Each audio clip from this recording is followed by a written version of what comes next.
Hello, everyone. Welcome back to another spine number of Chasing Labels. Welcome. This is Chasing Labels, spine number 190. And if you are joining me here for the first time, I'm your host, Andrew. And this is the podcast YouTube channel where we cover movies in general. But typically, here on this show, we cover the recent announcements in the world of the boutique labels, home entertainment, if you will. This is a podcast specifically centered around the announcements from the last 2 weeks or so. It's not every single announcement. It is mostly things that I'm interested in, perhaps you're interested in, things I will be hopefully adding to my collection at some point. But thank you here for joining me. It is May the 4th. If you are here in the East Coast of the United States, or I guess the United States in general at this point, but it is, of course, Star Wars Day. Hopefully, all of you have your lightsabers ready to go. Big Star Wars fans here on Chasing Labels. It's been part of my life since I was like 8 years old, so going back a time. And recently we did a kind of live stream of Around the Movie Room where we talked predominantly about our love of Star Wars here on Chasing Labels. Check that out if you haven't already. But I do have a guest with me here, and my guest here is Paul Berriman, and I'll have him introduce himself here as he is currently incepted. But no, there he is. Hello, Paul. Welcome to Chasing Labels. Hi, Andrew. It's great to be here. Thank you for having me on. And yes, happy May the 4th to you. May the 4th be with you. It's now May the 5th here in Australia. So it's a yesterday for us. And last night watched The Force Awakens, a Star Wars film that we put on. Past few years, we've watched A New Hope, which is always a great one to watch. But no, really happy to be here as part of Chasing Labels, a fun show that you do, going through all the boutique labels, which, as most people can see if you're watching and see behind me in the background, I have a collection of movies, and I do love collecting boutique labels myself. A lot of them that we'll be discussing today are ones that I have titles from. Been collecting probably since about 2012 was I really started getting into collecting, and then the past 5-6 years has been really focusing in on things like Imprint and Umbrella, which are local here in Australia, so good to pick up down here, not having to import them, but also importing stuff from Criterion, from Indicator, from Severin as well. And we thankfully have a great outlet here in Australia called Outrun DVD, and they get a lot of those import titles. So yeah, very great to go on there and look up all these sort of exciting things that come out in the US and the UK and be able to get them here as well. Awesome. Yeah, fellow collector. I know, Paul, you've been a fan here for a little while. We have a good foothold of fans from Australia, just people we've met within the movie collecting community and the movie loving community over the last several years since we've been doing it. And we will have some more guests from that area of the world coming up here on Chasing Labels. Our Suzanne Boleyn will be my guest next time. She will be here, I believe, May 18th, which will be the next episode of Chasing Labels. And then after that will be June 2nd. We will have our good friend Tony Michez. He will be here joining me as well. So I'm looking forward to that. So put that on your calendars if you're watching. Typically, we do a bit of a movie collection update to start off our show, but we're going to be skipping that this time just because there's been so many announcements over the last few weeks. We need to really concentrate on those things, but we do have some comments here. Before we do that, actually, I do want to mention that our show Movie Mutations will be having its season finale episode drop this Wednesday. So look out for that here on Chasing Labels as well. We just did a recent episode of the Unwatched Pile, which was a lot of fun. We also did a recent episode of Movies Down Memory Lane, where we talked about Blade Runner from 1982, one of my all-time favorite movies. It was actually my pick. It was a movie that opened up my mind back in like 2008 when I saw it for the first time, and the final cut at that time had just come out. There was the Blu-ray had dropped at that time, the DVD had dropped at that time. They had released a new edition with 5 cuts of the movie at that time. I was just getting into movie collecting and just watching movies in a serious way. So that movie really was a gateway for me for so much other things. So that was a fun time talking about that. We do have some comments here that I was going to get to. Our friend JB44 says, "Greetings, Chaser. May the 4th be with you. May the 4th be with you as well." Also, we have our friend Josie. Josephine is here. Hello, Andrew and Paul. May the fourth be with you. That is an interesting Star Wars conversation you had with Steven the other day. Yeah, it was kind of Yeah. a flowing thing, kind of jumping from here and there, pulling Blu-rays off the shelf. Ironically, I still have them over there. Us talking about, our favorite, you know, certain Jedi that we would combine to make the perfect Jedi, certain Sith we would combine to make the perfect Sith. And then we were just pulling things out of all kinds of places. New watches from Josie, Upstream Color, interesting watch there. I know that Josie had recently watched Primer as well, which Mm. is by the same director as Upstream Color. I remember when Upstream Color came out, actually. People were really buzzing about it. American Madness, The Major and the Minor, which I think is a Howard Hawks film that has an Arrow Academy Blu-ray release, if I remember. Um, Okay. and The Moment of Innocence, Ezra Paul, which of these have you seen and thoughts? I've seen The Major and the Minor. I can definitely say that. Um, that's a good classic film. Yeah, I haven't seen Well, any have of you seen any those, of but I those? know I know Upstream Color got that Umbrella release recently, which I didn't pick up, so to get that and Primer, but I've heard of that one, haven't heard of the others. Nice. And our friend, Film Yes. Nut 79, which I think is Tony. That's Hey Tony. there, Yep. yeah, hey there, gents. May the fourth be with you. Nice, nice. Thanks for tuning in, Tony. We've had Tony here several times over the years, specifically on Movie Mutations. He's been on there quite a few times. Always great to have you. I can't wait to have you as a guest in a couple of weeks. So this is a good primer, Tony. Josie says, "May the shorts be with you." Nice, nice reference to Spaceballs. Which, where do I have my copy? 'Cause I've just watched. I think I put it on my shelf. I did. Obviously, there's going to be a new Spaceballs movie coming out. Who thought we would get that in 2026 of all time? It's been almost 40 years, or actually Oh, past it's 40 years at this point. very Uh, exciting, that one. yeah. Tony says Susan Boleyn is a great guest to have. Yeah, I'm excited for it. I'm excited to meet new people or people I know from social media, whether it be Instagram or Facebook and stuff like that. I'm not a big social butterfly, so I guess it's kind of pushing me into my out of my comfort zone a bit. Let's see. More from Tony. It's great to have Imprint Cast family joining you. Yeah, Paul, you are involved in Imprint Cast, right? Yes, I'm an occasional guest on Imprint Cast, either on their deep dive episodes or on their announcement episodes, and also the unboxing videos that we've been doing on YouTube. Yeah, very pleased to be a part of that gang with Tony and the crew he's assembled as a part of that Imprint Cast family. And Suzanne is part of the family as well. You'll really enjoy having her on. She's wonderful to talk to and a great physical media collector, but also she's been contributing to physical media releases recently, which is very exciting for her. That's always really cool. Yeah. Then one more. Let's see. JB44 says, "I agree. Around the Ruby Room was pretty cool. Thank you, JB, for watching." And then Tony once again says, "The new Spaceball movie was shot here in Sydney. Looking forward to it. I did not realize it was shot there." Yeah, that was shot here, only, yeah, very recently, and, remember there was lots of sort of news reports of the stars coming through the airport when they got here into Sydney and stuff, so yeah, it's a great place to shoot stuff here in Sydney for big Hollywood films. We get quite a few I ever was gonna since, say there's a lot of things shot in Australia because of certain, I think, like tax breaks or like they'll fund certain projects or help fund certain projects and stuff like that. They've been doing that for a long time.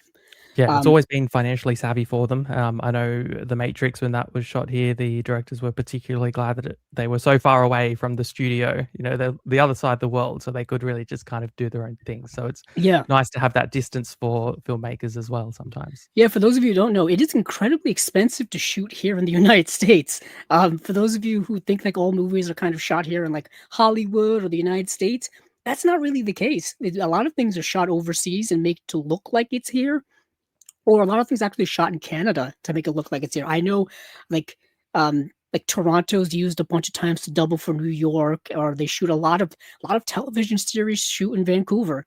A lot of them do, just because it's so much cheaper production wise. I know Marvel typically shoots in like at the Atlanta, Georgia area because I think the whole state tax breaks and stuff like that. But it's all a government funding thing. It's all about money, really. Yeah, it all comes down to the money. It always It's comes show down to it. It business. really does. Um, Tony also says the more recent Mm. films shot here in Sydney were Send Help and Apex. Send Help being the new Sam Raimi movie, which is one of my favorites of the year. But let's kind of dive into what we're here to dive into. We will be talking about all kinds of stuff tonight. We'll be talking about Imprint, Umbrella, Eureka, Arrow, couple of Kino releases. We'll be talking about one release from New Wave Video. We'll also be doing Vinegar Syndrome and partner label stuff. So hold on to your hats. It's time to do it. So let me pull up my um, screen here. Here we go. Actually worked out much easier than I thought and made us Perfect. a little bit bigger. Hopefully everyone can see that. Is there any place specifically, Paul, you would like to start out? I do have the imprint up just by happenstance, not because of your geographical location. Yep. No, if we're happy to go with Imprint first, I'm happy to start there. Company that I really enjoy. So definitely good to start with Sure, sure. Imprint I if know you this may are. be a little bit of double duty for you, like you're talking about, you work with Imprint Cast and stuff, but we did have their Imprint Asia bundle for June, I think, drop recently. And let's see. I know they have the whole bundle here, and it's not available to pre-order yet. I think that's coming up in a week or so. I think it's May Uh, 12th. yes, May 12th, right. So initially they did it in stages, and Imprint loves to do it in stages. It's not the Yes. best for people like me trying to set up a podcast to talk about it because like you think you have all of their stuff in line, and then 2 days later they'll drop a whole bunch of other stuff on you. And they did it this time. They start off initially with the King Hu, no, the Cinema of King Hu Volume 1 box set. We'll start there because this was kind of a big one. Um, for those of you who don't know the work of King Hu is a Chinese director who worked pretty much from the 1950s, 1960s, starting off as an actor and writer and kind of production person to doing his own uh, directing in the 1960s, all the way up pretty much through the 80s and up until his passing in the 1990s. And this is a collection of his early stuff. Like I think his first, is that one, two, three, four, five, six films in this box set here. And the films are Sons of Good Earth from 1965, Come Drink With Me from 1966, Dragon Inn from 1967, Four Mules from 1970, A Touch of Zen from 1971, and The Fate of Lee Khan from 1973. Now, as you can see here, a couple of these are 4Ks, a couple of these are Blu-rays. I can say just off the top of my head, Come Drink With Me has gotten a Blu-ray release already from Arrow a couple of years ago. Many of you may have that in your collection. I thought I had it in my collection, but I don't think I ever did. I saw it all the time in the store, and I'm like, maybe I should buy that. Never did. But Dragon Inn and A Touch of Zen, I know have Blu-ray releases from Criterion, and they've had them for quite a while. A Touch of Zen's been on Criterion for like 10 years. I finally got around to watching it, but I'll leave it to my guest here. Paul, have you seen any of the King Hu films that are in this set? I haven't seen any of these films that are part of this set yet. A lot of the titles which are coming is things which I've heard of but not seen, and especially with imprint, things that might not necessarily have been available locally here before, but have been available overseas.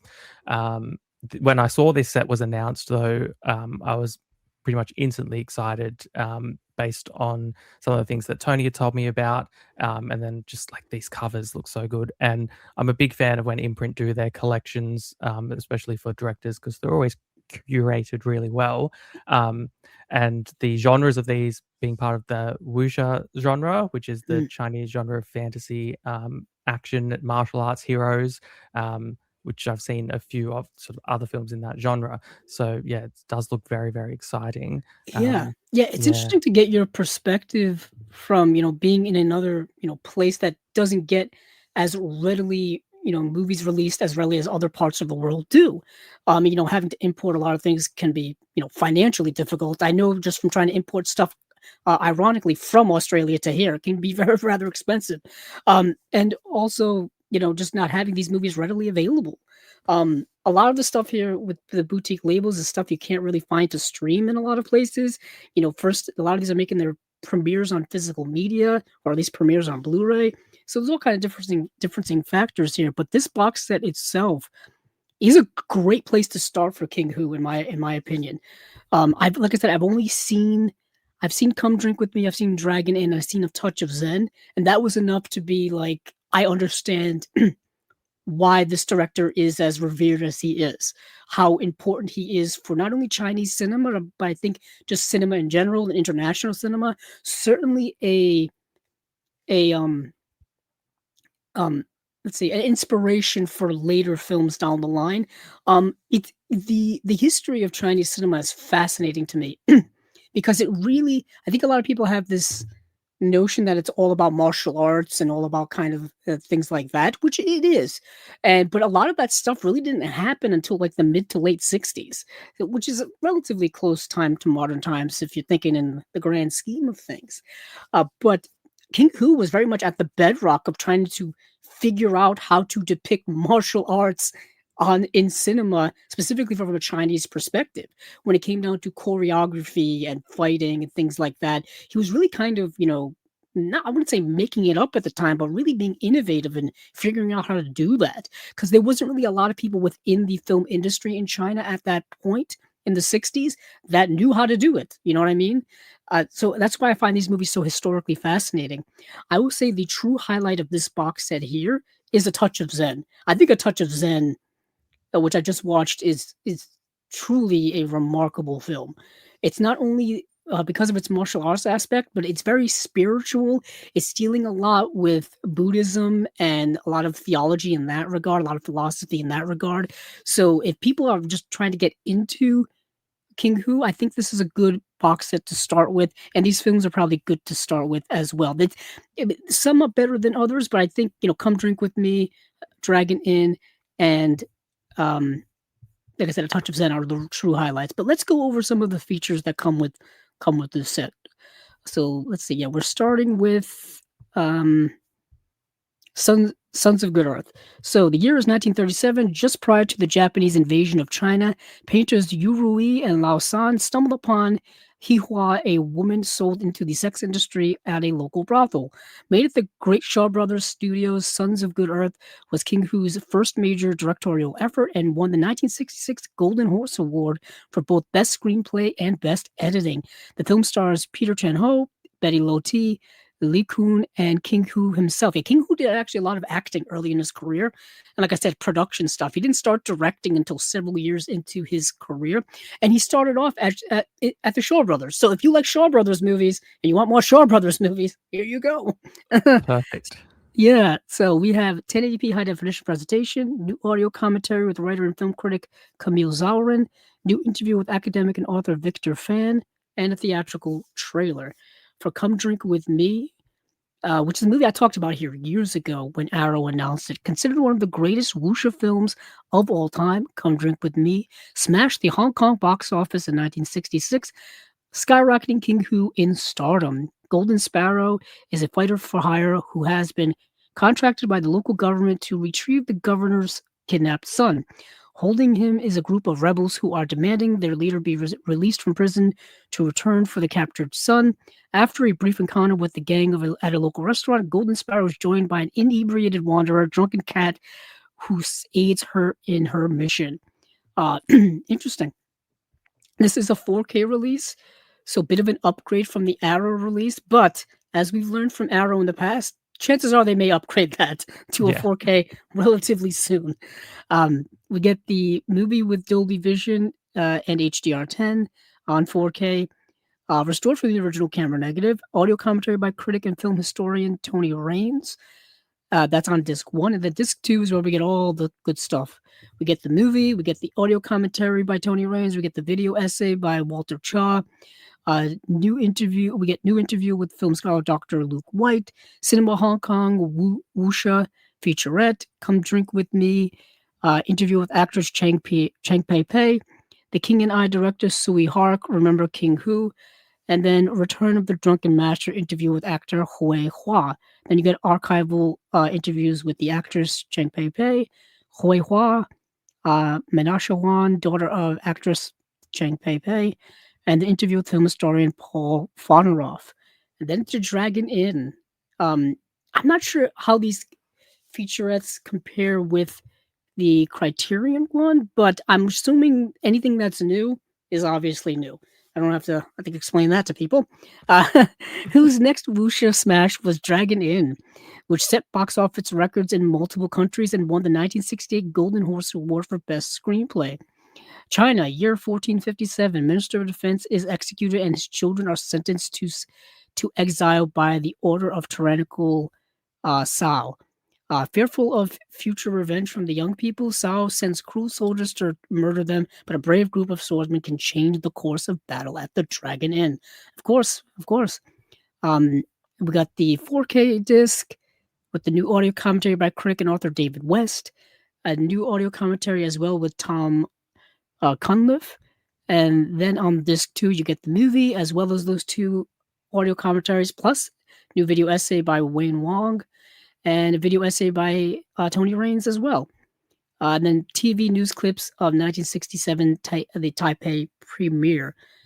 All right. Then we get, we get Four Moods from 1970. In between his masterpieces, Dragon Inn and A Touch of Zen, who directed one of four segments in the anthology Ghost film, Four Moods. That's right. This is an anthology film. First movie directed by Lee Han is a light, playful, romantic story where young lovers navigate attraction and misunderstanding. King Hu's segment, which is called Anger, follows a wandering swordsman who becomes drawn into a violent conflict after witnessing injustices committed by a powerful local authority. Chung Chui's Pleasure is a tragic tale of separation and loss, focusing on lovers torn apart by fate and circumstances. The final segment, Sorrow, from director Lee Sing, explores desire and emotional fulfillment in a courtly world. Now, for special features, audio commentary by Walter Chaw, a new interview with academic Victor Fan, and the restoration comparison. Interesting. Hmm. I'm just curious, Paul, do you have any kind of familiarity with Chinese cinema in general? Just not necessarily these films, but just Shaw Brothers, Golden Harvest, stuff like that. Yeah, Shaw Brothers, definitely. I've got the first two volumes of Shaw Brothers from Arrow, and I've got the two volumes so far that Imprint Asia have bought out, Shaw Shock, which I really, really, really enjoyed, especially that first volume, Oily Maniac, Sex Beyond the Grave, great films. And yeah, anything that Shaw Brothers Imprint has bought out from Shaw Brothers, I've picked up. I haven't got any of the Shout sets from Shaw Brothers though. I never really got into those side of it. But yeah, in terms of I Asian cinema, understand. it's mostly what There's so much Shaw Brothers stuff that's come out over the last several years. so Some much. movies, have been released multiple times. Some different box sets. I'm kind of with you when it came to the Shout Factory box sets. There were so many of them, and they came out so fast. I Yeah, couldn't like wrap my head around them. I was still stuck on the Arrow box sets. yeah, and And I couldn't keep up with what titles were maybe crossing over between those sets and if there were any in the Arrow. So I thought, okay, I'm okay with what I've got for now. And yeah, yeah, because they were also doing not only like Shaw Brothers box sets, they were doing like some theme centered ones where they would be doing a lot of like kind of the 80s horror supernatural ones, kind of like Shaw Shock, which we will be talking about in a few minutes yeah, because there's two more of those volumes coming out. Uh, but yeah, it was so much so fast, and they're still coming out, which is crazy to me. I mean, we mm, just got another Shaw Brothers set from Arrow last year, I believe. So it's the purple set that I currently don't have. I've got one, two, and three. I got to get the mm, fourth one eventually. But yeah, there's so many of them, and just a lot going on with Shaw Brothers. And I know Golden Harvest. There's stuff coming out from Golden Harvest as well. But yeah, so it's so much. And here we have A Touch of Zen. So this is King Hu's wuxia masterpiece. A Touch of Zen has received endless accolades since its release, an ambitious experimental work that transforms as it unfolds. Its release cemented King Hu as an author and marked a turning point in the global recognition of Chinese cinema. Yeah, like I said, this movie is kind of a masterwork, and it lives up to that reputation. So Gu Shangzhe, an artist in his early 30s, still lives with his mother, but he is suddenly shaken by the arrival of Yang Huizhen, a mysterious princess on the run. Yang brings goo into her circle of protectors, including a nameless monk whose spiritual guidance transforms him into a valiant fighter. Um, starring, we already know who it's starring. Let's see, what begins as a haunting tale of suspicion and survival erupts into one of the most extraordinary martial arts epics ever filmed, and the meticulous 4K restoration elevates Who's vision to a breathtaking new level. I would say this: the movie is visually striking, and so I can only really imagine how much better it looks from the Blu-ray to a new 4K, restoration of it, or at least a new 4K edition of it. If I was a betting man, I would say that Criterion must upgrade this relatively soon. I feel like the time would be now to do it. Yeah, Uh, it seems like it might be on the cards if Imprint have got Yeah, I feel like it might be yeah. on the cards. I mean, obviously, if you want all the special features, you may have to get this edition as well as the Criterion if you want everything, because there are quite a few new things here. There's a new video essay by film critic Camille Zaurin. There's a new interview with film scholar Dr. Luke White. New interview with academic slash author Victor Fan.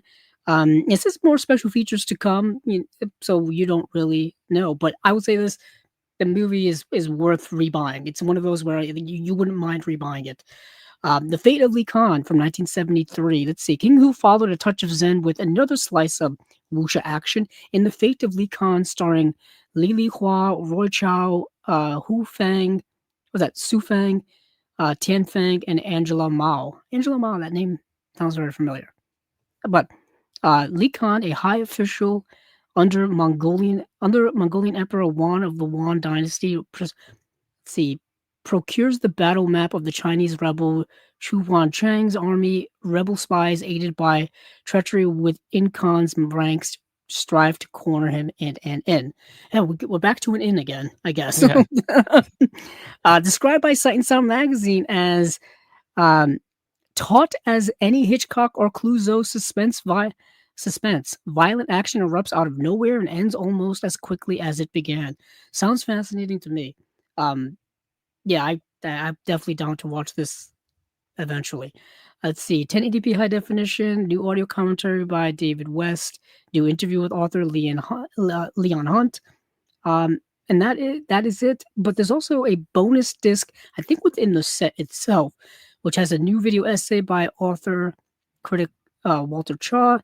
There's a new interview with film critic Camille Zaurin, new video essay by historian Tom Cunliffe, new video essay by independent film critic Tony Williams, and new essay by critic historian Tony Raines. And there's a hardcover booklet within the set as well. So big set. Like Paul said, Imprint does a really good job at curating these sets, and each movie has its own case in there. I have a few of their sets too. I have a few of like their actor-centric sets. I think I've got the one for like Jessica Lange. I've got the one for Gene Hackman. Looking up at my shelf here, I know they've done the director sets too, Yeah. which are really nice. They've done like 2 Sidney Lumet sets. They've done the Walter Hill set from several years ago. That was a big old seller. That's now out of print. Good luck hunting that Yeah. down. Uh, uh, uh, the Yang Zhimo and Gong Li set, which is also long out of print, but they released a standard edition of that, I think, at this point, where you can They just did at least they did release a standard as just without the box in a thinner case, but in a all the thinner case, discs at are least the you get the same. movies and the on disc stuff. Yeah. Um, And David Lean they did as well, volumes oh 1 and yes, the 2. recent David Yeah. Lean stuff, um, which was fascinating because it was all of his like early like British work from David Lean, which was part of those movies were also ironically in a Criterion set, the Noel Coward Criterion set, but some of them weren't. So it was a nice little kind of little bit of a crossover, a little bit of some new stuff as well. That's a set that just came out recently too, the Yeah. David Yeah. Lean one. Um, yeah, so let's see what else we've got here in terms of um, imprint. Sorry, completely blanking. Because they now after the King Hu set, they announced the swordsman set. Let's see if I can find that. Here it is, the There we Swordsman go. Collection. So the Swordsman Collection, this is another one that had already been released by Shout Factory because King Hu actually directed the first Swordsman movie, and I watched that when I covered that. So this is a set of 3 Fantastic. movies. We've got uh, The Swordsman from 1990. We've got The Swordsman 2 from 1992, and we've got The Swordsman 3 East is Red from 1993. I believe each are directed by different directors. Uh, but yet again, this is another set that I believe it's from the Golden Princess Library. Yes, that's one of the ones that's Golden Princess, which Imprint, along with Arrow and Shout, sort of got the international rights to. So each territory has had their own releases of these. I myself have been picking up the Imprint ones, just as I said before, because that's easier for me. But I've also heard good things about the Arrow and the Shout. This is a collection which I'm very excited for. I like that. I mean, I've not always been the biggest Steelbook fan, but I'm kind of coming around on them, especially as the Steelbook is inside the hardbox case, so there's no risk of it getting scratched. It's going to be inside that case, and they do the book with it as well. But yeah, it's going to be a 4K for the first film. I think is it Blu-ray for the other two in this one. But yeah, I'll definitely be getting this because this looks really exciting, and I love both the box art and the steelbook art that they've included. Yeah, I would say I definitely agree with you when it comes to steelbooks. The biggest thing with steelbooks is they're easy to scratch, easy to dent. If you drop them, they may dent, and you can't really fix those things. It's not like you can get a replacement. But I like the fact that it's in the box itself, so it kind of preserves them, just as the way they are. Yep. And yeah, I've been talking about so much Golden Princess stuff because one will announce their release, and then the other company will announce their release, and the other company will announce their release. So you get a lot of the same movies here over and over. And I think they're basically all sharing special features. I think they all have kind of the same special features. I don't think there's anything really different. So for the Swordsman, Golden Princess Wuxia Classics, Swordsman, Swordsman 2, Swordsman 3, all meticulously restored from the original 35mm negatives. The 1990 original comes to 4K and Blu-ray with 2 sequels on Blu-ray. So you get the 4K, and then the sequels will be on Blu-ray only, which is still not bad. I know people would be like, why not all 4 of them on 4K or 3 of them on 4K? Because this box set would probably be double the price. Yeah, and we probably know that if a 4K was available, they would have included it. And there's probably like the elements of those films, it could have come down to that. If they're not going Yeah. to be as good, at least the films are on Blu-ray. So Yeah, that's also very, very true. Mm. So for the Swordsman, we have right at the start of the 90s, Wuxia surged back into the spotlight with Swordsman. Direction was credited to the great King Hu left the project partway through, with the film completed by producers Sui Hark, Chang Su-tong, and Raymond Lee. A kung fu manual known as the Sunflower Secret Scroll is stolen from the Emperor's library. An army detachment is sent to recover it. Meanwhile, a young swordsman and his fellow disciple are accidentally drawn into the chaos. Loosely adapted from the novel The Smiling Proud Wanderer by Jim Young. The film stars Samuel Hui, Cecilia Yip, Jackie Chung, and Shala Chung. Let's see, special features. So first disc is a 4K. You get the movie in 4K. It's got the Dolby Vision HDR10. Let's see, restored from the original camera negative, and you have nothing in terms of special features. Okay. I thought there would be at least a commentary. But the second disc has the movie, a Time of Legends interview with co-director Raymond Lee, new Cult of Personality interview with actress Fanny Wen, David Wu, Proud Wanderer career retrospective with editor David Wu, Hawks Dynasty, the early years of film workshop interview with the general manager and executive producer Terrence Chang, Hong Kong Confidential, Inside Wuxia and other great and author Grady Hendrick, with author Grady Hendrick, sorry. So we move on to Swordsman 2.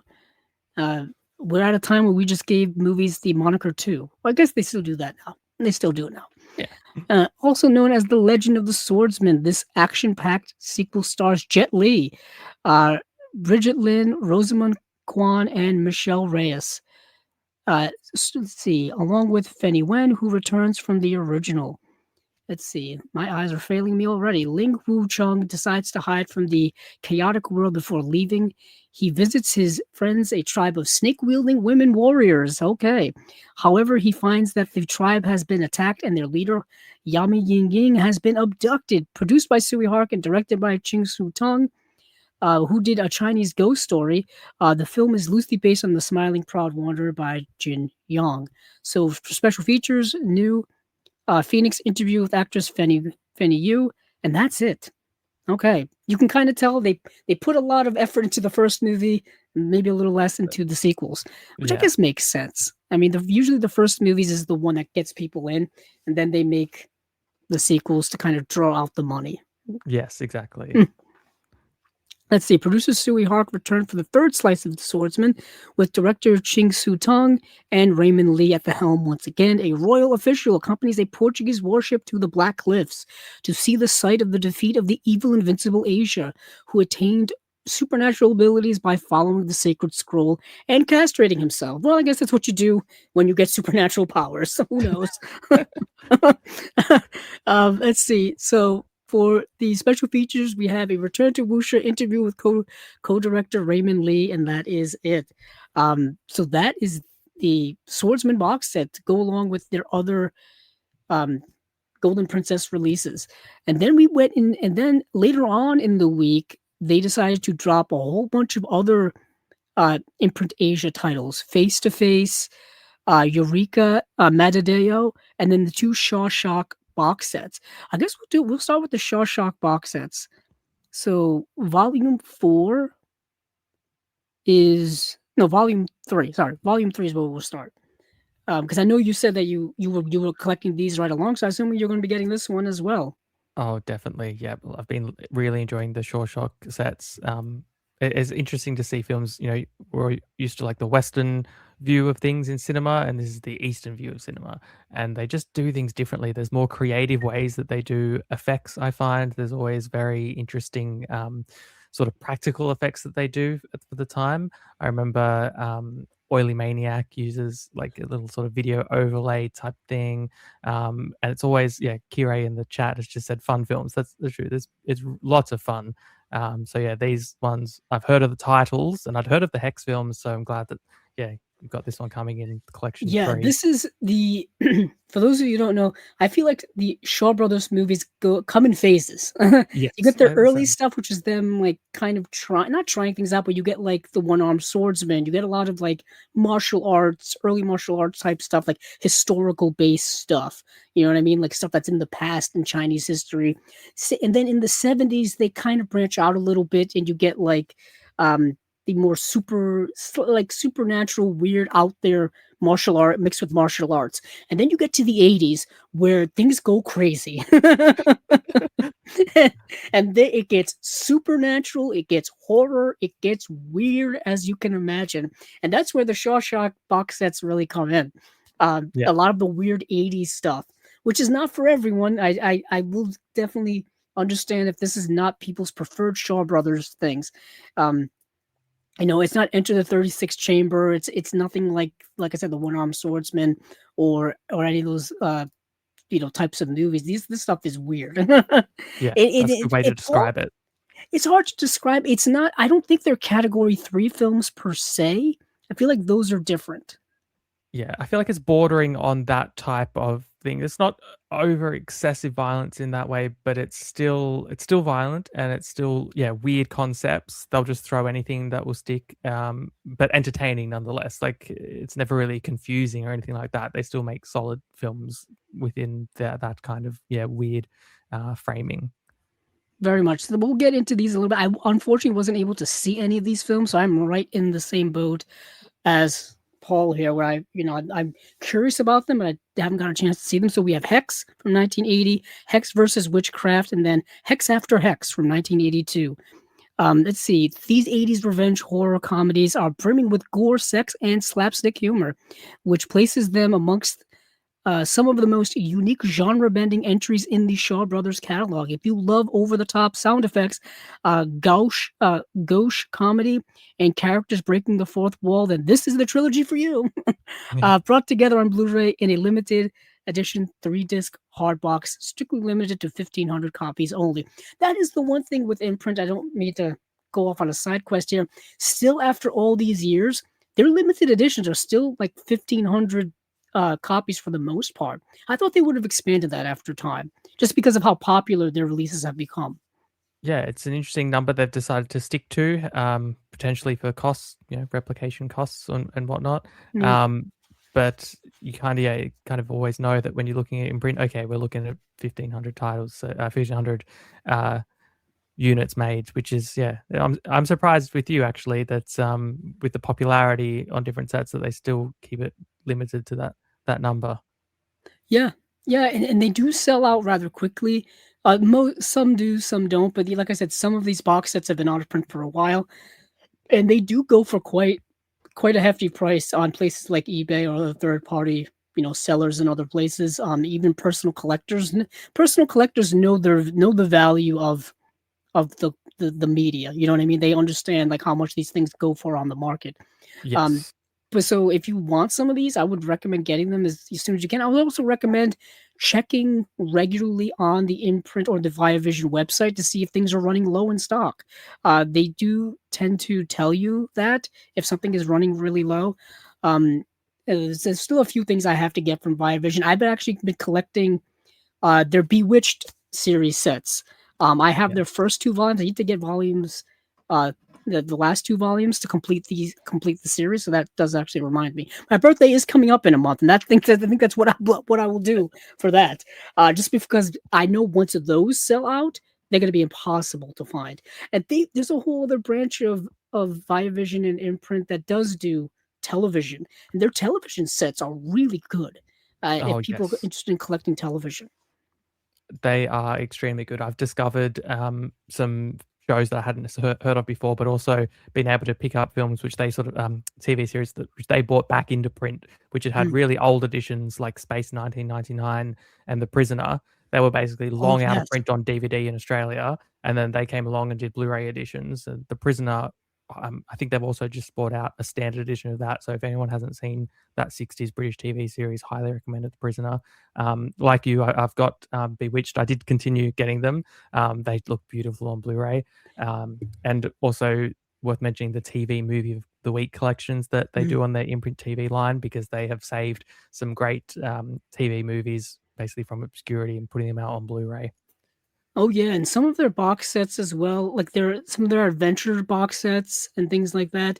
A lot of those movies would never see quality released ever. They would they're just movies that are kind of like B movies from yesteryear that really probably played at drive-throughs and things like that, or even pre-drive-throughs.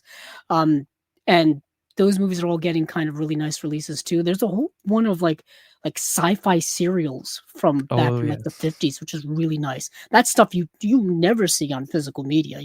Serials they would play at movie theaters and stuff like that. Things that would inspire, ironically, Star Wars, yeah, things like that's that. Um, like the old Flash. Well, they didn't really put out the Flash Gordon series, but it's stuff like in that vein. yeah. Um, and I just find that endlessly fascinating. But for this box set here, back on task, we have the first movie Hex from 1980, constantly mistreated by her cruel husband, the frail Chen Sao Ying, asserts no awaits certain death from tuberculosis. That's sad.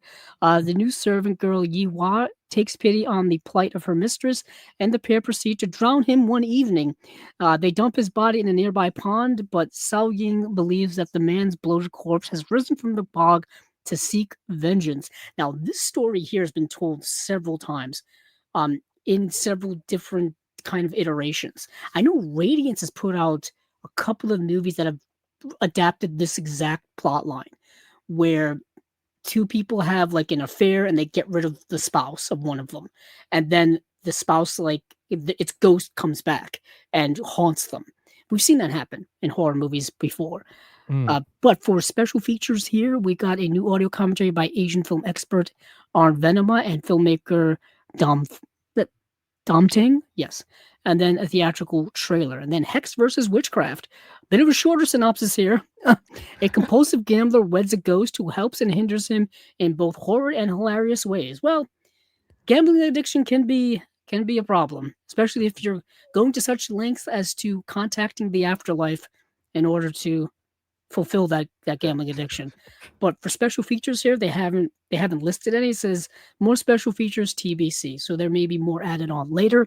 And then Hex after Hex, a female ghost possesses the body of a dead girl in order to get a muscular stuntman for a boyfriend. Well, desperate times call for desperate measures, I guess.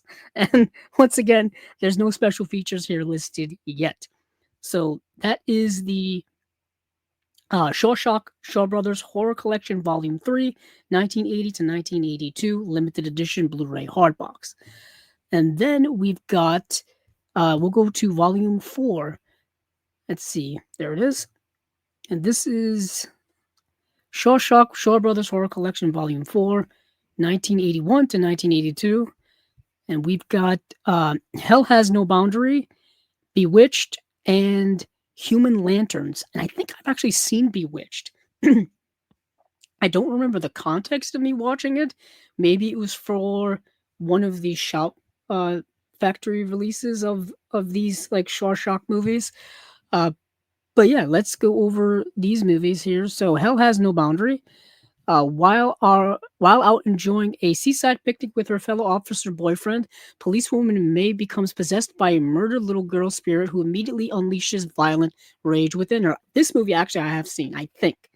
Um, but yeah, this is a 4K release actually, so people make Yeah, note and of I that. It's got a think this 4K is release with new Dolby Vision and HDR10, presented on a 4K UHD restored from the original camera negative. New audio commentary by Asian film experts Mike Leader and George Clark. And then the second disc has the movie as well as an audio commentary, the same one I just mentioned. So that is that. But Bewitched, while possessed by an evil spirit, a man murders his daughter. A police detective investigating the case who also becomes possessed, while a good monk helps fight the evil spirit. Like I told you guys, a lot of possessions going on, a lot of supernatural, spiritual stuff going on in these movies.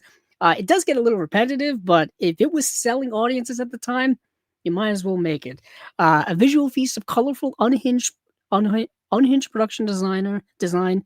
Director Kwei Ching Hung treats us to a gory tale of witchcraft and vengeance that builds to a feverish, full-on climax.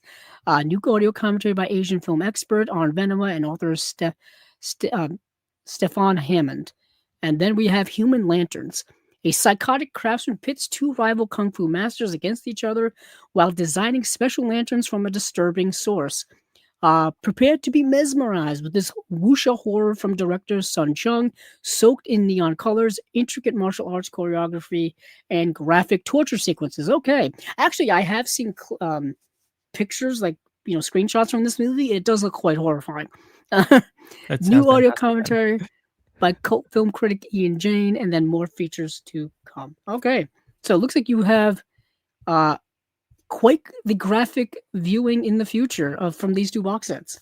Certainly, and it's great that one of them's on 4K. I think not many of the Shaw Brothers films come to 4K. Usually, it's on Blu-ray Oh, in the sets, so it's interesting that this one is getting an upgrade to 4K. I'm sure it will look great if it's a full restoration. oh, we do have some comments here I do want to highlight. Mhm. Um, Yeah, so KN 5150 80s is more modern times instead of the usual kung fu titles. Yeah, I feel like that makes a lot of sense. There was a changing of the tide in terms of 80s decades of movies. Paul, I don't know how you feel or how familiar you are. This It's such a unique vibe of movies from that time period. So different than any other decade, I think.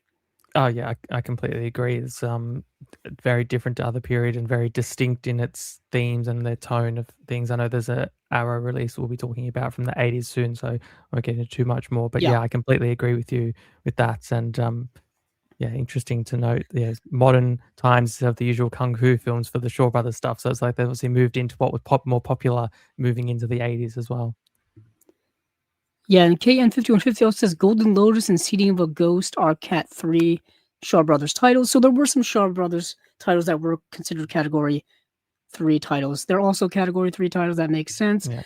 And then Human Lanterns is a must. Okay, so we got one upvote for Human Lanterns. Like I said, I've saw some of the screenshots from it. I think from just being on Letterboxd and just trying to look up the movie in general, and it looked horrifying. So I'm, we are in the right company, I guess. So I'm let's move sold. on to. I want to look at. So Matadeo is a movie I've talked about here a long time ago. We'll go to that one next. Matadeo, I believe, is Akira Kurosawa's last movie that he directed before he passed. Once upon a time, Steven and I did a podcast called Cinema Discovery Project, which we did from, oh goodness, 2018 to 2021 before we did Chasing Labels. That was our podcast. And one episode we talked about last movies from like famous and well-known directors. And I Wow. believe Matadeo was by Akira Kurosawa. Yes, it's right there. The 30th and final film from legendary director Akira Kurosawa joins the Imprint Asia collection, a moving, thought-provoking drama based on the life of academic and author Hyakuin Uchida. In post-war Tokyo, beloved writer Professor Hyakuin Uchida retires and is buoyed through hardship by the fierce devotion of his former students. Told in warm, gently comic vignettes, Kurosawa's farewell celebrates aging, friendship, and the sustaining ritual of a teacher and pupils refusing to say goodbye. Um, Paul, I just have to ask you: are you familiar with Kurosawa's work?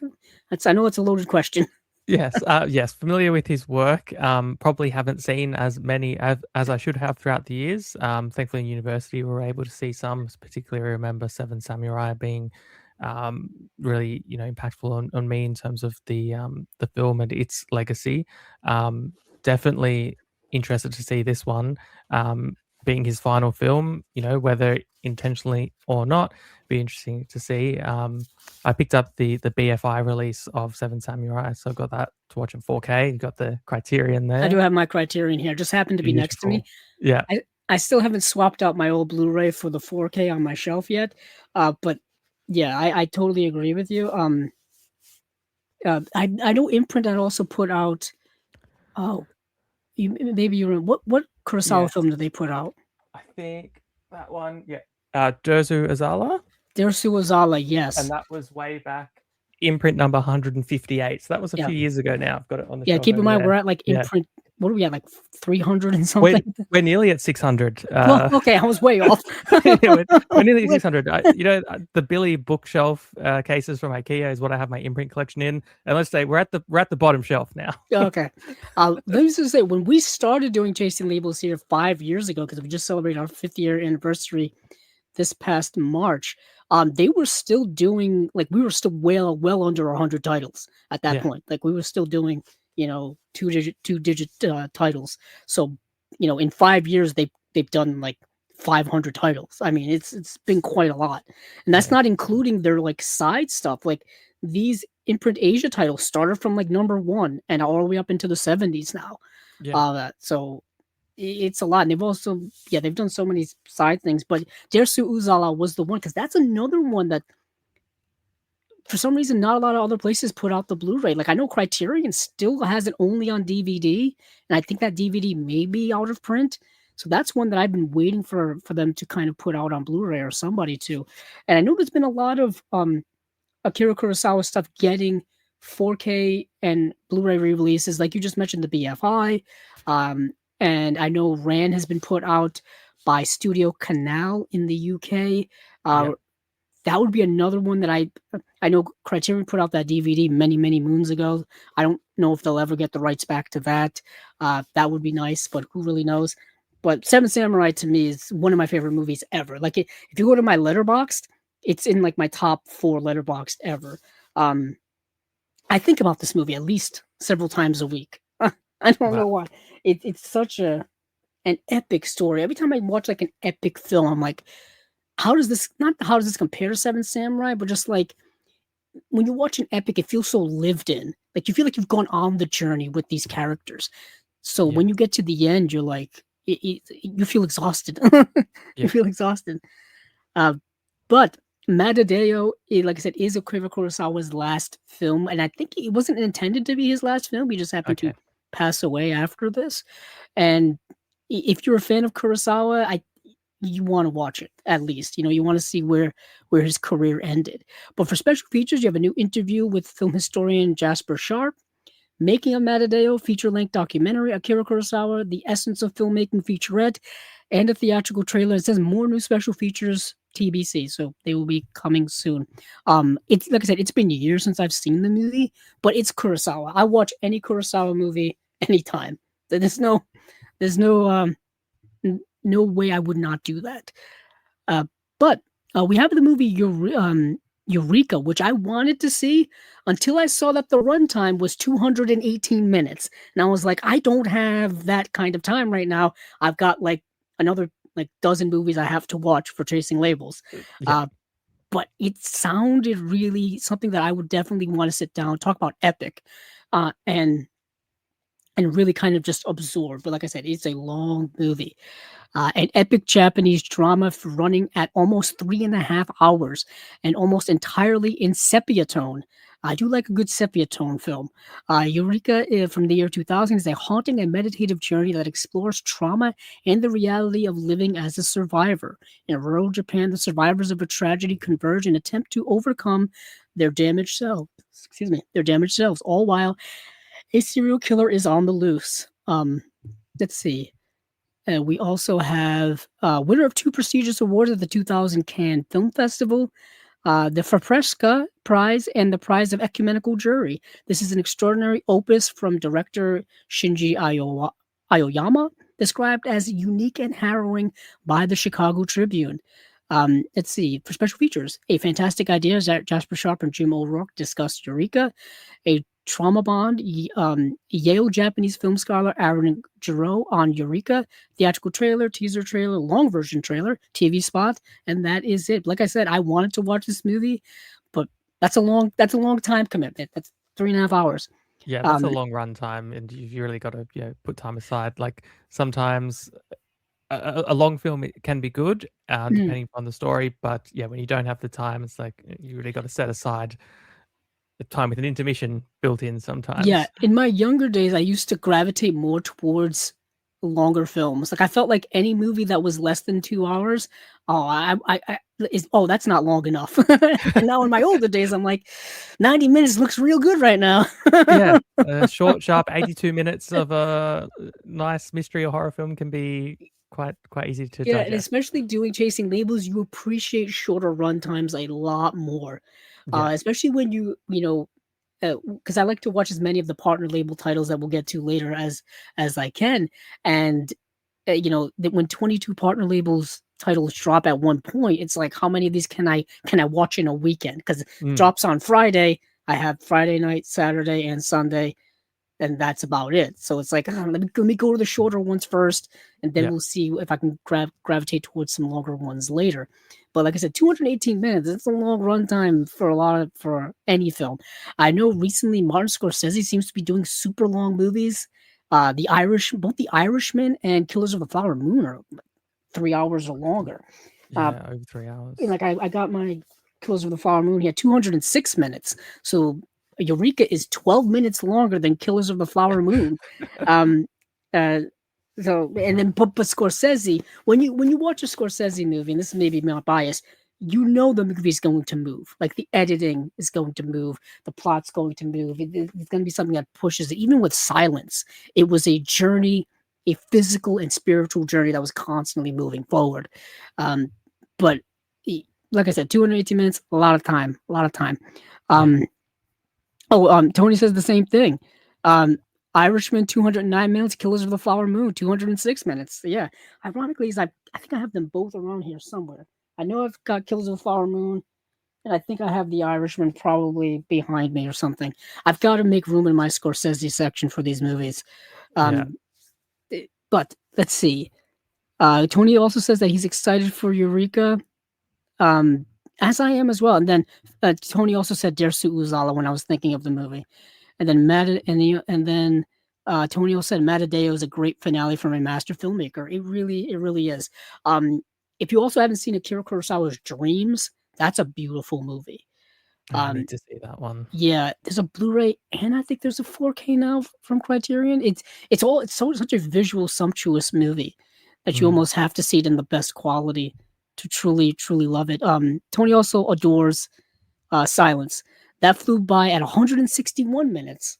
Um, I was one of like three people in the theater to watch that movie when I went to see Silence, and I thought it was absolutely brilliant. And no, and then people, other like film people were kind of appreciated it, but it didn't really hit the masses as people may have thought it would be. Um, and Tony does back me up here. He does say that there is a 4K of Dreams from Criterion. Yeah, because I remember buying the original Blu-ray and then being like, "Oh, they're coming out with a 4K." Of course they are. Of course they Interesting. are. Uh, so Eureka, I do want to check that out eventually when I have the 3.5 hour time. Let's see. I think there's only one Uh, more here. Face Face to to face. Face, yes. That's the one. That's the last one here. Then we shall move on to another label. Imprint is always kind of a long way to go because it's multiple box sets and all that kind of stuff. So I figured it would have taken us a while to get through them. But Face to Face, Stephen Fung stars in Face to Face, a disturbing horror thriller from director Casey Chan, adapted from a novel by famous writer Edogawa Rampo. A man dies in a skiing accident only for his best friend to marry his wife and inherit his fortune. Supernatural hijinks ensue. I'm guessing he comes back from the dead. that's that's When that's got to be my guess. when you read that, that's the first thing I pictured. He's coming I'm back like, from the dead. he's coming back, and he's gonna be like, maybe he's upset, maybe he's not upset. When they say hijinks, what type of hijinks are we talking about? Is it gonna be Yeah. funny? Is it gonna be harmful? But there's an audio commentary by film historian and authors of the Midnight Eye Guide to New Japanese Film, Jasper Sharp, and Tom Mess. More special features perhaps coming, but that's Face to Face. I didn't get to see the movie. The cover is Oh, pretty grotesque.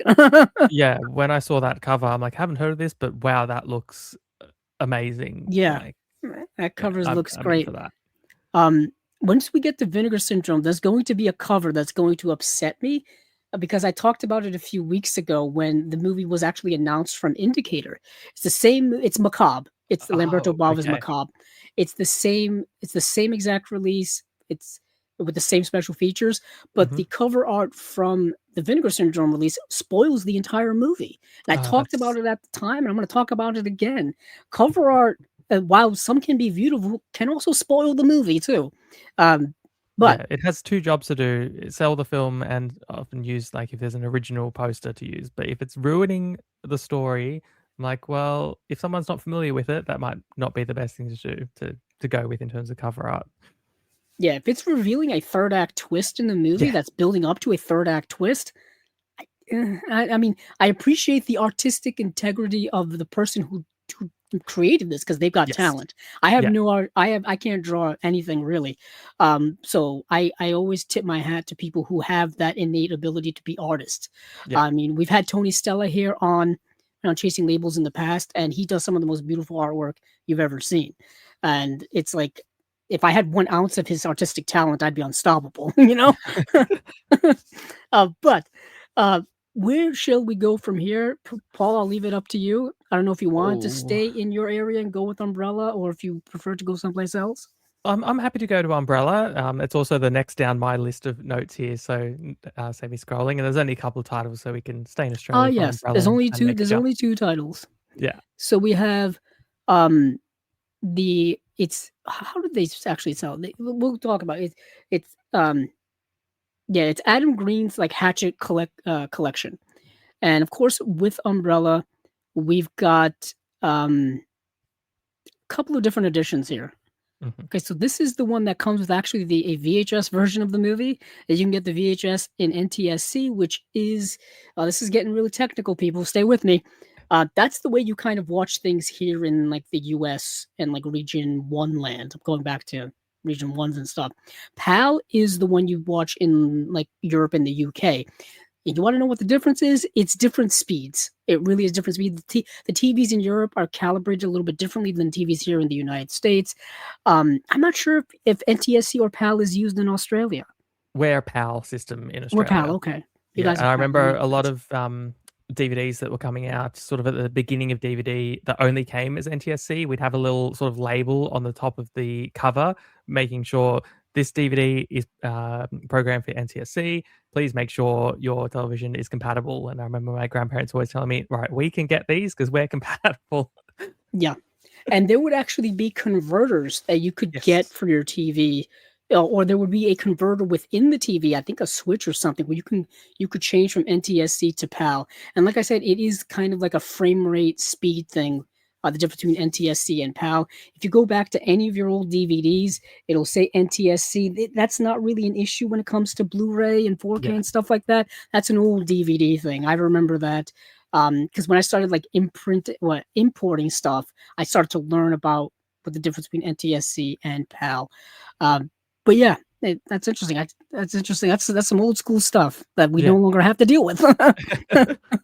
But I think I'm just looking to see if there's any other. Okay, I think, yeah, there's the option, Blood in Bayo, yeah, I the was trying to Hatchet see. Collectors has the without the VHS. Yeah, let me go. I just need to get. I just need one that has a list. Oh, here we go. That's what I was looking for. The collector's Yeah, edition. And then there's one you can get that has the VHS version as well. VHS is making a massive comeback for anybody listening. Um, a lot of the younger collectors, people, I guess you could say, are from the generation after me. You know, I'm a millennial. The people, the Generation Z, are getting into VHS now, which is kind of great to see. They're still out there and they're relatively cheap. It's not something I would ever go back to as a collector because I lived through that age already. I think I mentioned this last time, or maybe I've mentioned this, in my discussions with myself, like I'm in the King of Comedy and just talking out loud. But yeah, I'm Rupert Pupkin. I'm just talking out loud to myself as if I'm holding my own TED talk or my yeah, own talk show. And but like I've lived through the VHS generation of things, so I know what VHS is. But a lot of the people discovering it for the first time are falling in love with that retro vibe of VHS, the yeah, analog of it all, the low grade quality of it all, because it is rather low grade quality. But I understand everybody's got their own things. So I do kind of like this idea that they're releasing VHS versions of newer movies. I think that's kind of a cool thing to do. Not that Hatchet is actually new. It's from 2007. And yeah, I mean, that's a bit of what's that? Eight, is that let's see, 19 years ago? Yeah, 19 years yeah. ago. Jeez. Um, Let me date myself by saying this. I saw Hatchet in the movie theater 19 years ago. Wow. um, I had no idea really what the movie was at the time. I wasn't really big into horror at the time, and I went to the theaters with my cousin, who was about 5 years younger than me, but he was into horror, and he was kind of my guide into horror. So he was like, "Let's go see this movie, Hatchet," and it's basically like Friday the 13th, in a swamp. That's kind of what Hatchet is. Okay. For those of you who've never seen it, Victor Crowley is the Jason Voorhees type character, and he's got a similar tragic backstory. That is the reason why he does what he does. It's a slasher. It's a throwback to like 1980s slashers, and it has spawned a couple of sequels, actually three sequels: Hatchet 2, Hatchet 3, and then the fourth movie is called Victor Crowley, and then there was supposed to be a fifth one, and it just has not materialized yet. And I think Victor Crowley came out in 2017, so it's been 9 years and no, subsequent fifth film. Yeah. Adam Green is the director, and I think Adam Green is actually from up my way here in the United States. He's not from my state, but I think he's from Massachusetts. Um, and so kind of a local, I guess, local filmmaker, if you want to say that. It's kind of one Mm. state over for me, for anybody who's not a geography, enthusiast, kind of like one state above me. And yeah, so this movie set in 2007 came out in 2007. Let me just read the synopsis actually. Let's see if that's actually here. Bum. Blood in the Bayou. That's a great title. Let's see. Before we get to that, there's some details here. If you get the collector's edition, it says worldwide exclusive Hatchet collection in 4K Dolby Vision, 100 plus page book, 120 page Adam Green's Hatchet graphic novel, volumes 0 through 3. Custom art rigid case with illustrations by Shannon Trotman, 8 art cards. You have the reversible poster and limited number release as well. 4 films of Southern Fried Slaughter, now in 4K. Um, Hours of new extras, and that we will get into. Let's see. Description. From writer-director Adam Green comes the complete Hatchet collection, a blood-soaked love letter to 80s slasher cinema across 4 ferocious chapters. The legend of deformed swamp killer Victor Crowley unleashes a relentless storm of carnage deep in Louisiana's haunted Honey Island swamp. Each installment escalates the mayhem, delivering inventive kills and outrageous splatter from the original Swamp Massacre to the shocking resurrection of a modern slasher legend in Victor Crowley. The Hatchet collection embraces the spirit of classic 80s horror while pushing the limits of on-screen carnage. Let's see, savage, hilarious, and unapologetically old school. The Hatchet collection brings every gruesome kill to your screen in 4K Dolby Vision. Directed by Adam Green, who directed 3 out of 4 of the movies. I think the third film is directed by B.J. McDonald, but produced and written by Adam Green. Um, let's see. So let's see. Hatchet One, Disc One. That's what we want. The 4K UHD disc. Um, 4K Dolby Vision uncut feature. Like I said, so premise. They didn't really describe the premise here. Maybe I missed it. Let's see. Hold on, let me. Oh, they didn't really describe. Usually they give a little description here, but I guess I will run it down. So, um, in the first film, because the movies kind of pick up right after the previous film ended, so you can kind of go on this little journey with me. So, first film is set during Mardi Gras in New Orleans, like I said, around 2007, and um, people go on this illegal swamp boat trip. So people will take trips on these little boats through the swamps of Louisiana, and it's basically like a tour guide will take you and show you around. And this one just happens to go to where the legendary cursed Victor Crowley lives, like his cabin on the swamp or whatever. So you got all these bunch of people, relatively low budget. I think the first movie was made for like $1 million. It's relatively low budgeted stuff. And one of the passengers on this boat is there for a specific reason. Their father and brother have gone missing in this swamp and they are looking for them. Um, and they're led to believe it has something to do with the legend of Victor Crowley. And so this young person is on this boat, and then lo and behold, what ends up happening, the boat ends up running aground, and Victor Crowley comes out and starts killing these passengers on this boat, and they have to survive. It's classic 80s slasher stuff, right? Classic. The movies all have like I said, low budget practical special effects, a lot of blood splatter, a lot of like dummies and prosthetics and stuff like that. Old school type of filmmaking, which is rather charming in the modern world of CGI and CGI blood and all that kind of stuff. Yeah, So I I just want to agree. give people, yeah, I just want to give people a rundown of what this movie is if they haven't seen it before.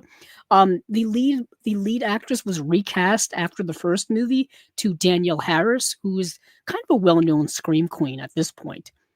Danielle Harris was in Halloween 4 and 5 as the little girl in those 2 movies, and then of course she was in um, Rob Zombie's Halloween and Rob Zombie's Halloween 2 as well. She played one of the friends of Laurie Strode in those films. Kane Hodder, who famously played, like I said, Jason Voorhees, he plays the Victor Crowley character with all the makeup and prosthetics and stuff.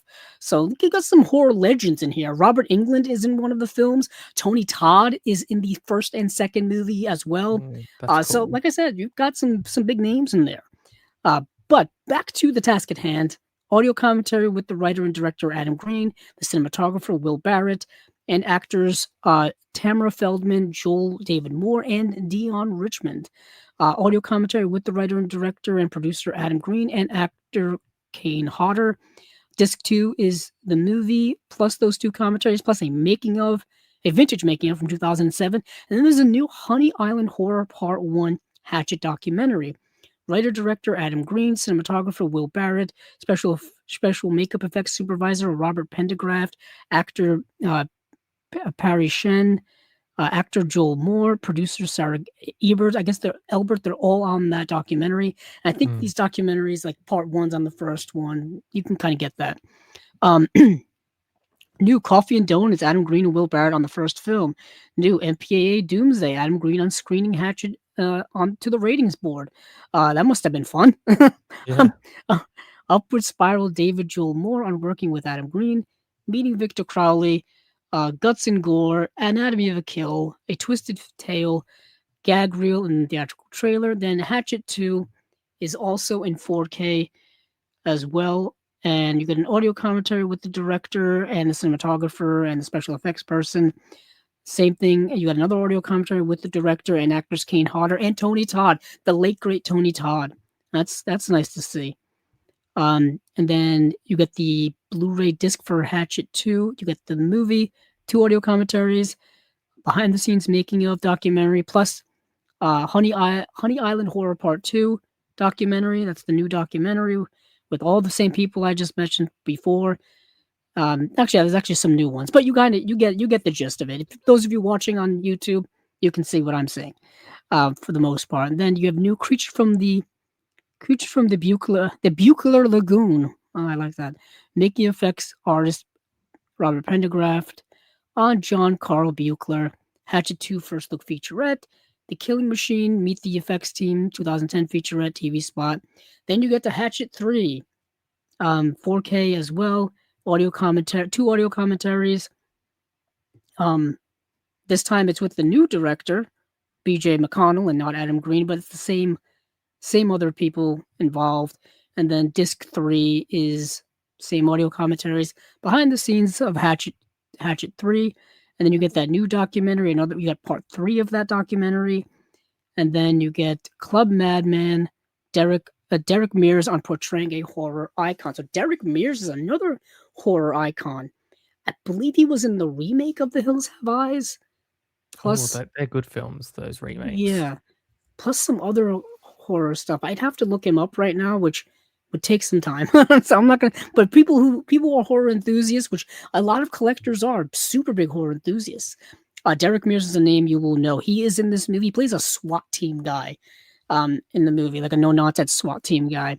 Let's see, Raising Cain featurette, Swamp Fun featurette, Hatchet 2005 production journals with an intro by Adam Green. That's kind of cool. And then you get disc 7, which is the Victor Crowley film. That's the latest film and most recent film, 4K. With the Dolby, I think these all have Dolby Vision, if I recall. Yes. Or Yeah, yeah, these they all have do. Dolby Yep. Vision. And then let's see, audio commentary with Adam Green and actors Perry Shen, Laura Ortiz, and Dave Sheridan. Another definitely interesting. Two audio commentaries by the director as well. What could he possibly say in a second audio commentary they didn't say in the first one? Who knows? Yeah.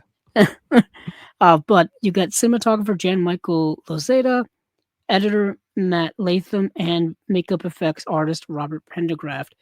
And then the last disc 8, has those two audio commentaries, Fly on the Set 2017 documentary, part 4 of that new documentary.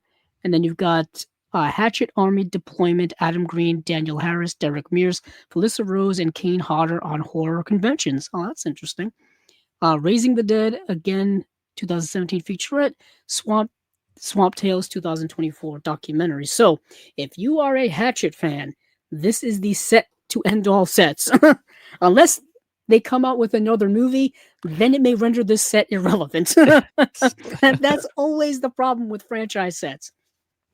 How do you feel about franchise sets, Paul? Because I get wary of them because I always feel in our modern day movie society, another movie in a franchise can come out at any point. Yeah, I completely agree with you there. If it's they, advertise something as the complete whatever it might be, you think these days, well, there could easily be another release or a TV spin-off that may make that no longer complete. Maybe they should change their wording when they're doing that, just like, films 1 through whatever. At least with this one for Umbrella, they don't skip out on the special features, so there's a lot here. If another Hatchet film did come along at any point, it'd probably all be carried over if Umbrella even got the rights. And that's the Mm, other thing. Sometimes the rights for things within franchises can change companies, and so having a box set that is truly complete of some things can become impossible based on that. So yeah, I am also weary. And then different when there's films that are the first in the franchise that we know, like for instance, the new Dune. We knew Dune was going to be part 1. Um, and you could just wait and get part 1 and 2 together, things like that, where the studio is obviously trying to make their money on the first release, and then the second film comes out, and they'll have the second release making their money, package them together to make money. So yeah, there's that kind of thing as well. Um, but this one does look interesting. I haven't seen any of the Hatchet films. Have you seen all four of them? I have seen all 4 of 'em. Like I said, I saw the original back in the theaters back in Yeah, '07, and I think the sequel came out in 2010. The 3rd film, which I had thought I'd seen, came out in 2013, and then the 4th film came out in 2017. So I hadn't seen 3 or 4, and luckily they were available to stream. They were able to watch that way. Um, and yeah, they're relatively low budget. Like I think like I said, the first film was like $1 million. The second movie, because this first movie was such a success, the second movie ended up getting a higher budget. That's kind of the way those things go. And then the third movie, not so much of a higher budget. And then the last movie, I think, was made for like 400,000 American dollars or something. Like, it was like super low budget, and you can kind of tell. And maybe perhaps that's the reason why they haven't pursued a fifth movie yet. I think here you just mentioned right. I think it's Dark Sky Films that has the rights to those movies here in the U.S., or at least is the production company or something like that. yeah, And so I don't know, like, if they still have the rights to it, or I don't know what the status is of that franchise. Like I said, um, they were supposed to do a fifth movie and just kind of hasn't materialized yet. And they're advertising this as a complete collection, so who knows if that's ever going to happen. Um, Either way, like, I'm similar to exactly what you're saying. This whole idea of, in the modern world, you know, they could make a new movie in a franchise at any point. You just mentioned Dune. yeah. Dune's got Dune Part Two. The third Dune is coming out. There's an HBO series that takes place in the Dune world. That's out as well. And so you never really know what more they could do within that world. I just remember them putting out series Blu-ray sets of the Fast and Furious franchise. Kept putting out Yes. about like complete in quote collections of all the movies. People would buy them like crazy. And I'm like, there's another one coming out in like a year or two. Yeah. What are you doing? It's just gonna keep coming out. Ironically, we talked about Star Wars recently. Star Wars has got to be one of the most re-released franchises on home video ever. Oh, definitely. So anything that says complete Star Wars set or anything like that is not really complete, because there's already been so much more. There's going to be so much more. Um, I taught we did a whole live stream on Friday for for talking about Star Wars. We talked about I have the original Blu-ray, like, was the complete saga. Ironically, it's not the complete saga. It was just the prequels and the original trilogy. And Yep. this was years before they did the sequel trilogy, and then of course whatever they're doing going forward. Heck, we're getting a new Star Wars movie in this month, so, Yeah. A few weeks away. and then we're gonna get another one next year too. The one starring Ryan Gosling. So it's the certain franchises never end. It was the same thing with the Hunger Games. The Hunger Games is another one where they put out like complete like Hunger Games sets, and then the author wrote more books, so they're gonna make more movies, and More they did. films. Yeah. So it's interesting to me. Maybe that's just the collector in me wants things a certain way within their collection. I think that happens with all of us. But that is the Hatchet complete set here. There's a collector's edition, and usually, typically, there's a standard version where you don't get all of the bells and whistles if you want to save some money.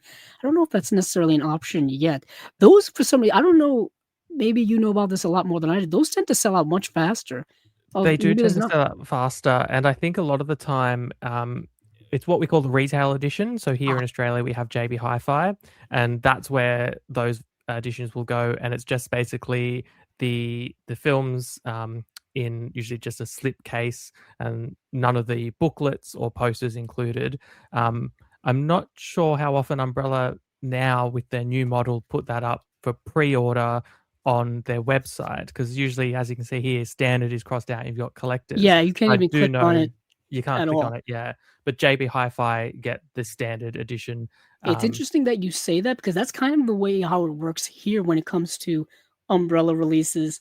Is the online retailers here, Orbit DVD, Diabolic DVD, or Odyssey Movies, they typically get that exact edition you're talking about, the standard edition, which I've got. I just happen to have nice. Dogma here. Yeah, So nice. this I got edition of the Dogma I is got the the web store standard one. one. Yeah, you have a much cooler one than I do. Yeah, this was the umbrella web store one. So that slip is what comes inside the hard box from the Yeah, web store edition, and then that's the retail edition. yeah. So it was yeah. I basically got all the on disc content. Yes. Everybody else got the cool collector's one that's got all the extra goodies. Um, but but what I really wanted was the extras. But like I mentioned earlier, when it comes to Cecil B. Demented, my favorite John Waters movie, I feel like I need that collector's edition from Umbrella. I'm just waiting for them to either have a sale or something because with the way in which the world is now, shipping from overseas is pretty expensive. Like it's like $30 to ship from Australia here to the US. Yeah, It, roughly the same coming the other way.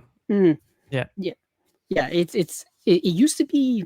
It used to be around 20, maybe 18, 20 to get from Umbrella to get it from directly from Umbrella here to the US. But now over the last few years with tariffs and the way in which politics is and all that kind of stuff, things have changed a little bit. They've actually changed domestically here shipping as well.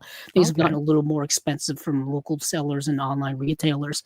But let's move to because there's only one more Umbrella release, and it's called Manhunt.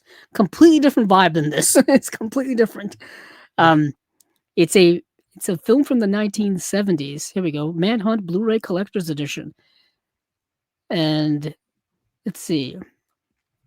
This comes with a 48-page booklet of behind-the-scenes material and essays by Mark Schilling and Jonathan Clements. Custom art rigid slipcase by Colin Murdoch. 8 original and replica lobby cards, versatile poster, limited edition number release. It says Manhunt comes to Blu-ray featuring iconic screen legend Takakura in the classic Japanese fugitive thriller. This edition has been meticulously restored in 4K from the original 35 millimeter OPN, which is I think original positive. No, I don't know what OPN stands for. uh, by producers Kadakawa. Please note this is a Blu-ray release only, not a 4K. Makes sense? Let's see. Outrageously over the top, Manhunt, also known as Hot Pursuit, um, is the fugitive thriller epic to rival all that followed. Tokyo District Public Prosecutor Futo Morioka is suddenly accused of a crime he didn't commit and arrested in the middle of a bustling Shinjuku street. Excuse me. Taking advantage of a lapse in police procedure, Morioka escapes and starts a search for the witnesses who have disappeared with police in pursuit. What follows is a legendary chase across the length and breadth of the country. Morioka fight uh, across the country. Morioka fights bears, falls in love, flies a plane, escapes an asylum, finds dead bodies, and survives multiple near catches from the relentless police inspector Yamura. On his tail, will Morioka expose the conspiracy that framed him before they catch him? So what you got here is the classic wrong man scenario. If you know Alfred Hitchcock, you know what I'm talking about. This movie feels actually coincidentally like North by Northwest, like the 39 Steps, which was kind of like Hitchcock's first attempt at North by Northwest, or that type of plot line where you've got this guy who, unbeknownst to him or unbeknownst to us really as viewers, did something and people are after him, and he's got to escape and prove his innocence. He happens to be a lawyer, so he's trying to go around to find certain witnesses who alleged to see him commit this crime, and he's coming across them, and they're already gone. So he can't you know use them as to help, and so he's got to find other pieces in which to figure things out. And like the description says, he goes through all kinds of things. Like he's like running through the woods at some point. He's flying a plane. He's fighting a bear. I mean, he's doing it all along the way. It is a fun, like wrong man scenario movie, and it's constantly moving forward, and it's constantly the plot's constantly changing and red herrings and all kind of stuff's going on. It's a rather exciting movie. Completely different, like I said, than the Hatchet box set that they're putting out. But for special features and stuff like that, we have an audio commentary with author Patrick Macias, and you get the international cut of the movie. And it says the modern samurai Matthew Carter on Takakura and the Art of Silence. So not much in the way of special features, but the movie itself is really, really good. And you get all the little extra swag that Umbrella's going to throw into this release as well. So yeah, that's pretty much it from Umbrella. Just 2 releases, which made my job a heck of a lot easier, I'll tell you Yes. that. Usually they do a few more than this, so this was nice. I guess that box set, which was actually teased a couple of days beforehand, so I kinda knew that the Hatchet box set was coming, so that was nice. So, now, where else would you like to go, Paul, on our journey through the boutique label releases? Oh, there's so many, but maybe go to Eureka or actually Indicator. Let's do Okay, Indicator. let's go to Indicator. Let's do Indicator. We'll go right to the source, we'll go right to let's see. I don't need this Umbrella website up anymore. We'll go straight to Eureka's website or Indicator's website, rather. I don't know why I said Eureka because I had Yeah, on my the mind. fault. Yeah, I don't know. So we have, I think, 3 announcements. We have Full House, Stavisky, and La Travesti. Um, and it looks like Full House is getting both a UK and US release. Stavisky is getting a US and UK release, as well as La Travesti 2. So I was only able to see 2 out of 3 of these movies. I was telling Paul earlier beforehand when I was getting these all set up that La Travesti I could not find at all to stream or watch anywhere. That was kind of the toughest one, but I guess we'll start with Full House. I typically go to the US release. It Mhm. really doesn't matter. They both have the same special features and all that kind of stuff. It's really just the region encoding. Right. Yeah, that's about it. Yeah, because this is region A and B. It's not even the region encoding. It's usually the cover. The ratings will be removed. Ah, That's usually the difference. Um, so 3 of France's most beloved fictional detectives are on the case in Full House. A portmanteau policier from director Henri Verneuil. Verneuil. Oh, my French is so off today. First, you have Monsieur Venn, created by Stanislaw Andre Steeman, is puzzled by a case in which the chief suspect seems to have the perfect alibi. He was with Venz at the time of the murder. Secondly is Peter Cheney's Lemmy Caution. Becomes entangled with a femme fatale as he tackles a jewel robbery, and the final segment focuses on George Simenon's Inspector Maigret as Michel Simon solves a murder from his sickbed with the aid of an altar boy. So what you have here is a movie with 3 vignettes within it. All of them are stories with these famous inspectors solving a case, and they're all, like I said, they're all relatively short. I think the runtime of the movie is 117 minutes. So each of them is slotted in a specific time, and it's fine. If you're familiar with these characters, perhaps you'll get a lot more out of it. If you like detective stories, perhaps you'll get a lot more out of it. I thought they were fine. Maigret was the only one I actually heard of because there's that whole like Maigret series that of movies that Kino's been putting out recently. So I was familiar with that, but the rest of them I hadn't really been familiar with. Uh, Paul, have you seen this movie before or familiar with any of these inspectors? I'm familiar with the same inspector as you. I think Maigret, I think Mm, is the French pronunciation. Because well, I say recently, is probably in the last 5 years. Rowan Atkinson did a version of that character. So that's how I was familiar with that particular French inspector. But I hadn't heard of the other 2 characters. But this kind of anthology type film does sound quite interesting. And we're talking about run times of films. I feel like watching an anthology film, no matter the length, does feel shorter because you've got your sort of your individual films within it. So it is a nice digestible chunk of time to watch. But no, it does sound interesting, and I do pick up indicator releases every now and again. I do love their limited editions that come in that Scannovo case with the book inside as well. So yeah, it looks like an interesting one, and I do like this cover on this release as well. yeah. I'm trying to see if I had any. No, because I think I have them all on my shelf because I've been getting the Jean Roland 4K edition that they've been putting out. That's Hmm. been my main concentration from Indicator over the last several years. That whole fantastique type of stuff because those 4Ks look so good. Because that No, world of Jean Roland is just all like it's all imagery. The stories are kind of whatever. It's just Yep. all like imagery and mood and fog machines and stuff like that, vampires and stuff. So I've been picking up those recently. So I haven't gotten into a lot of the other stuff that they've been doing. But I've always loved Indicator. We've had I think it was Sam and John. We've had them here on Chasing Labels a couple of times. They've been nice enough to come on here and talk about what they've been doing over at Indicator. I had their film noir box sets. I Yes, those are great.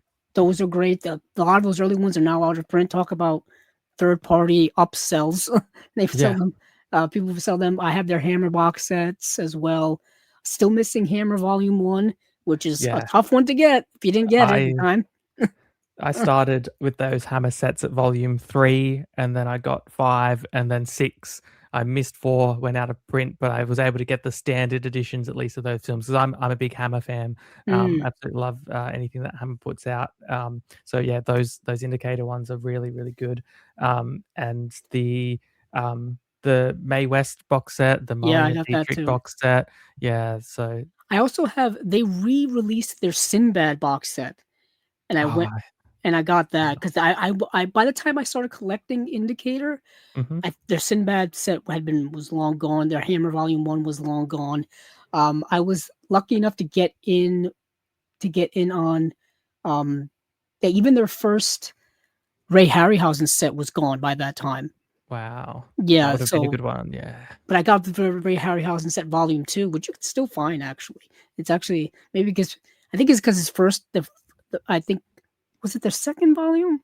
Or no, I forgot whichever one had like Jason and the Argonauts. That's the one that people really really wanted. Yeah, I Um, feel like that was volume 1, but I did miss out on that as well, and then I remember a while ago they had that sale where it's, like, very limited ones coming back or damaged yeah, stock or something, and it's like, obviously that went straight away again. yeah. I remember I ended up getting Remember the Night. Talk about kind of more classic film. That's yeah, that's a Yeah, good one. which I Yes. missed out on when it was announced, and I was like, "Oh, I'll pick it up eventually." You know, I'm one of those indifferent people, and Yep. then it ended up selling out, and I'm like, "Oh, damn, I really wanted it." And then they had one of those out of print restocks, and I'm like, "Oh, thank goodness." And it was brand new. Like Oh, usually those out wow. of prints, it was still like factory sealed. So I don't know if it was Yeah. something they had gotten from a store that didn't sell it, um, but it was brand new, nothing missing. Because sometimes they do say like these may these may be missing a booklet, or these may have like sticker residue on them, or there may be something wrong with these releases. But the two times I did it, there was nothing wrong with them at all. But Remember the Night was one I really wanted. I still need to get their Universal Noir Volume One and Volume Two, or do I have Volume One? I can't even tell. I think I've got so I have Universal Volume One. I didn't look over to the right far enough. Universal Volume One. I need to get Volume Two. I've got Columbia Noir number 6, and then they just started British Noir, I believe. Yes. Yeah. Yeah, so I've got to look into that. Yet again, they actually just had a sale on their site recently too, and I know Steven picked up a couple of things. But yeah, Indicator. I've been a big fan of them for so many years. I've got, like I said, a bunch of their stuff. Um, yeah, I started off small and it just grew and grew and grew. Yeah, Uh, those sales that they do are really good. Like, you can get some things for really good prices, and those are the 2 times, not past 2 years, but, 3 and 4 years ago, I just picked up a whole bunch in the sale because I thinking, "Right, this is the time to do it," and managed to get I think Remember the Night was one of them, some of those noir sets, I thought, "Right, now's my time to stock up on them for those prices," and, if you reached a certain amount, it was free worldwide shipping. So I thought, "Well, I've got to reach that amount now if they're gonna yeah, offer yeah. worldwide free shipping because Now, that's what can be the cost." now I wanted to ask you. You said you were a fan of Hammer. Are Oh, you yes. talking like Hammer horror, or are you just talking Hammer in general? Because I feel like Hammer there's a in distinction general. between the two. Yeah, Hammer in general. Bigger fan of their horror and their more well-known stuff, but I have been getting those recent 4K releases that are coming from Hammer, which are the, like, noir titles, um, and I've watched, Stolen Face, Spaceways, and Whispering Smith Hits London. I'm also a fan of those, which was during their exclusive period where it was, like, exclusive films, under the Hammer umbrella. Yeah, the reason why I mentioned that is because Hammer directly themselves has got a huge initiative going on last year and this year where they're putting out some big deluxe releases. I've been eyeballing that Curse of Frankenstein for months now because I've got the old Blu-ray from Warner Archive, and I know Warner Archive put out the 4K too, Yes. but it doesn't have the same amount of special features as the one from Hammer does. Also, that those Hammer sets are these big, Yeah. gigantic, thick sets. I've got them down on the shelf over there. They're underneath indicator, and yeah, the chunky sets they are big, but they include um, I think 4 or 5 discs, and then a big booklet. One of them has like a graphic novel sort of thing inside. Yeah, very impressed with the work because for a long time we thought maybe Hammer was going to stay with all the different distributors it was kind of with, but since like I think it was John Gore bought the company, all the rights have sort of come back to Hammer Nice. themselves, so they're able to handle it in house, which is very very good to see. Yeah, and that was the thing with with Hammer horror films, at least just from my perspective, is the catalog seemed to be spread out amongst different companies owning the rights to different movies. At least I can just talk about just from a US distribution perspective. That Hmm. seemed to be the case here. I know like Shout Factory had a bunch of Hammer horror. Warner Brothers has a bunch of Hammer horror. I mean, it just kind of bounced around. Some's like in the public domain. Like it was all over the place until recently. There's been a lot of consolidation and a lot of, like I said, really nice sets coming out for Hammer horror stuff. For which we do talk about here on Chasing Labels whenever there's one announced. Uh, Yeah. let's see. Tony does say he does say something. He says Hammer's releases, especially the box sets, are very impressive. They are because they are extensive. Like I said, they're not only thick just for the sake of the extra swag, their on disc content is extensive as well. A lot of historical stuff being poured into that because there's a lot of history behind Hammer. Hammer's been around for a long, long time, decades upon decades. And they didn't start out doing Hammer horror. They started out just doing, just as a movie production company. Yeah. And then they saw that horror was becoming popular and was like, hey, we should cash in on this. And that's when you get Curse of Frankenstein and you get House of Dracula and stuff like that. Yeah. Um the Christopher Lee stuff and Peter Cushing and everybody's being those are two big heavy Hammer horror guys Yeah, in my and they were opinion. just about every film you'll see them pop up type thing. It's like, Yeah, yeah, I they mean were on staff at Hammer, they were working out for other films, but always come back to Hammer and put in their roles there as well. yeah. And then you would get I want to say yeah, that makes sense. I was gonna say Donald Pleasance as well. I feel like he was in there. Um, but yeah, those are the two main guys. I mean, there's even I mean, we're gonna Andre talk about Morel as well, he was in a lot of them, the yeah. French, You see a British lot of the director. same directors too doing Hammer Yes, films. Ironically, I can't remember the one. Is it Terrence Young? Terence Fisher. Terrence Fisher, right? That's you see his name pop up a lot with Hammer stuff, Yeah. and it's really good. But hey, let's get back to Indicator. Uh, before we go too off book. Like I said, a lot of stuff to talk about here. So So much. for It's great. this release here, we've got a 4K restoration from the original camera, original nitrate negative. Sorry, Ooh, original mono audio. Michelle Simone, Old Roos's award-winning short film portrait of the great French actor. Image gallery, promotional and publicity materials, new and improved English translation subtitles. Limited edition exclusive booklet with new essay by Aaron Smoodin, archival profiles of director Henri Verneuil. I can't pronounce it. George Simenon, Stanislaw Andre Steeman, and Peter Cheney, and film credits. U.S. premiere on Blu-ray, limited to 4,000 copies for the UK and the US. More to be announced, and that is the movie Full House. Now let's go to the movie Stavisky. Stavisky stars someone people may recognize. That is um, Jean-Paul Belmondo and Alain René's Stavisky. Also, Charles Boyer is in the film as well. This is an interesting film about a real life person. So this is based on a real life person. These events may or may not be true, so bear with me here when it comes to these things. So, who was Alexander Stavisky in this? Oh boy, that's a long word. Charistic, characteristically fragmented drama. Celebrated author Alain René, who did Last Year at Marienbad. He also did so many other great works. Explores the months leading up to up to and examines the consequences of the death of historical figure and political enigma Serge Alexander Stavisky, portrayed by Jean-Paul Belmondo. He was in the movie Breathless, but he was also in so many other movies. Pierrot Le Faux is another one from Jean-Luc Godard, but he was Mm. in so many movies all the way up through the 90s, even all the way up through his death. And I will say this again, Paul. I don't know if you're familiar with when I say this. Every time Jean-Paul Belmondo pops up here, he passed away a few years ago, and they like had footage of his funeral, right? And it is the biggest like celebration and just emotional outpouring I've ever seen from a funeral. Like it was as if a a king had passed away or someone of royalty had passed away in Wow. France, and you people can look it up online. It's just it they took his death incredibly emotional, and it was really striking to me because Mm. to me I know him as the actor, but apparently he was just this French actor icon that was so beloved that people were really taken with his passing.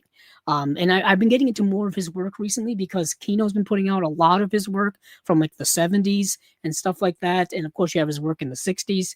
And ironically, this work is also from the 70s. But Jean Paul Belmondo, I had a commenter on here one time basically said he was the Jason Statham of his time. And I didn't realize how much of an action star he also was too. Wow. So I was like, oh, that's very fascinating.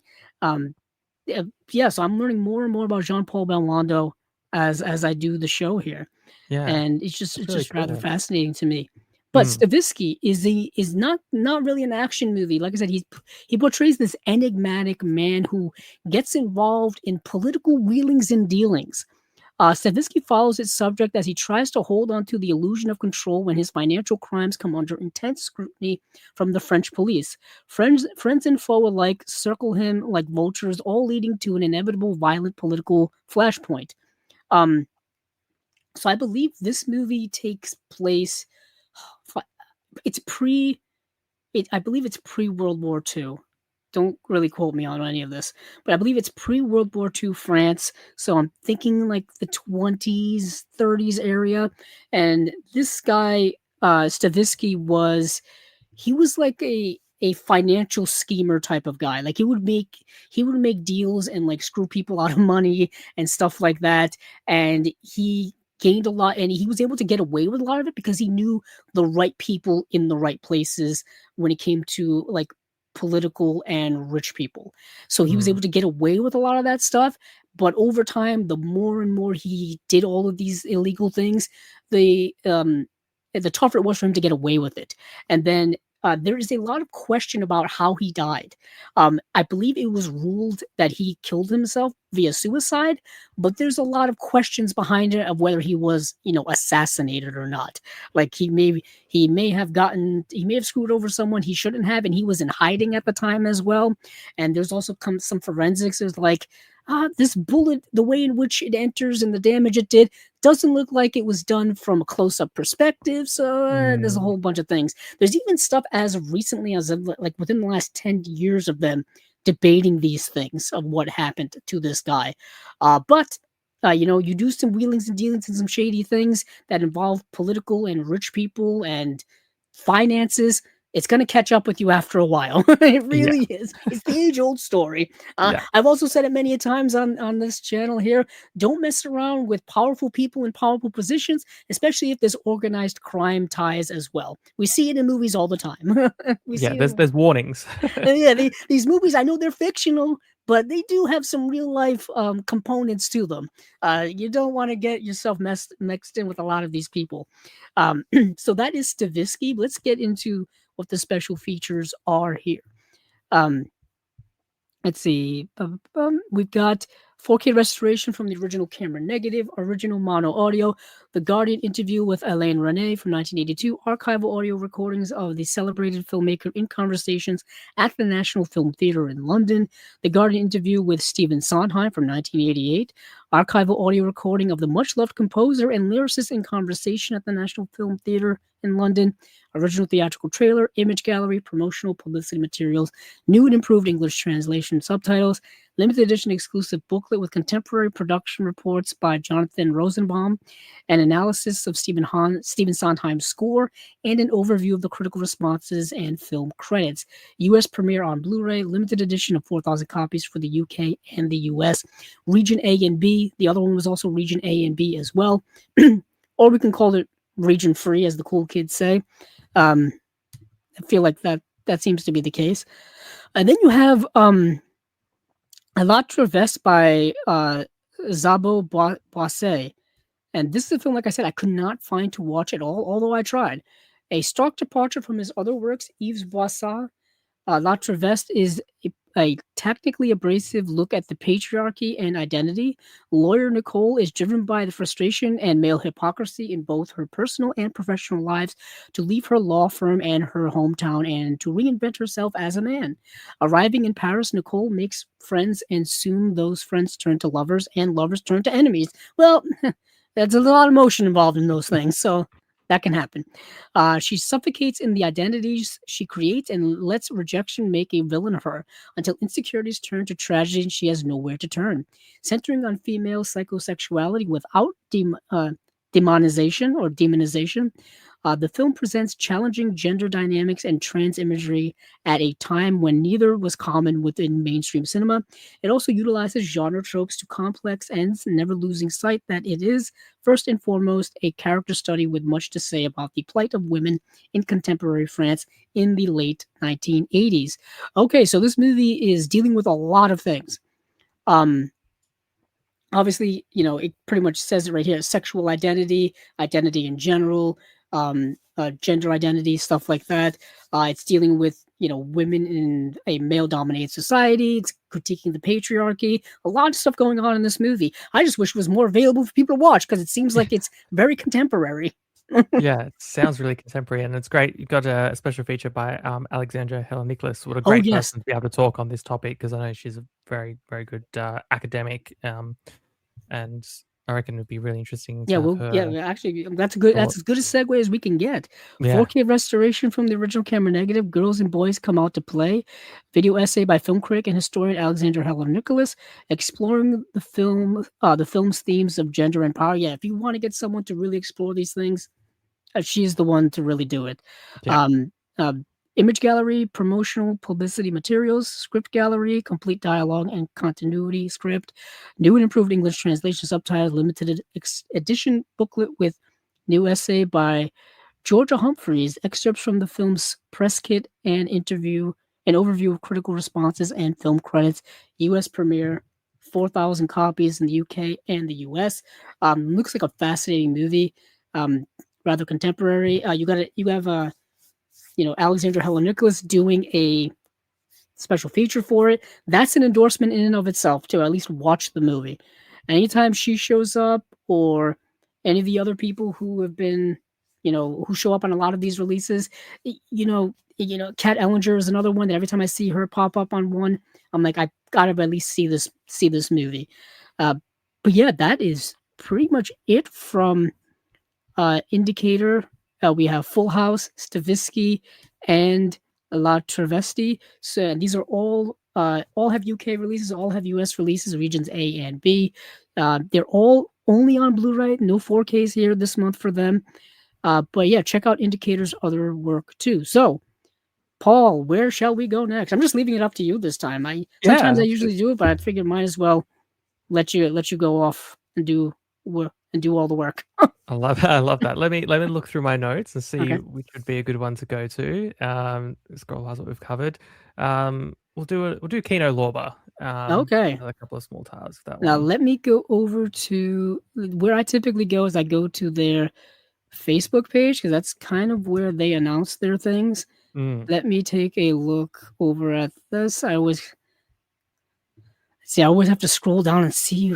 I don't even remember what I put on my. Let's see, what did I put on my for Kino? that's a good I put Rio. Rio Lobo and The Yeah. Lost Man. Let me see if they actually put Rio Lobo on their page. yet because I know I saw it someplace else. Worst case scenario, I'll just go look up Real Lobo on Blu-ray.com. They did announce a few things in the last few days that I just didn't add to the list because we already had so much other stuff to talk about. But there's The Lost Man, and I think Real Lobo I'm going to have to look for someplace else. There Oh, we no, go. there it is. Uh, they just didn't put any details out on it yet. That's typical Kino. So Yeah. Real Lobo is the John Wayne film from 1970. And let's see, it's coming soon on 4K UHD, brand new HDR/DV master. I can't remember who directed Real Lobo. Let me look that up really quickly. Um, it's a John Wayne Western. It's the movie he did right after he did the movie that he finally won an Oscar for, which is True Grit. True Grit. True Grit came out in 1969. Real Lobo came out in 1970. I think I've said this before on many a Chasing Labels episode. John Wayne was he was staunch old school Western guy straight to the end. He Mm. was still making movies that were kind of the old school type of Westerns, even though by 1970 we had kind of the newer Westerns. We had the spaghetti Western influence had made its way from overseas in Europe over to the United States, and you got movies like The Wild Bunch and other Westerns like that. But he was still holding on to the old one. So Real Lobo was directed by Howard Hawks. You got two old school guys here for the time. The Howard Hawks. Ironically, the other night, Turner Classic Movies was showing Red River, and it was like I had to turn it off because I'm like, if I start watching Red River, I'm going to want to watch the whole movie, and I don't have time for this right now. It's Red River is one of the earliest Criterions I ever bought. It was a big, thick set that came with the book as well. I always loved when they did that. They did that. With an Australian film Uh, actually. Picnicking Hanging Rock. Picking a Yeah. Hanging Rock. They had their first edition Blu-ray edition had the booklet had the book in it as well. Mm. Um, and yeah, Picking a Hanging Rock. What a movie!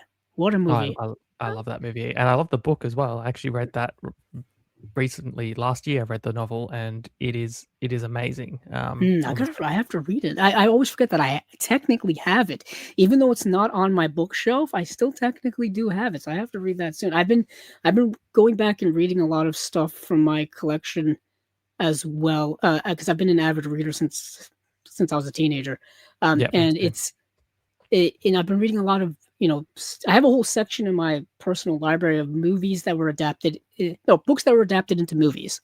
And so, like I just mentioned, True Grit. I read the book for True Grit. I've seen both adaptations. I just read Pride and Prejudice. I did in a recent unwatched pile. I watched the Pride and Prejudice with the Joe Wright film from 2005 with Keira Knightley and um, can't remember but so many other people in that movie. Donald Mm. Sutherland was in that movie. Colin Firth was in the film as well, but I had never seen that movie. But I was like, I want to read the book, watch the movie.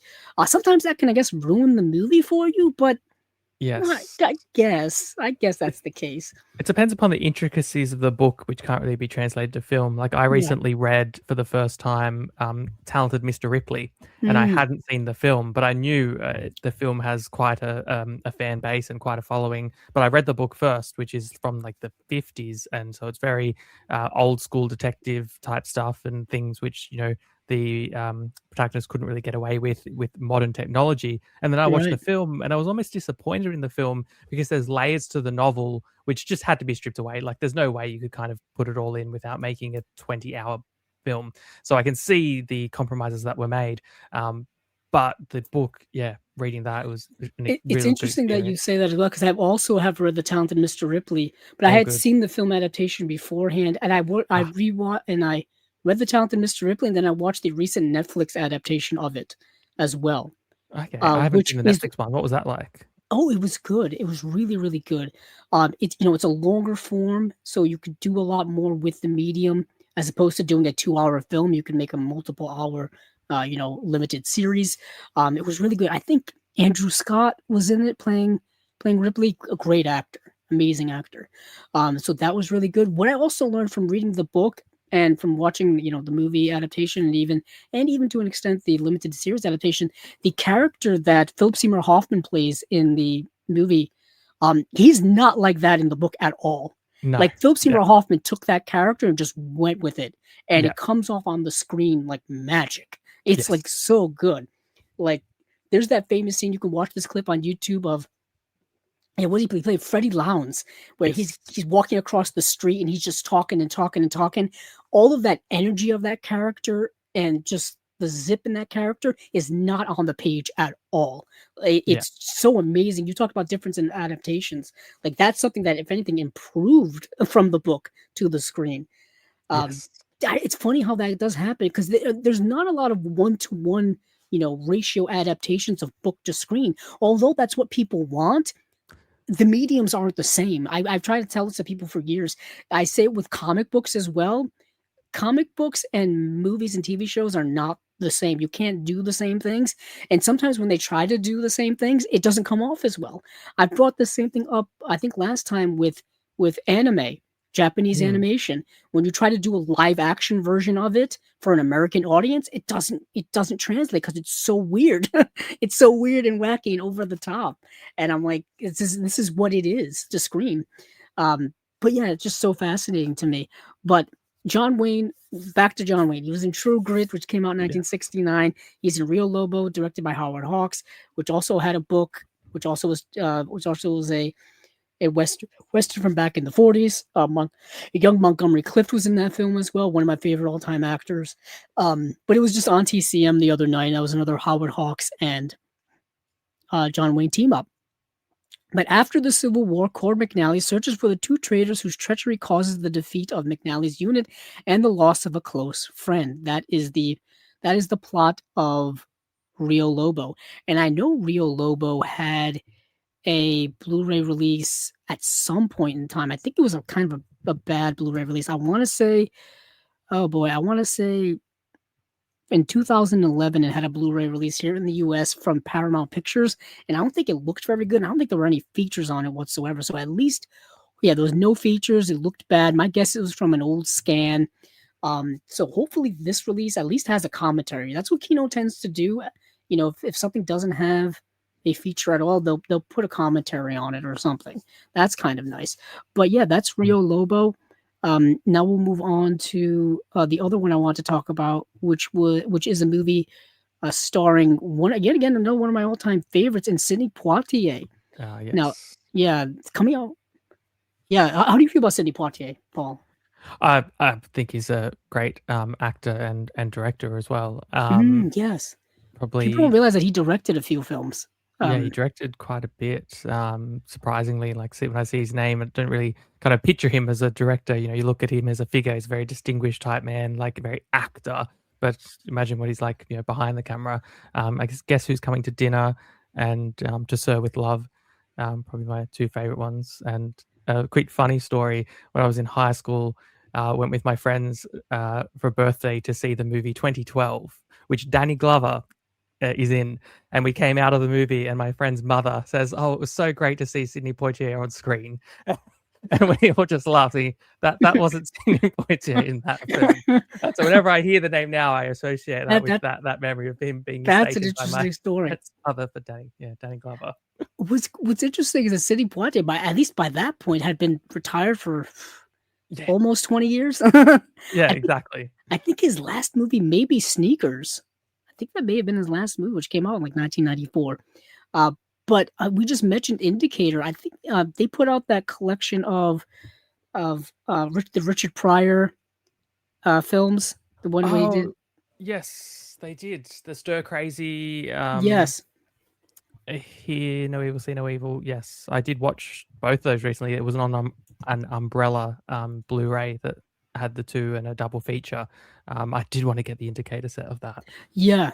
And the reason why I bring that up, because I He's, believe he directed a couple of them, I think he did. Yes. and it's yeah. I can't remember. He actually may have directed Stir Crazy. Now that I think about it, um, it's yeah, just fascinating to me. Like you don't think of Sidney Poitier as a director. You don't think about certain directors who actually did direct, ended up becoming directors. And some of Yeah. them have had success, some of them haven't. I think I mentioned here before.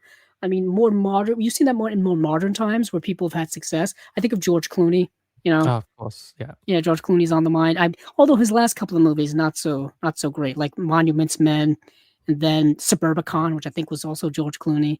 Uh, Yeah. not the best movies, I would say, but his early stuff, was it Confessions of a Dangerous Mind with Sam Rockwell? And no one talks about that movie. I think it's kind of brilliant. Um, Nice.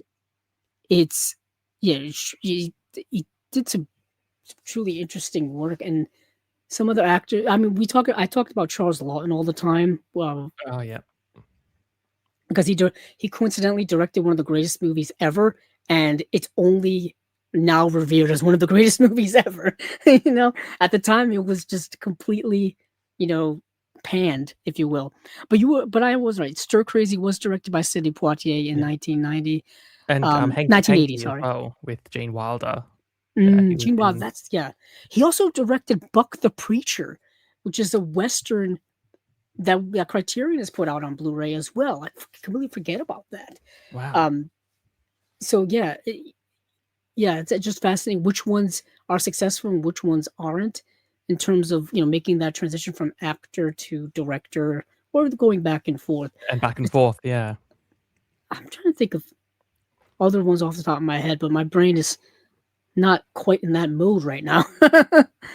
From doing Chasing Labels for the last 2 hours. Uh, I mean, Spike Lee has technically done both. He's been an actor and a director. I mean, you could say the same thing with Quentin Tarantino to a much lesser extent. I mean, he wanted to be an actor, but he's more of a director. But then he pops up and acts in his own movies, and the Robert Rodriguez film of From Dusk Till Dawn too, as Yeah. well. Um, I've just looked up a few names of Greta Gerwig, yes, Greta mentioned Gerwig. Yes, directing. of course. Clint Eastwood. Yep, Clint Eastwood. These are big names I should have remembered. Yeah, no, me too. I'm looking through, Ben Affleck. I Yeah, He's got yeah. some alright Local Matt. directorial. I don't think Matt Damon's really directed. If I do I recall, don't I don't think he really has, but Ben no, I Affleck don't. definitely. I mean, The Town, of course, Argo won Best Picture. Yeah, I His love his The movie Town. Gone Girl is still pretty revered. Um, you know, yeah, Sofia Coppola started out acting. She was in, Yeah. Godfather Part 3, and then, of course, she started her own career with The Virgin Suicides. Lost in Translation, which we are talking about That's a Kino. classic. Kino, Yeah. where's my Lost in Translations 4K that you promised me 3 years ago at this point? Yeah. Maybe we wait another 3 years and they'll Yeah, I then know, do the me. I was like, release. come on. As it is, what did I get recently that it took them like 2 years to put out? It's probably behind me. Mimic. Um, Oh, the Guillermo is del that Guillermo Toro's del Mimic. Toro? Yeah, where they announced it in like 2 or 3 years ago, and it finally got released like this past January or February. Yeah. Maybe it was behind me. I don't know. I can't really reach around. My athletics are not that good. But that was another one that they announced a while ago, and it finally got released. So hopefully, Lost in Translation is coming. But Mm, I can tell you that this Sidney Poitier film is also still coming. Um, yes. um, I've always been a fan of Sidney Poitier. If he's another actor whom I kind of want all of his movies. I mean, I have In the Heat of the Night, Lilies of the Field. Of course, you mentioned To Sir with Love, which I think all came out around the same year. Actually, that's a three. Or yeah, that's three pretty great films. Although Lilies of the Field, I think, came out earlier. The Lilies of the Field was like 1964, I think. The other Okay. ones were later. I think of the movie. Is it A Patch of Blue that he was in, where he gets in like a bit of a relationship with a blind woman? Okay, Warner Archives put out that movie. That's another really great film from him. Uh, uh, Also, there were sequels to In the Heat of the Night, which I actually still Yes. to this day have not seen. And I got the Kino of In the Heat of the Night before Imprint did their 4K, and the Kino does come with the other 2 films, in there, which I Yes, haven't seen either, but yeah, they did release them, that was the one in nice that thing set. about that set. That did come with the sequels, um, Yes. which is really cool. There's also In the Heat of the Night TV series that I don't Oh, think people remember I didn't from know I that. want to say the late '80s with Carol O'Connor from All in the Family fame Mhm. playing the lead cop. Why am I forgetting his name yet again? Is it Tibbs something? No, Is that no, the Rod Steiger character. I think the that's Rod Rod Steiger Steiger, character? right? Yeah, Yeah, he's in that, yeah. yeah, the Rod Steiger character. That ran for several seasons. I think that's only ever been available on DVD. That's just me just advocating for more old television to get HD releases, just He to was make it police chief happen. Bill Gillespie. Yes. Interesting. But this movie, The Lost Man, I had seen it some time ago. So let me see if this jogs my memory. So you got a brand new HD master from 4K scan, the 35 millimeter original camera negative, new audio commentary by film historian slash writer Julie Kurgo, and writer filmmaker Peter Hankoff, and then theatrical trailer. And then the movie itself, the iconic Sidney Poitier, who lives in the field in the heat of the night. Guess who's coming to dinner? Stars in this gripping 1969 drama of street style crime and justice. The secret leader of a black militant group, Jason Higgs Poitier, plots a dangerous payroll robbery. The money is marked for a mysterious organization that benefits the children of jailed black men. When the heist goes horribly wrong, Higgs and his men go on the run, with the entire Philadelphia police force following their every move. The captivating Joanna Shimkus uh, plays a social worker who helps and falls in love with Higgs, marked by late 60s racial tensions. This loose adaptation of F.L. Green's novel Odd Man Out was scripted and directed by um, Robert Allen, author, featuring Paul Winfield and music by the great Quincy Jones, who also did Mm. the music for In the Heat of the Night. So I remember this movie. This is a lot like when it mentioned The Odd Man Out, I'm assuming it's that movie starring, oh man, this is so The Odd Man Out is a Criterion film, I think directed by starring James Mason. Starring James Mason, also directed by Carol Reed, who of course did The Third Man, which is also one of the greatest movies ever. And yeah, it says a wounded Irish nationalist leader attempts to evade police following a failed robbery in Belfast. That's the premise of the movie Odd Man Out. This is kind of a remake of that, but you take the premise of that, the setting of that, the themes of that, and you put it in, 1969, the civil rights movement here in the United States, black militancy, the Black Panther movement, stuff like that. And you have Sidney Poitier playing the James Mason role, who's kind of on the run from the police after a failed heist. And that's the movie The Lost Man. Pretty good premise, good movie from what I remember. I'll watch any Sidney Poitier movie. So you've got me, and you've got my money. Oh, and Tony did back me up a little while ago. I'm glad he's here because his mind is sharp. Oh, He he's on says, it. "Yes, A Patch of Blue." That is the Yeah. Warner Archive movie that I was thinking of. He also says Sidney Poitier also directed Ghost Dad, a piece of the action with Bill Cosby. Well, we all can't do great things, but anywho, um, um, but yeah, this movie's definitely something I would definitely recommend people to at least watch if you're a fan of the great Sidney Poitier. And there's some other Kino stuff that have been announced here. Spy with a Cold Nose, and this is all stuff I didn't put on my list, but I thought I would just mention it here. There's going to be a 4K of looks like a Richard Burton film and starring Yeah. Raquel Welch as well, called Bluebeard from Umbrella did a 1972. Blu-ray of that one, Mm. last year or the year before, Is that that just the same? I standard think I one. talked about that movie. Mm. I must have talked about it. Now that you mention, it's kind of spurring my mind because Bluebeard it's a title that you see come up a lot. If you go look on IMDb, if you go look on Letterboxd, that title will come up. But I'm Mm. a big fan of Richard Burton. I think he was kind of an all-time actor. Oh, Uh, absolutely. yeah, I remember. There's this movie called Beckett, which he and Peter O'Toole basically just go at each other in terms of an acting clinic, and it's all like it's set during medieval times and stuff like that. It's a great film, and it's just two world class actors just putting on, like I said, an acting clinic. Mm. So I love Richard Burton. And there's also a movie here with James Garner called A Man Could Get Killed, starring James Garner, Melina McCory, Sandra Dee, and Tony Francioso. And just some other stuff from Kino that has been announced. Yet again, I didn't put it in my notes just for the sake of time. And for those of you who do listen to Chasing Labels or collectors, chances are you're going to be hearing about Kino because they always have stuff going on all of the time. They always have sales going on this time of year too, so keep your eyes out for that. I know they recently just I think their spring sale just ended. One of those sales. Anywho, it reminds me I still have to get The Phantom, which just got a Blu-ray, which just got a 4K release. I keep seeing it every single day, just in my passings on the internet, and I'm like, I need that movie.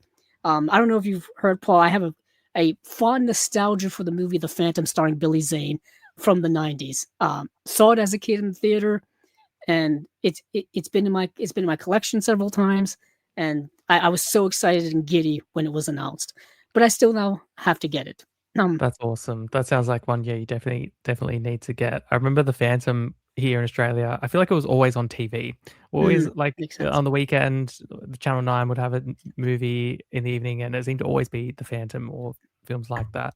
And then I remember getting, a comic book. It was like a thick, sort of bumper edition, and it had heaps of Phantom in it, and I just would read that. This when I was maybe, like, 7 or 8. Don't have that anymore, sadly, but I wanna get the 4K from Kino as well. Yeah. I think it was directed by an Australian, Simon Winson, I think, Actually, directed let that me one. I may be wrong, maybe misremembering, but, yeah, actually look. I'll look it up right now. But yeah, thank you. the Phantom is um it's yeah, the comic book of the Phantom I think predates like Superman and Batman. I think it's from the 30s. It's old school comic book stuff. Um, let's see, Simon Windsor. Yes, so he's the Australian director. Okay. Yeah, the Phantom stars Billy Zane, Christy Swanson, Treat Williams is the bad guy in it. Oh, Catherine wow. Zeta-Jones. This was like the first time I think I saw Catherine Zeta-Jones in a movie because this was 1996, and I think The Mask of Zorro didn't come out until what, the year after this, I think, Yeah. and that would be Catherine. She was in that as well. Um, Wow, Patrick McGoohan also plays Phantom's dad. He's the prisoner from The yeah, Prisoner. from The Prisoner. That's amazing. Was interesting. You mentioned The Prisoner earlier, Yeah, and I remember they released a Blu-ray here back in the late 2000s to coincide with because they remade The Prisoner with Ian McKellen in the yeah, Patrick and and, I think Jim Caviezel. yeah, it was Jim Caviezel and Ian McKellen. And it Yeah, was on here in the States, it was on AMC. And this was before AMC was doing their original programming like Mad Men, Breaking mm, Bad, The Walking Dead, and all that kind of stuff. So it was kind of them trying out like original programming. I think. I think it was it was either AMC or A&E. Don't really. I get those two confused sometimes. But either way, that's why they released the Blu-ray of that time. And Blu-ray when they put that out, Blu-ray was relatively new, especially for television.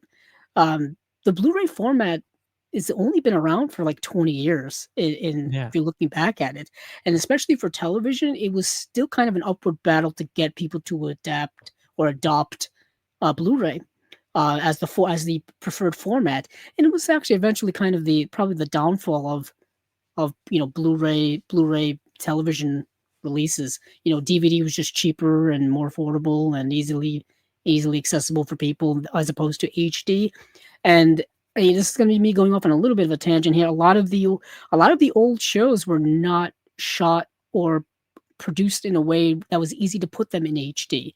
A lot of you got to do a lot of work that's going to cost a lot of money to put them on you know put them on Blu-ray and stuff like that. Um, I've been thinking about this for days, so I'm just going to put it out there. Recently, Tales from the Crypt, I think, has been available to stream for the first time. The old Tales from the Crypt series from I want to say 80s. And people were a little upset that it didn't look like it was in high definition, didn't look really good. And come to find out that the old Tales of the Crypt television series was shot on 35 millimeter, but it was post processed and produced on videotape. So it's an yeah, analog. So when you're going to put analog onto Blu-ray or onto HD, you can't really do it. You yeah, can do it, but it would be up converted, it would be up resed, it wouldn't look good. So that's why there's only really been Tales from the Crypt DVDs for the last, however many years they've been producing DVDs. And that does go back to a lot of like my advocacy for classic shows to be or more older shows to be put on Blu-ray. I know it's going to cost a lot. I know it's yes, going to cost a lot, and that whole going from film to video and the video basically the masters being on videotape was done with a lot of shows in the 80s and 90s. Before the inventions of like digital cameras and HD cameras, a lot of things were either shot on film and then done on video because it was cheaper to do it that way or for convenience sake and stuff like that.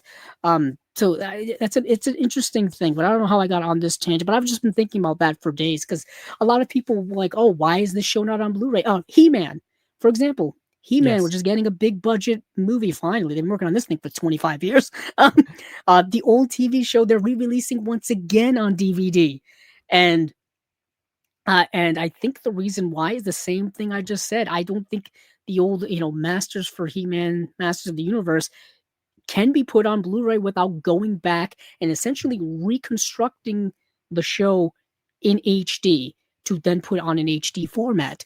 And I know this kind of ties in with a lot of things when it comes to film as well. Sometimes you don't have the elements to put something on Blu-ray. Sometimes you don't have the elements to put something on 4K. So that's why you only get the Blu-ray release, or sometimes you only get a movie on DVD. Unfortunately, that seems to be the case. But Yeah. moving on from Kino, where shall we go now? Oh, Um, let's go to new wave video. I ah,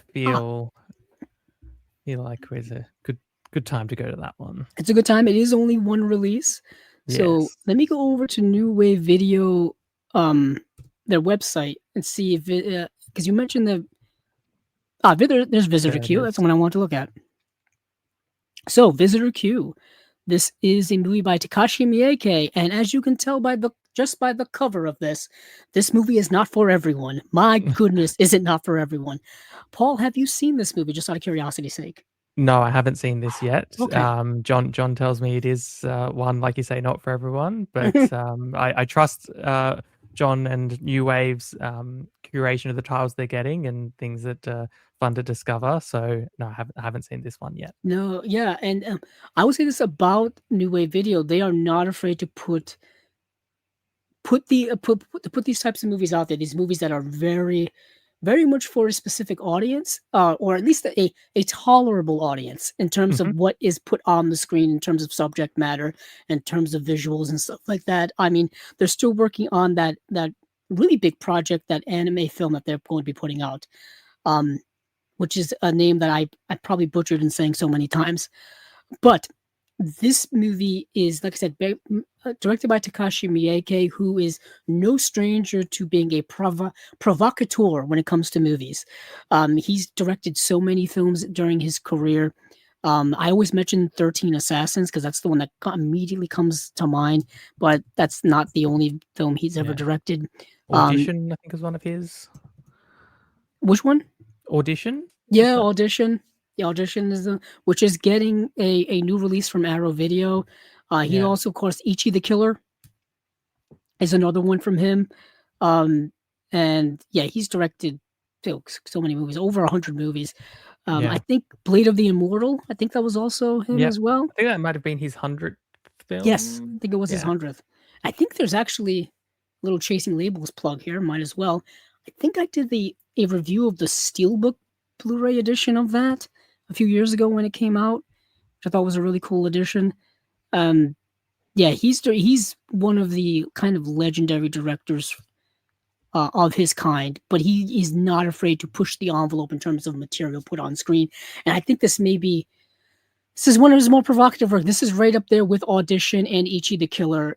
Let me see what I can actually read here without losing losing people. Um, So, Visitor Q Blu-ray release. A deeply dysfunctional family is pushed to the brink when a mysterious stranger enters their home, unleashing long-suppressed tensions and laying bare their most disturbing taboos. His silent presence sets off a series of shocking transformations, compelling each member to confront their darkest impulses, blending pitch-black humor with razor-sharp social commentary. Visitor Q fearlessly explores subjects such as you guessed it, incest, necrophilia, and bullying, laying bare the absurdity, cruelty, and unexpected resilience of modern family life. Shot in just 5 days on Raw Mini DV, it stands as one of Takashi Miike's most audacious and unforgettable films. New Wave Video proudly presents a special edition of one of the most shocking films of all time, featuring a brand new transfer from the original master tape and an uh, uh, array of newly created supplemental materials. Those materials are transfer from the original master tape, like we just mentioned, interview with the director Miike himself. That's kind of Yeah. amazing. It's massive. Video intro by filmmaker and historian Andrew Levoyd. Um, New descent into digital hell, Visitor Q then and now, an appreciation by film critic Ron Peterson. Distorted disturbances, the radical digital aesthetics of Visitor Q video essay by Japanese cinema expert Joe Hickenbottom. theatrical trailer. There's a booklet featuring new essays by Amber T. and Michelle Kisner, and in the new slipcover art by Sean Longmore with UV spot gloss and inner sleeve artwork by Kit Gallery 2001. Um, yeah, the movie only runs 84 minutes, but that's all you need. That's all you need. I even hesitate to scroll down further because the screenshots would get me banned from YouTube for life. Yeah. But movie, like it says, it gets into very taboo material, and like I said, Miyake is not afraid to show this taboo material in all of its uncomfortableness. You know what I mean? And all of its risqueness and all of that stuff. Lots of nudity, sexual material, um, taboo material, and stuff like that. But the movie does have thematic points to what it's trying to do, and it's billed as kind of sometimes as a dark comedy, kind of in the same way as Yorgos Lanthimos' Dogtooth is billed as a dark comedy, which I never viewed it as a comedy while I was watching it. Um, um, the movie is very darkly disturbing in that regard. This movie is also darkly disturbing, but looks like a quality release from New Wave Video because I don't think this movie's ever really probably gotten its due on home media before. To get an interview with Takashi Miike himself that's new is kind of amazing. But they've been putting out all kinds of releases. Oh goodness, since has it been since last year? I think it has. Yes, I think it has been since last I year. ha- I have their first release number one in Rubber's Lover, Yeah. which is great. I've got to get their other stuff before I get too far behind, because their other stuff is also really good and challenging as well. There's a recent I talked about it here on Chasing Labels, but I want to mention it again. It's fantastic, like black neo noir movie that they're putting out. Colt is My Passport. That movie is excellent. For those of you, I want to reiterate that again. A Colt is My Passport is excellent. If you like the films of Seijun Suzuki, if you like kind of like Branded to Kill and stuff like that, or if you like Japanese, any kind of like 60s Japanese noir stuff, Tokyo Drifter's another one. Colt is My Passport fits in right with that. Um, I think recently Nighty Night just came out, and I believe Strange Circus, which is now sold out. Just noticing that right now. I got to get a copy of Yeah. that if I can find it. Noriko's Dinner Table, Nighty Night, Colt is My Passport. Um, and then and then there's the anime film, which I'm completely blanking on. But Yeah, Tony gave us the title of that one, The oh, Tony, Overfiend. there you are. That's why. Yeah, That's why we had him. Yoratsuka Doji. Yeah, thank you. Oh, because I remember it's all coming back to me now. Because Tony, you got Tony, if you're watching, obviously, you got to watch it, and you said you watched it with friends. And I said, Tony, you got to be real comfortable with the friends you're watching that movie with. It's an erotic anime. It's a hentai anime movie. It doesn't hold back.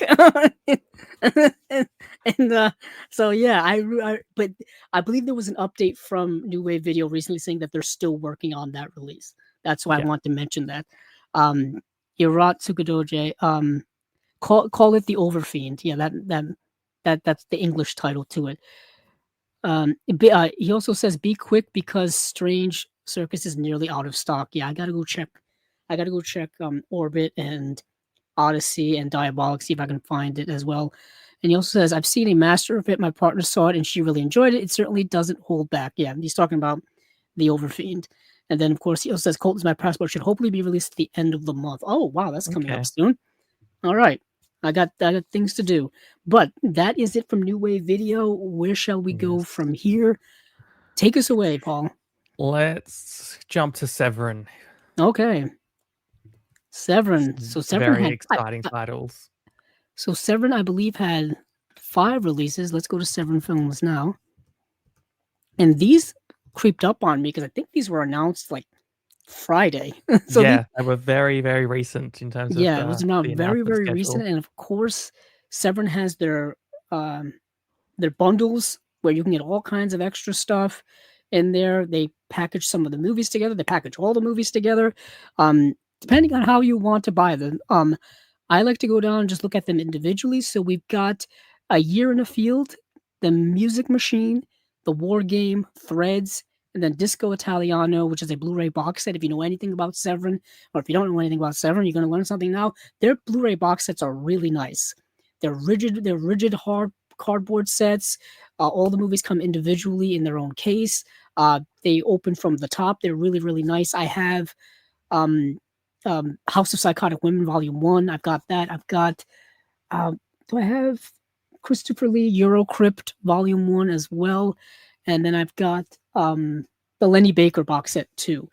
But any of their sets are really nice. Oh, of course, and their Mac Daddy of them all is their folk horror box sets. Those things are like treasure tomes of movies, just treasure Yeah. tomes. But let's get into this here. I was able to watch 3 out of 5 of these. I like a mad person over the weekend. I just kept watching movies over and over again in a complete day. So let's start with A Year in the Field because this is actually put out by um, Kier Janice's company that they're now working with. She just started, I believe, a distribution and publishing company, and this is, I believe, their first collaborative release with Severin. And this is a recent new movie. I think it's from like 2024, 2025, called A Year in the Field. And this is a documentary. It says, weathering the elements in the center of a field in West Cornwall is the Longstone, a natural relic that has quietly witnessed a 4,000 years of tumultuous history. BAFTA-winning documentarian Christopher Morris's elegiac, meditative, yet profoundly important film is the record of a year in the life of the monolith, beginning on winter solstice 2020, as the order of the natural world began unraveling around the globe, and the threat of extreme climate change became a reality.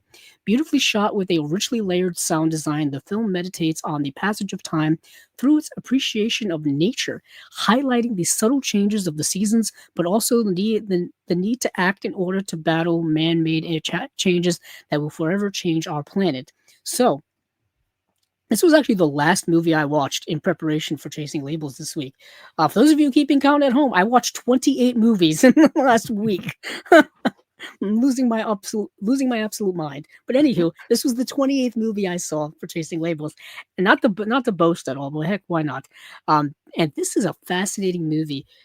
It was all shot on an iPhone, and it was all shot like it's just shots of this stone in a field in Cornwall, England, and there is a voiceover. I believe it's the director or someone. There's a voiceover of just saying kind of interesting anecdotes and interesting things, and a lot of it is politically based, time based.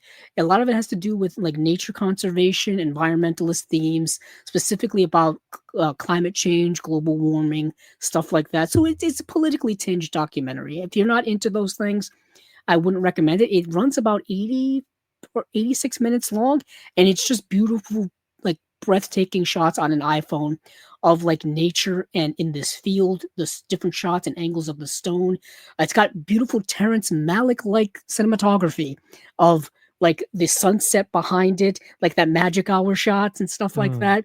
And the stone is like in the foreground, and the sun's in the background, and it's just beautiful stuff. And you're just looking at it, and the music's playing. It's like a screensaver sometimes. And I'm like, oh, this is beautiful and nice to watch at like 3 a.m.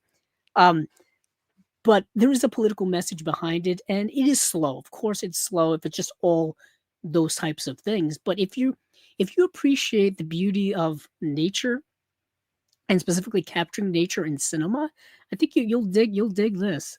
Um, but yeah, it was fascinating to me just to watch this movie. I had never heard of it before. Um, Mm. Paul, I don't know how you feel about Terrence Malick and his movies, but Um, felt like it. Felt like it. o okay, yeah, interesting. I do really like Days of Thunder, not Days of Thunder, sorry, Days of Heaven. Mm. Days of Heaven is a good one. Yeah, if it's got that kind of, cinematography to it, sounds really interesting. Um, and it mentions there in the synopsis a meditative look. So what sort of music is in the background of this when it's Um, um, musical, like a musical score, like right. a beautiful, like contemplative musical score, something you would use to like meditate, listen to. Yeah. Sometimes people will listen to music to sit and meditate and things like that. Felt very much like that. It's a very meditative movie, Mm. kind of trying to put you at ease, but also not warn you about the ever changing world of climate change, but kind of like, you know. just introduce certain interesting political themes in there. It's tough to pin down what this movie is actually about. What's Yeah. more fascinating to me is this stone has been standing in this field for nearly 4,000 years, which goes back to, like the Bronze Age in terms of historical perspective. So it's been there this whole time, very similar to something like Stonehenge, which has been around Yeah. for such a long time. And has been living through the ages as the world has changed rapidly around it. And all these big time world events that have happened over the last 4,000 years. I'm always fascinated with time and the shifting changes of time, the shifting changes of civilization and society, and how rapidly or how slow things have gone. Yeah. And all that time, this stone has just been there gathering moss that's probably older than most people. Yeah. Moss that's probably been there for hundreds of years. And it's just fascinating to me how something can be that old, still be around. Like if you think of like nature and trees, some trees have been around for hundreds and thousands of years. So it's just very fascinating to me. And the movie is hitting on a lot of, like I said, environmental things, specifically about, humanity's relationship to nature and the abuses and exploitation that's gone on in it. I just mentioned trees. Um, the overcutting of trees that have hurt the natural world and natural ecosystems and environments. When you think of like the overfishing of certain species of fish and how that's led to shortages and how that's led to like smaller species and things like that. And these aren't really political things. I mean, anytime you exploit something for personal gain, whether it's financially or anything else, there's going to be negative effects. And I think this Yeah. documentary kind of points out those things in a rather natural way. But anytime something political pops up, people go crazy. Yeah. people Exactly. people tend to take it their own way and take it too far and stuff like that and whatnot. Um, but it's fascinating to me. I do want to get into the special features here, get into what's included on this brand new. This is one of their now sub labels, actually. I forgot what it's called. I googled it yesterday. Is it spectral something? I completely forgot it. But let me read this off. Introduction by Christopher Morris, recorded for the Gimme Some Truth Film Festival. More Than Slow Cinema, director Christopher Morris and producer Denzel Monk in conversation. Paranormal in the West Country as an interview with the Stone Club's Lally Macbeth and Matthew Shaw. Q&A at the Philosophical Research Society, moderated by Will Sheff at Oakville River. Of Oakville River, interview with Christopher Morris at the Zurich Film Festival. Kestav from 2023, short film by Christopher Morris. Holloway from 2015, and another. That's a short film by Adam Scoville. Like I said, the movie runs 89 minutes, more like probably like 86 minutes without credits. Um, yeah, it's a slipcase and wrap designs by Of Stick and Bone, and then yeah, it's basically just a picture of the stone. Mm. And then there's certain uh, shots here. Oh, you can get shots of what the movie looks like. Like I said, certain shots of like bugs and animals and like that's a Malik shot right there. Yeah. Eh, there you go. There's the magic hour. There's the beautiful sky. I believe that's a rainbow or Looks like a something. rainbow. There's Yeah. even beautiful shots of like airplanes flying in the sky. You know how they're moving so fast, they leave a trail behind them. Um, and there's a beautiful shot of one like launching into the sky, and you see the stone in the foreground, and that in the background. It just shows you like something so ancient, but also something juxtaposed to something so modern as aircraft. An aircraft flying through the sky, which is something we've only had for like the last century. Yeah. Uh, it's such a fascinating documentary. But let's move on to another release. I know Tony said he was interested in the Disco Italiano. Um, Oh, I, yes. so I'm going to go over to Disco Italiano because it's something I was not aware of. Apparently, there's a disco-ploitation type of subgenre, um, Yeah. which is interesting to me. The worldwide disc premiere of three Italian disco disco exploitation classics with 5+ hours of special features and a bonus soundtrack CD, which is typically Severin's thing. From the country that brought you shock exploitation, nun exploitation, and Indiana Jones exploitation. Didn't know that was a thing. Comes the white suited subgenre that stayed alive for less than 18 months. Okay. Severin Films is now struttingly proud to resurrect this trio of Italian disco exploitation classics on disc for the first time ever. American Fever, starring Marsha Carvin, Zora Korova, and co-written by George Eastman slash Luigi Montefiore, boldly confronts a young man's disco dreams. The deliriously cheesy grease rock fearlessly blends comedy, action, drama, surreal dance-offs, and non-stop music. And in the now restored complete version of John Travolta, the face with two left feet. Giuseppe Spezza, who bears an uncanny resemblance to the American star, goofily pursues disco DJ Ilona Staller. With a little help from his friends, all three films in this collection have been scanned in 4K from their original camera negatives and includes 5+ combined hours of special features, plus a John Travolta bonus soundtrack. Now, when I mean this guy looks like John Travolta, he looks like John Yeah, Travolta. he does. He looks exactly like him. Like, look at him. He's even got the suit from Saturday Night Fever. He looks exact. I mean, that's uncanny. Yeah, Uncanny. I'm gonna leave that up just so people can get that visual. So, American Fever, Saturday Night Fever, Italian style. It depicts lives of distant dreams in Italy, all with a little hair gel and a white suit like John Travolta. The last 5 minutes are incredible. That's a blurb from someone. Let's see. The very first Italian exploitation film is also the closest in tone to Saturday Night Fever, thanks to large part to its smart screenplay, co-written by George Eastman and Luigi Montefiore. Let's see. Marsha Carvin stars as Tony, a gas station attendant by day, and King of the Rome discos at night. It's the same plot. For yeah, those of you who've never seen this Saturday Night Fever, isn't he like a stock boy by day and then like a dancing fiend by night? I believe that's the premise yeah. of Saturday Night Fever. A much darker film than people remember it being. I don't know, Paul. Have you seen Saturday Night Fever? Yeah, so fairly recently I got the 4K of Saturday Night Fever and I'd never seen it before. I was only aware of the music side of it and I put it on and then when the darker scenes happened, I almost thought, am I watching the wrong film? I Yeah, didn't realize it had those really dark themes and overtones to yeah. it. So no spoilers here for Saturday Night Fever, even though it is a 50-year-old movie by this point. The last act of that movie gets incredibly dark. Yeah, Um, like you're watching a different movie, like Paul just said, dark. And all people remember from that movie is the dance scenes and the BG soundtrack, and Bee they Gees. don't remember anything else. Yeah, Like my mom, and so my parents are from that 70s generation. My parents are both born in 1958. So of course they grew up in the 60s and their teenage years pretty much in the 70s. So they went to the movies all the time. My mother has the old the old 45s with like disco music and stuff. And she's talked about that movie my whole life. And I'm like, and after seeing the movie, I'm like, you don't remember that movie, do you? And she just remembers the music. She must just remember it. Because she would not be able to tolerate that type of an ending. That's what I'm yeah. trying to say here. She doesn't like those types of things on screen.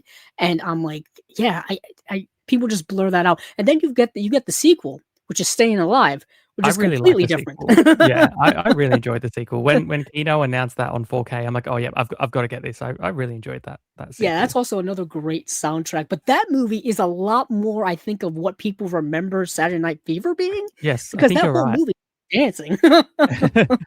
Yeah, I think you're right. I think that the memory of just the dancing is kind of what Staying Alive is, so it's almost like that sequel cashes in on what people remember the legacy of that first film being. Mm, very much so. Yes, Staying Alive, the sequel, directed by Sylvester Stallone, Yeah, one of his movies crazy. that he's directed in his career.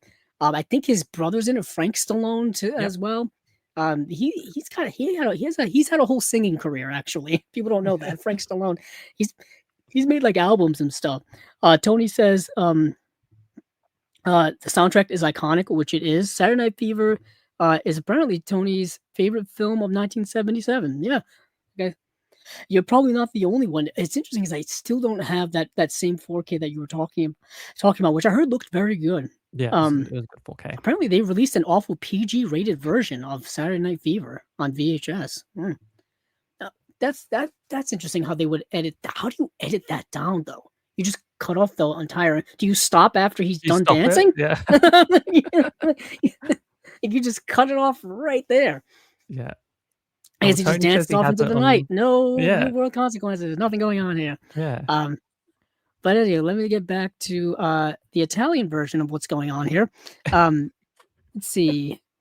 Gas station attendant by day and the king of the Rome discos at night. But Tony's dream of becoming a movie star in America are complicated by his best friend's deepening debt to loan sharks, his growing relationship with ambitious beauty, and the cold-hearted realities of the Italian film industry. Okay, that makes sense. And then we've got some special features here. There's an audio commentary with film historian Nathaniel Thompson and Howard S. Berger, all about the music, the birth of disco, and the road to Italy's American Fever. Interview with Alan Jones, author of Disco Mania, fantastic beats and where to find them. That's an interesting play on that Yeah. title. Movie's only 91 minutes long. It is Region A locked. Um, then you have Disc 2, which has the movie Grease Rock. In his first and only film, Monty Ray Garrison delivers a star-making performance as Robbie, a goofy yet charming rogue who loves his sidecar motorcycle, hair grease, and disco. But when he meets a high-class American, he'll pursue her through a polyester odyssey of tight outfits, insane dance-offs, rival gangs, car chases, J and B, a disco cover version of Satisfaction, and the Big King and Queen of Rock, and a Big King and Queen rock contest. Um, it says Fiamma Maglione and pop star Cecilia Buonocore co-star in this defiantly WTF mashup directed by Michelle Massimo Tarantini. Let's see, and featuring wall-to-wall music by Gianfranco Reverber. Let's see, now scanned in 4K from the original camera negative for the first time. We have an audio commentary with film historians Nathaniel Thompson and Eugenio Ercolani. What's this? Oh boy, Brillantina is the word. Guess like Greece is the word. Brillantina Yeah. is the word. Interview with Alan Jones, author of Disco Mania, Fantastic Beats, and Where to Find Them. Then you get John Travolta, the face with two left feet. Not the best compliment I've ever heard. The most infamous Italian disco exploitation film of all is everything you would imagine such a thing to be, and then some. In his sole leading role, Giuseppe Spezia stars as clumsy wallflower Gianni, who spends his night at John's Fever, John's Fevers, oh boy, John's Fever, hopelessly in love with the club's beautiful DJ. Um, but after his friends give him a complete makeover, Gianni becomes a dead ringer for a certain American movie star who just might win the heart of a disco queen. All right. So this also has now scanned in 4K from the original camera negative for the first time ever with a bonus soundtrack disc. Now, this has an audio commentary with film historian Nathaniel Thompson, Eugenio Ercolani, and Howard S. Berger. The show is over. The John Travolta and the end of the disco film. Interview with Alan Jones, author of Disco Mania, fantastic beats and where to find them. And then you get the US trailer, Italian trailer, and the bonus disc soundtrack CD. I have to commend. I say it all the time, but the the mere fact that Severin's able to clear the music rights to these to get the CDs from these movies is also always fascinating to me because that's a separate charge from getting the distribution rights for a movie. I feel like you've got to deal with like record companies and music rights holders and stuff like that. I feel like that's always a thing. But that is this Disco Mania release, or Discploitation release, or Disco Italiana release, 4 disc set, including a CD. Um, yeah, that's a fascinating just subgenre that I didn't think existed. Yeah, Didn't I think had existed. no idea either, but, trust Severin to bring out another type of exploitation subgenre. I mean, they've done The Nuns, they've done the Indiana Jones, which I got that Antonio Margheriti set, which has the font basically in the exact same Indiana Jones font, type on the cover. So, yeah, and, like, trust the Italians to knock off a genre, like they did the Australian movie Patrick. They did an unofficial sequel, um So yeah, they took it. Patrick lives. Patrick still lives or lives again, something like that. Which Severin put out on Blu-ray, funnily enough. But yeah, I'm gonna look forward to diving into this. As I did pre-order the set that comes with the book as well. Oh, nice. Yeah. Nice. So, I guess keeping before we get to the super dark and just depressing double feature we're about to talk about, let's talk about some music again with Music Machine. It's a worldwide Blu-ray premiere. Immediately after Saturday Night Fever swept the world, the disc-exploitation genre was born, and in the UK's first polyester imitator, director Ian Sharp crafts a gritty time capsule of late 70s London in which an unemployed bloke tries to win the big dance competition at Camden Town's iconic club, the Music Machine. British Nigerian singer Patty Boulay, Clark Peters, Fermain, and Academy Award winner Brendan Fricker co-star in the oddly likable discomania melodrama written by James Keenum Clark and produced by Brian Smedley Aston, with cinematography by Phil Mew, now scanned in 4K from a combination of the um, CRI and original and camera negative for the first time ever. Blu-ray has the Film Plus special features, dance partner interview with actress Patty Boulay, Howard and Candy, The Music Machine Dance Rivals interviews with actors David Easter and Mandy Perriment, The Music Machine Mentor interview with actor Clark Peters, the Dance Machine interview with choreographer Anthony Van Leest, the Music of the Machine interview with musician slash songwriter Les Hurdle, Disco Maniacs interview with Mark Moore of Sexpress, and Alan Jones, author of Discomania, the Camden location of the Music Machine Locations tour with Alan Jones teaser trailer, and that is it. I didn't get to see this movie, so I don't have much to say about it other than it probably pairs well with that box set we were just talking about. Probably Yeah. pairs exactly with it. Now let's get to the dark and depressing matter of it all. You have the War Game, and then you have Threads. Two movies that I think have a reputation and both live up to their reputation as the most depressing movies you'll ever see, or at least some of them. Just right away, Paul, do you have any history with these movies? Have you seen them, basically? I've wanted to see Threads, Yeah. surprisingly enough, as depressing as it is, for a long time, and I never picked up the original Blue, and I never got it on DVD, so I haven't seen it. I've seen movies in a similar vein. I know Testament was one, which Yep. Imprint brought out, and when we were talking about that a long time ago, I think it was Tony mentioned Threads in similar. So and there's a BBC one. So yeah, it's one I really want to see. I hadn't heard of the War Game before. So the War Game, I guess we'll start with that one because I feel like Threads is the one, like you just said, people know of the Yeah. most. I think even if you haven't seen it, you've at least heard of it. You've seen the poster, you've seen the image from it, Oh yeah. um, because it has such a reputation. Both programs were made to be broadcast on the BBC. Threads was in, I think, 1984, Mhm. 1985, somewhere around there. Um, the War Game was not broadcast, actually. It was supposed to be broadcast in, I think, 1965, 1966, somewhere around there. It was deemed too harsh to be broadcast, but they both cover the same types of situations. What would happen if there was essentially a nuclear attack? What would be the fallout in terms of how would society deal with it? How would the government deal with it? What would happen? And basically, what horrors would ensue? Because they they guessed that there would be such great horrors that it would change the world dramatically. So let's talk about the War Game first. The War Game is actually only 47, 48 minutes long, so it's a super short watch, but it is harsh. These are two of the most harshest things I've at least ever seen in my viewing life. So the War Game, like I said, is the one from the 60s, also produced to be put on the BBC. So in 1965, Peter Watkins uh, recruited 350 amateur actors, utilized direct quotes from civil defense manuals, and employed newsreel-like recreations to craft a BBC documentary drama that depicted a nuclear attack on Great Britain.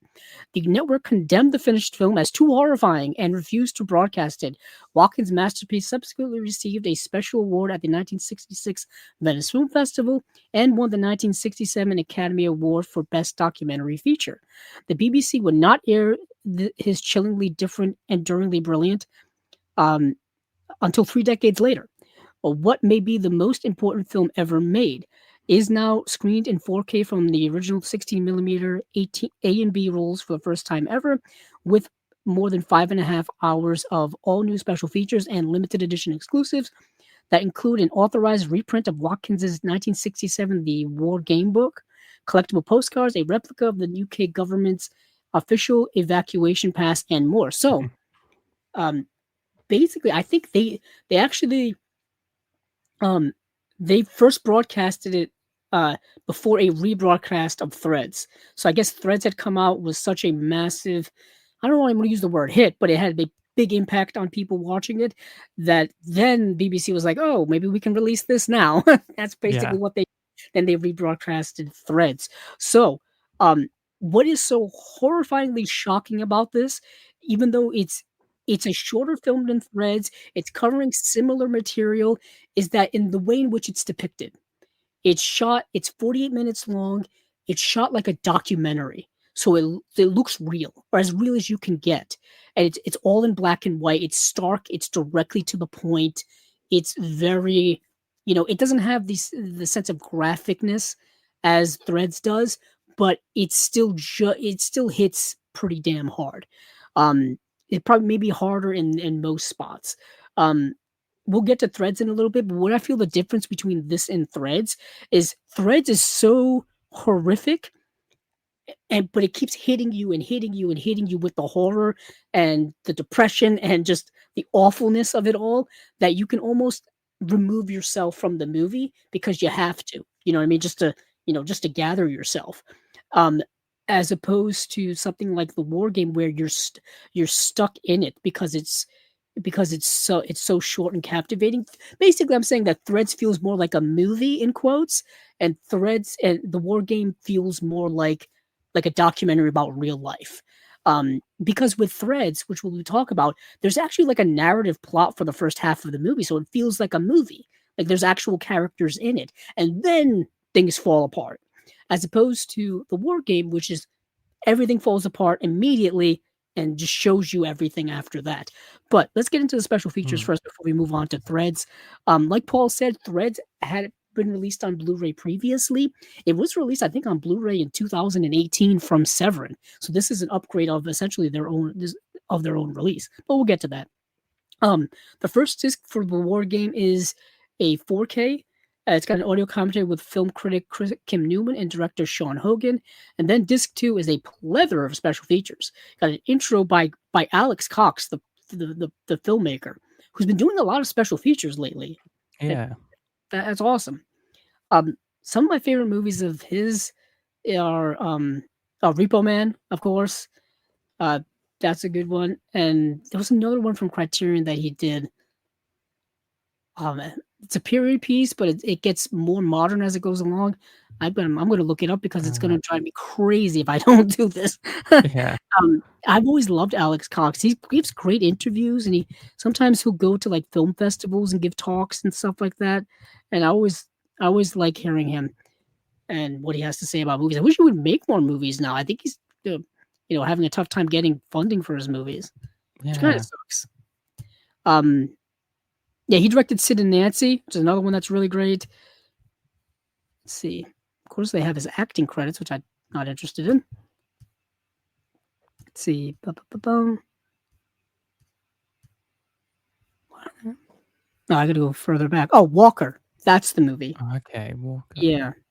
Yeah, he directed Repo Man, Sid and Nancy, and then Walker. And I think all three of those have Criterion releases on Blu-ray by this point, Mm. at least. And yeah, like I said, I've always been a big fan of his work. Um, But yeah, he's got special feature intro on this, and then plethora of other special stuff. You have Conflict by Design interview with Ann Davey Orr, production designer on Culloden and the War Game, Who Banned the War Game, an interview with Peter Watkins, historian John Cook, Game of Fact and Fiction video essay by Dr. Alexandra Heller Nicholas and filmmaker Stephen Broomer. I think we've had both of them here on Chasing Labels in the past. The War Game at Cine City, featurette by journalist Eric Valenti, or Valette, yeah, Valette. Nuclear Britain interview with Attack Warning Red, How Britain Prepared for Nuclear War, author Julie McDowell. Archival interview with editor Michael Bradsell. Peter Watkins reflects on the war game and the media from 1983. Interview from the Australian Film, Television, and Radio School. Introduction to the war game in Sheffield by Vision's producer John Ellis. The War Game in Sheffield, Peter Watkins recruits for a proposed War Game remake and unused footage for the UK TV show Visions. Trailer, Diary of an Unknown Soldier. That's a Peter Watkins short film. And then Forgotten Faces, another Peter Watkins short film as well. So this is a 4K UHD release of this, intended to be BBC special television broadcast from 1965, which didn't get broadcast till decades later because deemed too horrifying to show. Keep in mind, it is the 1960s. Things were a little looser later on, but this does fit very well with pairing it with Threads, and you can actually buy in a bundle. I think it's called the 4K Fallout, where you get both Threads and the War Game, plus some Yeah. extra goodies. But now we go to the big behemoth of it all. We go to Threads. 3-disc 4K UHD with limited edition slipcase plus postcards. This is a movie.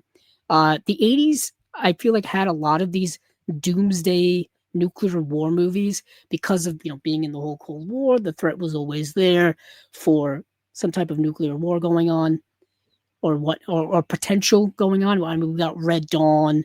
We got, say, like you mentioned, Testament. I always say The Day After is another one that was on the time. But this is the one that has the biggest reputation. On Sunday, September 23rd, 1984, Threads was broadcast on BBC Two, written by novelist/playwright Barry Hines and directed by BAFTA winner Mick Jackson. The film depicted the effects of a thermonuclear attack on the working-class city of Sheffield. 4 months later, the film was shown on American cable TV in both countries. In both countries, the graphic horrors of detonation, societal collapse, and nuclear winter were indelibly seared into tens of millions of homes. Over 4 decades, it has remained brilliant, according to The Guardian. And then you got a bunch of other pull quotes here. I love how the AV Club says, "Piss yourself, terrifying." That's Yeah. I like that does put it into perspective. For the first time ever, Threads is now scanned in 4K from the original 16mm A and B rolls with 7 hours of special features produced by Severin Films. This collection also includes a features produced by a bonus disc of Craig Ian Mann and Robert Nevitt's new documentary, Survivors, The Spectre of Threads, that explores the untold stories of the film's impact on the people of Sheffield and throughout the UK culture. So the movie, if I scroll down here, should tell me, it runs for about 2 hours, 117 minutes. And I would say the first half of the movie is kind of setting things up. It's the calm before the storm. You start seeing news broadcasts on televisions, on radios, about things happening in the Middle East. Things are afoot in the Middle East. Who would have guessed it, right? As if that doesn't happen today. And basically, the U.S. and the Soviet Union are utilizing Iran, and that's where things are escalating. People they're mobilizing military elements, right? Basically, it plays on the whole idea that if the U.S. would attack Iran, because keep in mind it's the 1980s, there was a lot of tension between Iran and the United States. That never went anywhere. But hey, what do you know? What do you know? History is fun, people, because it never ends and it's cyclical. What was once it's like. It's kind of nuts because I studied history in school and my degree is in history.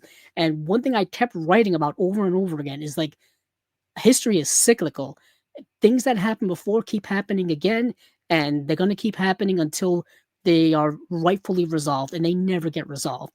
The same tensions between Iran and the United States that was happening in the 70s and into the 80s is still happening to this day. And the way that people are interacting in the world, same way. It's endless. But anywho, in Threads, in this fictional Threads, if you will, they're basically, if the United States invades Iran, the Soviet Union will come and invade. And basically what ends up happening is nuclear war breaks out between the United States and Iran. And then who gets drawn into all of that? Their allies.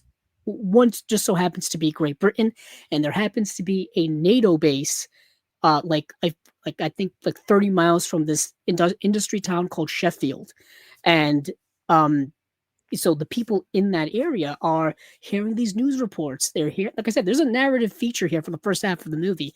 They're hearing news reports. There's tensions. People are getting kind of unsettled. There is a plot between a young man and a young woman who, they've had an unexpected pregnancy, and they're going to get married. They bought a house, and it just shows you like, oh, these people are starting their lives together. Well, things are about to go south really fast. And what ends up happening is nuclear war breaks out halfway into this movie, and things just go south from there, and it gets harsh. We are talking massive death, decay. Society crumbles almost instantly. And it just shows you like what would happen if just society just crumbles out of nowhere. And it gets bad. Basically, humanity is reduced back down. Like they almost like de-evolve to their like more animal instincts of survival. Like robbing and killing and rioting and to get food and just to survive. And then of course there's the whole health thing with what the fallout of radiation that's depicted in the movie. I have to say, whoever did the makeup effects work to show people, suffering from these effects health wise, did an amazing job. And the movie just hits you over and over again with these harsh reality to the point where you almost become numb to it after a while as a viewer. And I'm watching this, I'm like, this is 1984. This is incredibly, contemporary for what it's depicting. Um, and the horrors are very contemporary, and things like that, and the panic and whatnot. So Threads still, I think, holds up to this day. But it's been building up in my mind for years as this, totalitarian type of movie, this big gargantuan type of movie, and it really lived up to that. And the fact that it was a TV program, like TV budgets back in the 80s were not the way TV budgets were now, regardless if it was a BBC special. But yeah, it definitely held up. I just had to get all of that out of my system. But let's get into the special features of this release. I don't know if it's necessarily a movie I would watch again. It's one of those like you watch it once just to say you've watched it, and I don't know if I could watch it again. But you get an audio commentary with director Mick Jackson, moderated by film writer Kayla Janice and Severin Films David Gregory. Audio commentary with actress Karen Meager and television historian Simon Foucault. And then the second disc here is those same two audio commentaries, plus auditioning for the Apocalypse interview with Karen Meager, and then shooting the Annihilation interview with director of photography Andrew Dunn, destruction designer interview with production designer Christopher Robillard, interview with film writer Stephen Thrower. And then the disc 3 is another bonus disc. You get Survivors, The Spectres of Threads, feature documentary on the production of Threads and its effect on the people of Sheffield, England. Immediate and real interview with Julie McDowell, author of Attack Warning Red, How Britain Prepared for Nuclear War. Now, there are some moments of the movie where you also get the perspective not only of the people suffering literally, but also of like what happens to the British government. How do they react? How do they respond? And how ineffective do they eventually become? I find those things are rather interesting too, because I feel like we as a people, I'm just saying this in generalities, not everybody, but we think the government has this grand abstract apparatus of handling dangerous situations and world-defying dangerous situations, and that is in fact not the truth. If you just look at what happened with COVID, 6 years ago, when things kind of went asunder, the apparatuses to like handle those things really weren't there. We saw the overrunning of hospitals. We saw the overrunning of morgues. We saw people getting rapidly sick. We saw the response to all of those things, and all of the anger and distrust and the lack of empathy for your fellow man. We saw all of these things kind of happen in real time, not in a nuclear war situation, I know that, but just in society reacting to a global type of situation. We saw that in real time. That's why I think Threads, is rather contemporary from that perspective. But yeah, this is a big time release from Severin. It's a re-release of one of their other releases. So I think people are going to gravitate towards it. If you don't have the Blu-ray already, that's another case. But I think that's it from Severin. Yeah, that's their 5 releases. You have Yeah. Disco Italiana, Threads, The War Game, The Music Machine, and A Year in a Field. So that is it from Severin. Where are we now when it comes to our magic list? I feel like we are getting closer and closer to our grand finale. We're not quite there yet. Or I could be wrong. We still have to do Arrow and Eureka. That's where we There's still have to Arrow, go. Eureka, Mondo, and Vinegar Syndrome as well. Yeah. Okay. So I So, say, I say, I'll take the reins a little bit, steer us towards Eureka, just because Eureka only has 3 titles. That seems like it's easy. It's easy to do, and certainly. yeah, and there's some actual crossover with Eureka and what we talked about recently here with uh Deaf Crocodile. So here we are Yes. with Eureka. We have 3 titles. We have Beasts Unleashed.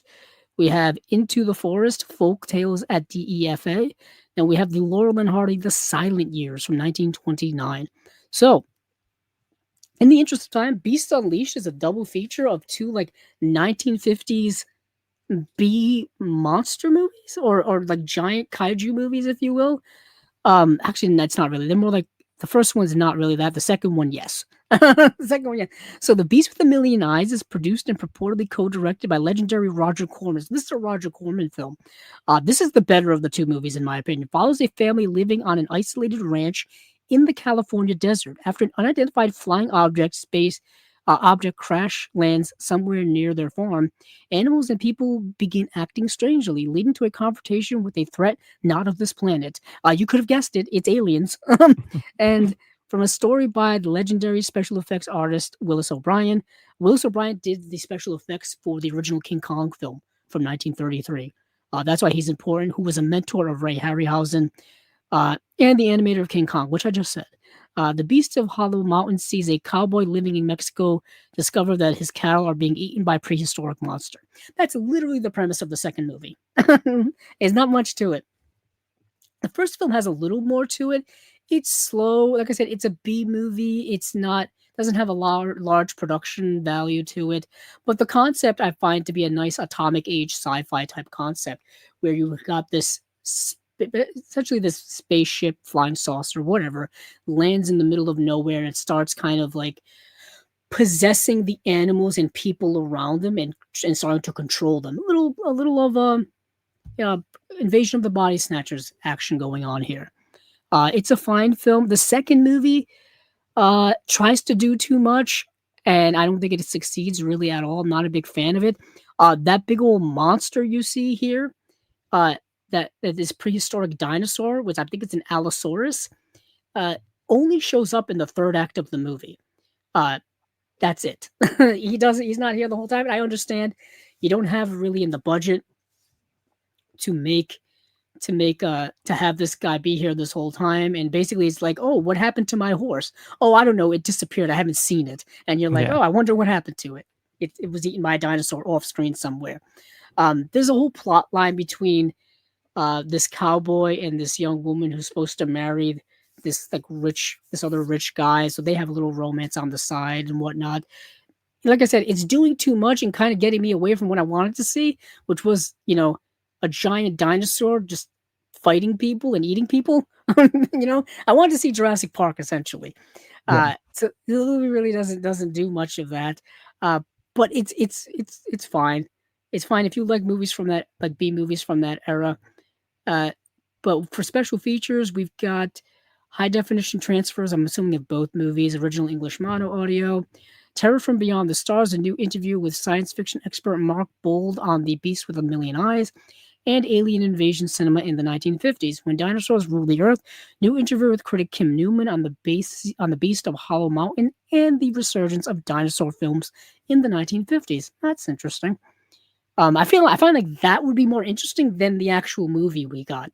I find those things fascinating where there's certain trends where certain genres are like are popular of the time. Let's see. Original theatrical trailers, limited edition O card slipcase, limited edition booklet featuring new writing by genre film expert Christopher Stewartson, on special effects artist Paul Blaisdell and the Beast with the Million Eyes, and a new essay by film journalist Sean McGeady on Weird Westerns and the Beast of Hollow Mountain.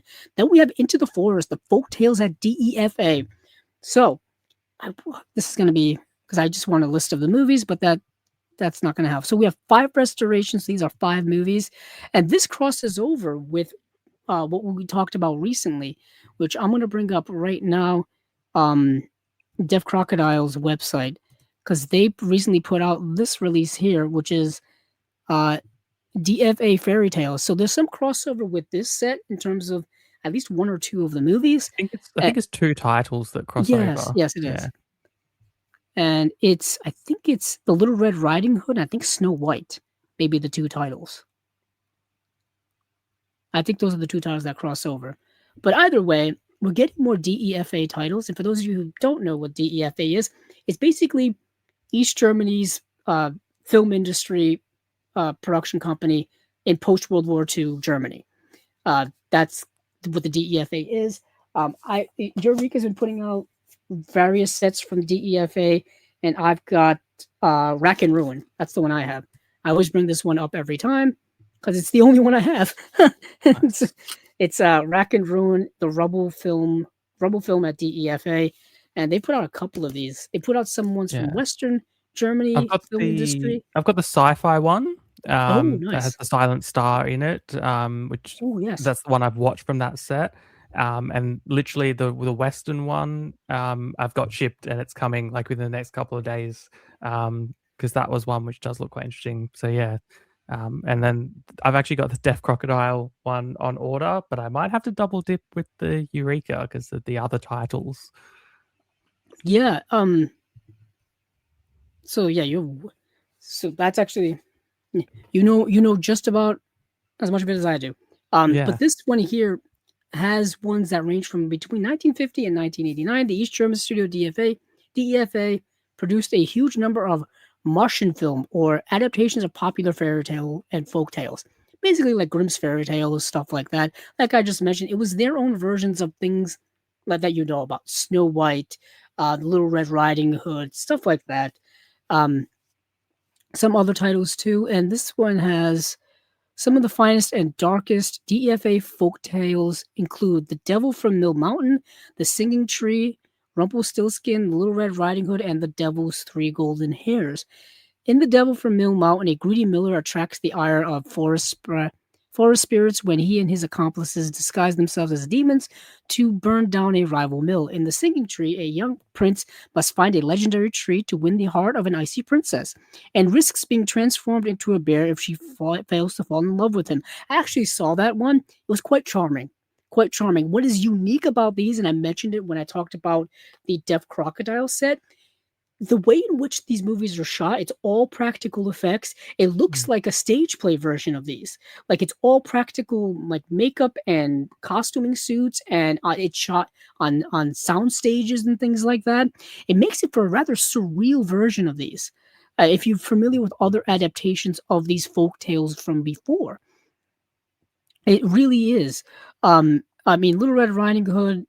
Let's see. Oh, Rumpelstiltskin follows a young woman whose boastful father claims she can spin straw into gold, leading her to make an ill-advised pact with a magical imp. Then the eponymous Little Red Riding Hood sets off to see her sick grandmother. We know that story, relying on her friends, the rabbit and the bear, to help her evade the cunning fox and the big bad wolf. That is such a surreal adaptation. I applaud people to track that down to watch it. Finally, the Devil's 3 Golden Hairs sees an unfortunate young man tasked with traveling into hell to retrieve 3 golden hairs from the devil himself. No easy task. For special features, like I said, 5 restorations by the DEFA Foundation, original German soundtracks, optional English soundtracks for The Singing Tree and The Devil's 3 Golden Hairs, optional English subtitles newly translated for this release, new audio commentary on Devil from the Mill Mountain by historian Michael Brook. Cool to see him. New audio commentary on Rumpelstiltskin by Sam Goff, editorial director for Klassiki, a host of the Klassiki Kino Club. Let me zoom out there. Didn't realize this would be this long. Holy heck.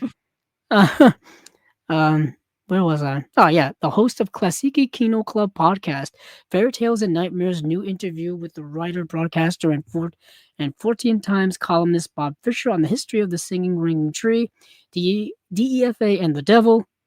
Uh, that's a new video essay on the Brothers Grimm. The Magic Scissors is a short silhouette animation inspired by traditional folk tales and produced by the DEFA studio. Sleeping Beauty was a beautiful child. Okay, that's a short puppet animation. That sounds fascinating.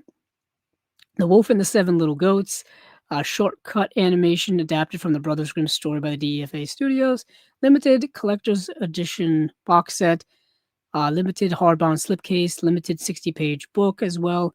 A whole bunch of stuff in there. These are coming out in July. Eureka puts out really nice box sets. I should say these are usually chock full with special features. So that is the DEFA stuff, and then the Laurel and Hardy stuff. This is classic Laurel and Hardy stuff from 1929. I think these would probably be like their last silent films because one of the movies in here is actually a sound film. I want to see if I. It would be nice if I could get just a list of the movies because people are probably familiar with Laurel and Hardy.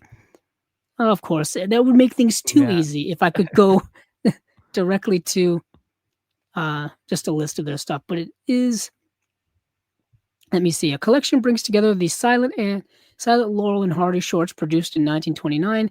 As the boys reached new levels of fame and success, Liberty cast Stan and Ollie as fugitives on the run. In the wrong again, the boys try to claim a reward by returning a lost horse to a bewildered millionaire seeking a stolen painting. That's my wife. Sees Ollie forced to choose between Stan and his spouse. In big business, the boys go door to door selling Christmas trees. And unaccustomed as we are, Ollie invites Stan over for dinner and attracts the ire of Mrs. Hardy. Double Whoopi sees the boys take jobs at a fancy hotel. Birthmarks has them cause chaos on the sleeper train. In Bacon Grabbers, Stan and Ollie are bailiffs tasked with recovering a radio. And finally, in Angora Love, they try to conceal a goat that has become very, very attached to them. Have you seen any of Laurel and Hardy's stuff? Just curious. I actually haven't seen any. Okay. It's stuff that my parents know of and have seen. Hmm. And they saw that film that came out, the Stan and Ollie sort of biopic type film. But Oh it's really yeah. something that's evaded me personally. So I'll have to look into some of these because they sound Yeah. quite good. And So obviously they're icons of comedy. So yeah. So Eureka's put out some sets. I know Flickr Alley has put out some sets here in the U.S. I yeah. You can watch pretty much all of their stuff or most of their stuff. These shorts over on YouTube. That's where I watched all of these. They all run cool. about 19 to 23, 24 minutes long. They're not long at all. I mean, obviously, 1920s silent cinema is a lot different than modern day cinema, especially comedy wise. But if you're familiar with silent film, I think these are worth just checking out in general. Mm, Um, it's not Chaplin, it's not um, Buster Keaton, it's not Harold Lloyd, it's not any of those kind of more grandiose, more higher type of production type of films. These are more like shorts about like physical comedy. Really, yeah. I know those were physical comedy guys too, but those were like big productions. Like I'm thinking of the General when he's like riding on a train. These are Train, not quite yeah. like that. You know, Yeah. I'm thinking of Harold Lloyd like climbing up a clock tower and stuff like that. That's not that. Or even in modern times where he's attached to that machine and that's going kind of Yes. haywire on him on Charlie Chaplin. Or in the Gold Rush, even the Gold Rush where it's got that big physical comedy scene of the house moving and stuff like that. It's not like that. Um, but yet again, you can probably watch a lot of these on YouTube because I think a lot of them ended up in the public domain for a while. So that's probably where they are. But in terms of special features here, there's a ton here. I don't think I can read all these without passing out. So needless to say, needless to say, you've got one, two, three audio commentaries. You have a new documentary about obviously Laurel and Hardy. I think these all have new 2K restorations. There's all kinds of different scores on here as well because um, these movies back a lot of the scores for a lot of the silent movies are kind of lost. So you get a lot of different iterations of the scores for silent movies. Yeah, there's so much audio commentaries on a lot of these here. But yeah, that's it for Eureka. I just want to go through them really quick. We've got um Beast Unleashed, a double feature. We have Into the Forest, Folktales at DEFA, and Laurel and Hardy, The Silent Years in 1929 to go along with the other Laurel and Hardy stuff that they've been doing. Um, Nice. so I guess we'll go to Arrow, right? Yeah, we'll go to Excellent. Arrow. Yeah, we're here. I will join Yeah, you do you again in approve? 1 second. Yeah, I'll Mm, join you again in 1 second. okay, no problem. So, I will preface Arrow here by um yeah, these are the Arrow July releases. So these are the July releases, and it's a uh or diverse group of movies. A lot of them are from 1970s, 1980s, and some into the 1990s, and even modern day stuff. So we've got ourselves a bit of a cross section here. I'll run these down, and then I will talk about them individually while Paul makes his return. So we've got The Outfit from 1973. We have Red Sun from 1971. We have Falling Down from 1993. We have To Live and Die in L.A. from 1985. That is the William Friedkin film. We have Soylent Green from 1973, starring Charlton Heston. We have Hush from 2016. Now, that is the movie directed by Mike Flanagan, which was I believe, a Netflix film. That got a Blu ray and a 4K release already from Shout Factory, which I'm sure many of you have. But now Arrow's putting out their own version of that. And then we've got Sex and Fury, and then Female Yakuza Tale from 1973, and that is a double feature of like these 1970s Japanese. I think the kind of erotic. I think they're pinku films. I really do. At least because I watched Sex and Fury, and that had a lot of those elements in it. So that would lead me to believe that that is the case. But we'll start with The Outfit here. So The Outfit is a 1973 film, and it's let's see. The description is before he embarked on a roar. Oh, are you back, Paul? Made it back. Yeah. Here Oh, we good, go. good, good. So I'm Thank talking you. about the. So you didn't miss much. I just ran down the Arrow releases, and I'm just talking about the first one here with The Outfit from Perfect. 1973, starring Robert Duvall, recently deceased Robert Duvall, one of the best actors I think of our time. Of course, he was in such movies as The Godfather, amongst a plethora of other films. But before he embarked on a roaring rampage of revenge with 1977's Rolling Thunder, director John Flynn made The Outfit a hard-boiled thriller par excellence, based on a novel by Richard Stark, and one of the greatest crime writers who ever lived. Earl Macklin, Robert Duvall, is a professional thief. Once upon a time, he and his brother Eddie robbed a bank together. Unfortunately, that bank was owned by a criminal syndicate, The Outfit. Now Eddie is dead, and it looks like Earl is next, but the Outfit hasn't counted on Earl's iron will. So Robert Duvall starts out this movie in prison, and he's a bank robber who's in prison, but once upon a time he robbed the wrong people. Once again, don't mess with organized crime. Yeah. Don't rob them. Don't rob businesses that they have a stake in. Don't rob banks that they have a stake in, because they will come after you no matter where you are. So his brother is basically killed as a form of revenge. He gets out of prison, finds out about it. Now he wants revenge on The Outfit, this organized crime unit, and he starts taking these guys out. That so imagine Robert Duvall like taking out mob bosses. That's this movie. Sounds pretty cool, and it is pretty cool. Um, and so we have a new restoration from the camera negative, just from the camera negative by Arrow Films. High definition presentation with the original and alternate ending options. That's cool via seamless Mm. branching. You don't hear much about seamless branching anymore, so that's kind of nice. Seamless branching was something they developed for DVD, where you could watch two cuts of the same movie on the same disc via seamless branching. You didn't have to have a theatrical cut on one disc and a director's cut or extended cut on another disc. You could put them on one disc, and it would, they could combine them together. That was a way for them to save disc space. That's an old school thing. We talked about VHS earlier and Yeah. NTSC, and now we're talking about seamless branching, which is a term I haven't used in years. Because with Blu-ray, it's always kind of been like that.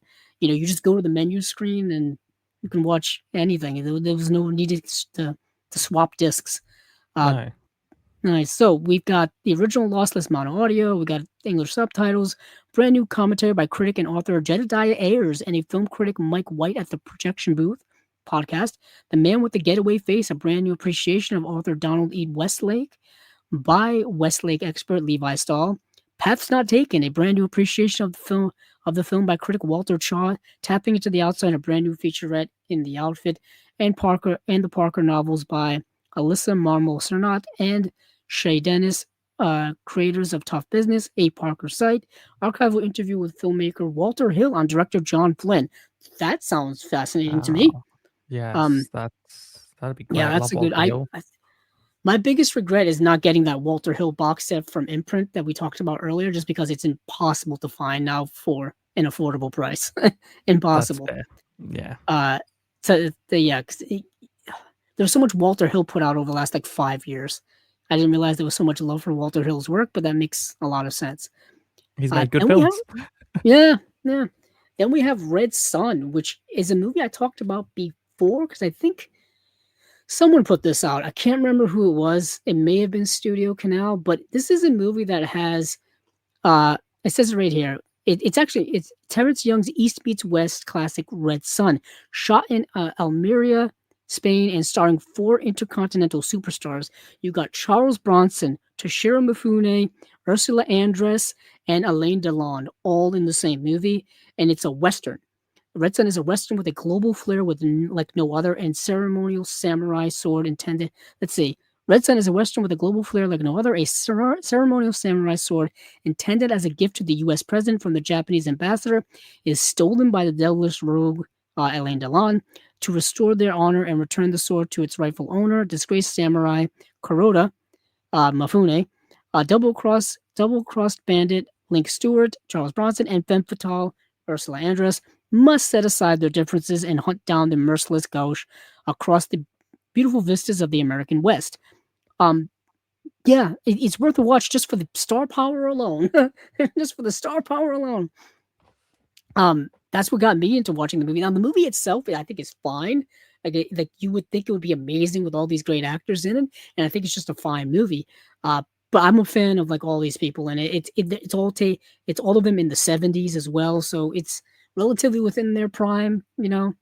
Uh, I dig it. So you got a 4K restoration of the film, Dolby Vision HDR presentation. You've got mono audio, brand new audio commentary by critics C. Courtney Joyner and Henry Parker, a global western, a brand new appreciation of the film by scholar Jose Arroyo, the Ghosts of the Samurai, a brand new visual essay by Daisuke Miao, The Man with the Golden Tooth, a new appreciation of Alain Delon by Mark Gallagher, Per le Cinema, an archival behind the scenes look at the film, Un Journal du Cinema, an archival television interview with Terrence Young and Toshiro Mifune. There's a Blu-ray version of it too, and then you get Falling Down. Now, Paul, have you seen the movie Falling Down, the Joel Schumacher film? I haven't, and it's one I Oh, do really, really want to see. So I'm glad that it's coming to 4K because I'll be getting this one for sure. yeah, I I would love Joel recommend people Schumacher. to check it out at least. It's Joel Schumacher. Forget what you think about Joel Schumacher's Batman movies. Forget it, throw it out the window. I know people like to criticize Batman Forever and then Batman and Robin. Throw those away, get them out of your head, because Joel Schumacher, outside of that, made some really good movies and dark Yeah. movies dealing with dark things. Like I'm thinking of Flatliners, which deals with Oh, death. that's good. Yeah. Yeah. I'm thinking of 8mm with Nicolas Cage, which deals about the seedy underground of like snuff movie culture. It's crazy, crazy dark movie. Yeah. And then you've got Falling Down with Michael Douglas, where have you ever wondered what happened if you just stopped giving a damn one day? It's like a much darker version of Office Space with Michael Douglas, like a more violent, darkly comedic and satirical version of that. So you have a darkly comic, razor sharp portrait of modern urban frustration starring Michael Douglas and Robert Duvall at their very best.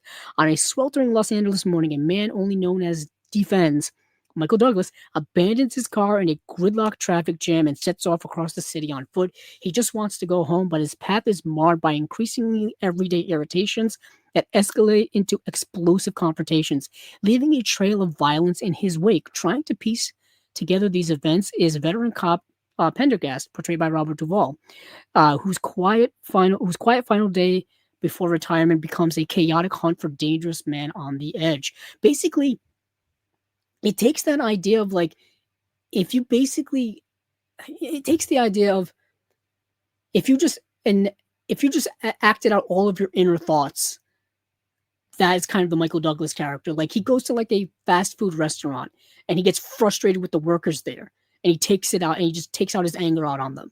You know what I mean? Like in this case here, like the movie starts off with him, he's stuck in traffic and he's like, screw it. I'm not dealing with this anymore. I'm just gonna get out and walk. He just leaves his car there. Like but things escalate more and more as the movie goes on, gets more and more violent as the movie goes on. But it's just a fascinating kind of look at that type of almost social experiment. Mm. And Michael Douglas is excellent in the movie. I was talking about Michael Douglas actually earlier before the show, way before the show. He's actually coming to my local Comic Con in November. Wow. And it's like the first convention he's ever done. And I'm like, yeah, I don't remember Michael Douglas needing to do, conventions, to like signing autographs and taking pictures and stuff. But it's because Yeah. to me, he's still a big time movie star. It's like A-list sort of, Yeah, it's yeah, like level, like yeah. like a legend. He's like, Yeah. we don't have very many legends left. Because, as sad as that is to say, I say that half kiddingly, half not. But we don't have a lot of them left. I just mentioned It's true. Robert Duvall just passed away.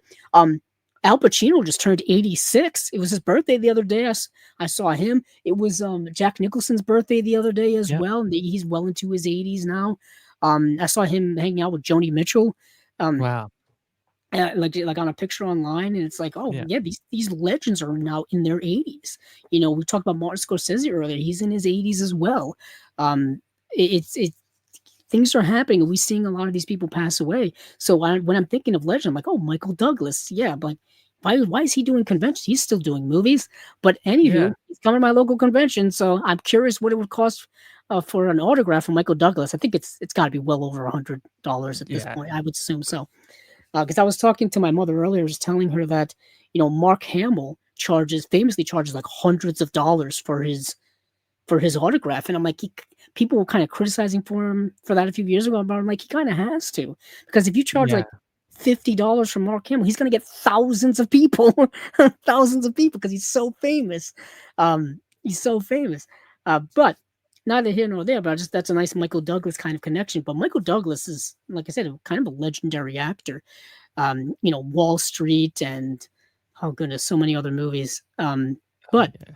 uh, this is one of his most famous ones for Falling Down, the Joel Schumacher film. I'm glad it's getting a 4K re-release just because the Blu-ray has been around for so many years that it was one of those movies that is prime for um a remastered re-release. Like the Blu-ray's from 2010, so 16 years ago. It's Yeah. from Warner Brothers, which famously at the time was still doing VC1 encodes on their movies, more compressed encoding for their video stuff. So it needed, and this is also goes to show you that the this is another Warner Brothers and Arrow collaboration for distribution, the distribution deal they've got going on. So They've that's done a nice to see few, that is yeah. still going forward as Warner Brothers is trying to figure out, are they being sold? They're not being sold? What's going on here? Yeah. What's going on here? Like every day it feels like there's new news about like them like trying to I be feel sold like at this point. it's hard to keep up with what the latest news is because it will be superseded the moment they seem to make a decision. Like, right now, Paramount's still trying to gather the funds to make the deal Mm. go through. From what I understand, they're getting a lot of their money from overseas. From what I Okay. understand, from ironically from Saudi Arabia, actually, that's how they're trying to get a lot of their money. So they're trying to get like approval from the government here, telling them, "Hey, we're getting this money from there, but they're not going to have any type of controlling stake in the government and in the company and whatnot." It's all again politics and money is kind of a lot of things going on here. Yes. But this was a much needed Warner Brothers re-release. I've had this theory here, Paul, that all of the Warner Brothers Blu-ray releases from like 2006 to like 2011 need remasters. Like I feel like they were just putting them on disc at the time because the Mm. format was new, and we've reached the point now where with remastering, with new scans and 4Ks and stuff like that, these can look a heck of a lot better. Just a heck of a lot better. Even their recent stuff I've got here of All the President's Men. Yeah, and yeah. Ben-Hur. Ben-Hur, These are yeah. two recent ones that look really, really good because they go back and remaster them. And All the President's Men, I think, came out around the same time on Blu-ray as Falling Down. I think I have both of them on an old Blu-ray digibook. Yeah, Uh, so and, yeah, go Poseidon on. was one as well. I had the old Blu-ray of Poseidon, and yeah, now it's on 4K, from Arrow, so and that looks great. I really like that disaster film. I know a lot of people don't like it, but it's one I really enjoy. Mm, mm. Let's see. Let's see, as I'm slowly losing my voice. Let's see if I finally lose my voice tonight. Who knows? So we've got Falling Down for special features. Newly 4K restoration of the film by Arrow Films, approved by cinematographer Andrei Bartosky. Dolby Vision and HDR presentation, newly restored original lossless stereo, and a DTS HD Master 4.0 track as well. Archival audio commentary by director Joel Schumacher, and the editor and the screenwriter, LA Times writer Sean Hubler, and actors Michael Douglas, Michael Paul Chan, Vonda Curtis Hall, and Frederick Forrest. That's a lot of people to do a commentary. Man on the Edge, a brand new interview with screenwriter Ed Burrow Smith. At War with the World, a brand new interview with composer James Newton Howard. Okay. Going Mm. Home, a brand new location featurette revisiting the real life Los Angeles sites used in Falling Down. Deconstructing Defense, an archival interview with Michael Douglas himself. That's getting a Blu-ray release too. To Live and Die in LA. Now this is a big one. So Yes. Paul, I did see. So I actually just started following Paul on Letterboxd. So I did Thank you. see that you did watch this recently. So I will let you talk about To Live and Die in LA because you gave it the highest score possible. I certainly did. I gave it 5 out of 5. For me, basically from the first frames and those that the when the music starts, I'm like, okay, I'm gonna love this because I love 80s music. I love 80s cinema. This falls into that in a very perfect way, as we mentioned a little bit earlier in the show. The way 80s films are. The Wang Chung score for this is amazing. The the theme that they do over the credits, which is actually interesting. William Friedkin originally didn't want a song to be, the name of the movie with the name of the song, but they handed it in and he said, "Yep, that's perfect. We're putting this on the credits. It's in the film." It's like a neo noir sort of crime movie. You've got William Peterson and Willem Dafoe both playing amazing characters. It's directed by William Friedkin. There's like a kinetic sort of pace to the action scenes, but there's also like a meditative arty look to the dialogue scenes and the exterior shots of LA. It's like the gritty side of LA, the crime side. And you've got bursts of intense violence, which almost caught me off guard, moments that I wasn't expecting in the plot. It's one which, you're on the ride basically from when you meet what the case is with this Secret Service officer dealing with counterfeit money, and you're on the ride through the whole film. Yeah, I think it was that drive and the direction and the music which just made me think. Not only is it a beautiful film, but an amazing film. I watched it on Blu-ray, knowing that it's going to come to 4K. Just the look of it, the lighting. I reckon this is going to look great on 4K. Yeah. So this was also released a couple of years ago on 4K through Kino. Mm. That Kino's the 4K has been around for quite a while. I've been trying to get it for several years now because I was kind of beefing up my William Friedkin section, and I just never got around to getting it. But I guess my my indifference of buying it has patience has paid off. I guess because now I got this what I assume to be a beautiful Arrow release coming out relatively soon. And that, I echo with everything Paul just said. The movie is really, really good. I got to give it a rewatch. I watched it a few years ago. I want to give it a rewatch, but young Willem Dafoe in it is great. The Secret Service agent is portrayed by William Peterson, who's kind of an underrated actor. He Oh, I was think so. in Manhunter, the Michael Mann film Manhunter. He played, he's, oh, gee, Um, what's it? Will, I forgot the character's name. yeah, it is. Yeah, Yeah, it's the one who interviews Hannibal Lecter in prison, portrayed by Brian Cox, who does an Brian Cox. amazing job. He was so Um, good in Manhunter. yeah, Um, yeah, that movie. I've also heard that movie's getting a 4K release Oh, I hope eventually. I it feel like does. I've got a Blu-ray, but yeah, I hope it gets a I Will think it's Graham. Prime. Will Graham. Yeah, I feel like I said it recently in on Chasing Labels that I think Michael Mann's movies are slowly getting 4K releases, slowly happening. Um, Mm. they did the 4K of Heat, they did a 4K of Collateral, they did a 4K of Black Hat. Um, they need to do the Insider. That would be great, and Ali would also be really nice too. But they've done a 4K release of Thief. They've done Thief. Thief. Yeah. On Yeah, Arrow. Yep. so so I feel like slowly but surely we're getting those re-released. But for special features here is a 4K restoration of the film. I'm assuming it's the same 4K restoration probably that was utilized just a couple of years ago for the Kino release. Dolby Vision HDR presentation of the film. There is an audio commentary by director and co-writer William Friedkin. Taking a Chance, an archive interview with actor William Peterson. Doctor for a Day, an archive interview with actor Dwyer Brown. Renaissance Woman in LA, an archive interview with Deborah Fuhrer. Let's see, So in Phase, Scoring to Live and Let Die, an archive interview with composer Wang Chung.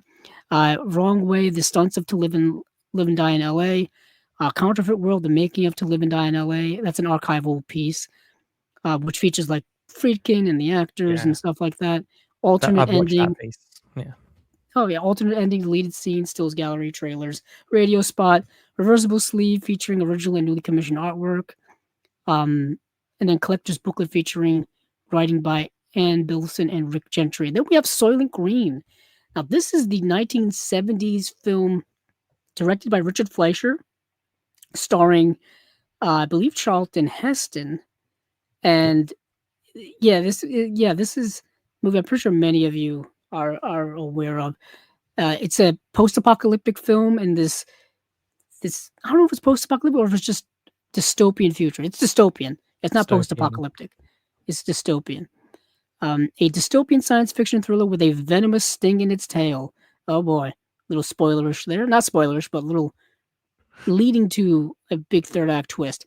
In a frightening, prescient world, a world of overpopulation and ecological collapse, resources are scarce, while the elite live in spacious, walled off communities, eating natural food and drinking clean water. The masses live in squalor. Uh, yeah, they really were predicting the future. Collecting water from communal taps and eating highly processed food wafers made by Soylent Green Corporation. Soylent Red and Soylent Yellow are a staple, but now there's a tastier and more nutritious option, Soylent Green. When a member of the Soylent Corporation's board is murdered, Detective Robert Thorne, Charlton Heston, is called in to investigate. His search for answers will lead to a shocking discovery. I'm pretty sure many people know this movie's been spoiled for a lot of you. But Yeah. it's a dystopian movie of which a third act twist that you probably, like I said, have heard of, but it's not something that hasn't been utilized in dystopian films before. I think of Bong Joon Ho's film, um, the one that's on a train, um, Snowpiercer. Snowpiercer. Snowpiercer, very similar. It's kind of like this movie, but on a train, where you've got the wealthy, more well-off people hoarding all the good resources up in the front, and then the people all the way in the back are eating these bars of whatever it is made of. I won't say anything if you haven't seen the movie Snowpiercer or even watched the TV series Snowpiercer. But either way, similar types of things. There's those at the top that hoard all the money and the resources and the good stuff, and they don't bother with the people down below. It's kind of like what we deal with in real life when it comes to um, income inequality. There you go. Yeah. That's the big political term, income inequality, which is at its highest now than it's ever been in recorded time. That's not political. That's just a fact. we Yeah. we see it every day. Just go look at prices at the stores. People can't afford things anymore. But back in the 70s, this was a weird dystopian future. Oh, how could people? How could people Yeah. be hoarding money? Oh goodness. How can How we could let the world society get live like like this? this? Yeah. How could society possibly live like this? Oh, it's so ridiculous, isn't it? Let's get Charlton Heston to figure things out. But he does figure things out in this movie eventually, but I'll leave that to people to figure out for themselves. Let's get into the special features for this. Um, we got a 4K restoration of the film from its original 35 millimeter camera negative, Dolby Vision HDR presentation, Archival audio commentary with director Richard Fleischer and star Lee Taylor Young. Brand new audio commentary with film historian Michael Brook and author Johnny Maines. Charlton Heston at the BFI. And then we have Richard Fleischer at the BFI as well. We have a look at the world of Soylent Green, a vintage featurette. MGM's tribute to Edward G. Robinson's 101st film, a vintage featurette. That's right, Edward G. Robinson was still making movies or being in movies in the 70s. Of course, he was famously started off back in the 30s doing gangster films, and then, of course, in film noirs as well. Um, but yeah, that is Soylent Green. The Blu-rays, the 4K is coming out. The Blu-rays coming out. Then we have the movie Hush. Now, Paul, have you seen this movie? I'm just curious because it's I have recent. No, I haven't seen it. I know that it was Okay. on Netflix, and then I missed it, and then it was taken off Netflix, controversially, at least here in Australia, it was taken off. So I'm glad it's getting a physical release so I can hunt it down, because I do like the work of Mike Flanagan. Mm. I mentioned earlier, this is the Mike Flanagan film. This is kind of the movie that started off like people being like, "Oh, who made this?" It was Mike Mhm. Flanagan. It was a Netflix film called Hush. Before he did Haunting of Hill House, before he did Doctor Sleep, writer-director Mike Flanagan delivered Hush, a lean, nerve-shredding exercise in minimalist terror, co-written with and starring Kate Siegel, who is his wife. This stripped-back home invasion thriller showcased the filmmaker's mastery of sustained suspense. So Maddie, portrayed by Kate Siegel, a deaf novelist living in secluded woodland isolation, finds her hard-won peace shattered when a masked killer portrayed by John Gallagher Jr., appears at her window. Cut off from help, she is forced into a brutal game of cat and mouse where silence becomes both her greatest vulnerability and her only weapon. As the night deepens, Maddie's survival will depend on ingenuity, resilience, and sheer strength of will. So it's really an exercise in just tension and terror. She's deaf, so she can't, she has that limitation or that disability.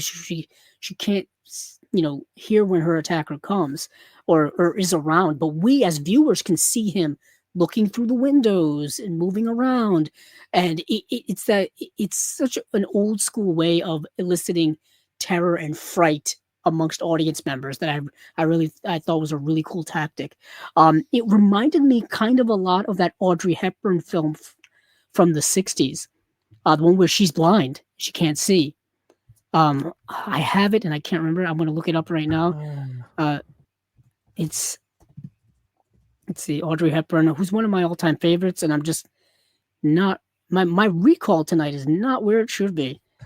You know what? Sometimes when you get so locked into chasing labels mode, you part of your brain shuts off, I and can you, imagine, and you because you've can't taken recall. in so much over the past few days that there's Yeah, it's and not only that, but using all even that when storage. it's Wait Until Dark. That's the movie, Wait Wait until Until dark. Dark, which is really good and has that same type of tension because she's blind and these people come in to rob the place that she's in and she can't see them and they know that she's blind. So they're moving Okay. around silently and she's like, "Oh, is somebody there? I feel like somebody's there." It's really got a lot of that tension. Alan Arkin is in the film. He's one of the robbers. Really good film. Uh, but it reminds me a lot of that. And this was one of the first ones that really got Mike Flanagan on people's radars. Of course, after that, like I said, he went on to do Haunting of Hill House, Haunting of Bly Manor, House of Usher. He did, Doctor Sleep, which I think is still criminally underrated. As a sequel to The Shining, you don't get much better movie than that, in my opinion. Especially, an adaptation of the book, but also a sequel to the movie as well. Right now, he's making an adaptation of Carrie. Actually, and there's Yes. another adaptation of Carrie, That should be which really I don't. interesting because, yeah, I It's going love, to be really interesting. And the I'm not book. sure when it's coming out. I don't know if it's this year or next year. I can't remember. But he likes to do adaptations of Stephen King's work. Like I think he um did he do 19, I don't think he did 1922. That was somebody else. Gerald's Game, I think was his. I think that was his adaptation. But either way, the miniseries that he did on Netflix are fantastic. If you haven't seen them yet, really well acted, great ensemble cast, great stories, really captivating stuff. And it's within the horror genre, but it's different type of horror. It's not horror like scary. It's horror like horrifying situations. It's dealing with a lot of horror horror themes like Mm. grief and death and stuff like that. Very macabre. Reminds me a lot of like Vincent Price, Edgar Allan Poe stuff from the 1960s, which I really love. I really Yeah, like. that's good stuff. That's my favorite type of stuff. Let's see. So that is, let's see. For Hush is getting HDR10 presentation of the original full color version. There's also a Shush cut that's on the second disc. We'll get to that. Let's see. There's a Dolby Atmos sound 5.1 option. The Shush cut has an audio 5.1 mix. Audio commentary with co-writer slash director Mike Flanagan, co-writer and actor Kate Siegel, actors Samantha Sloyan, John Gallagher Jr., and Michael Trucco.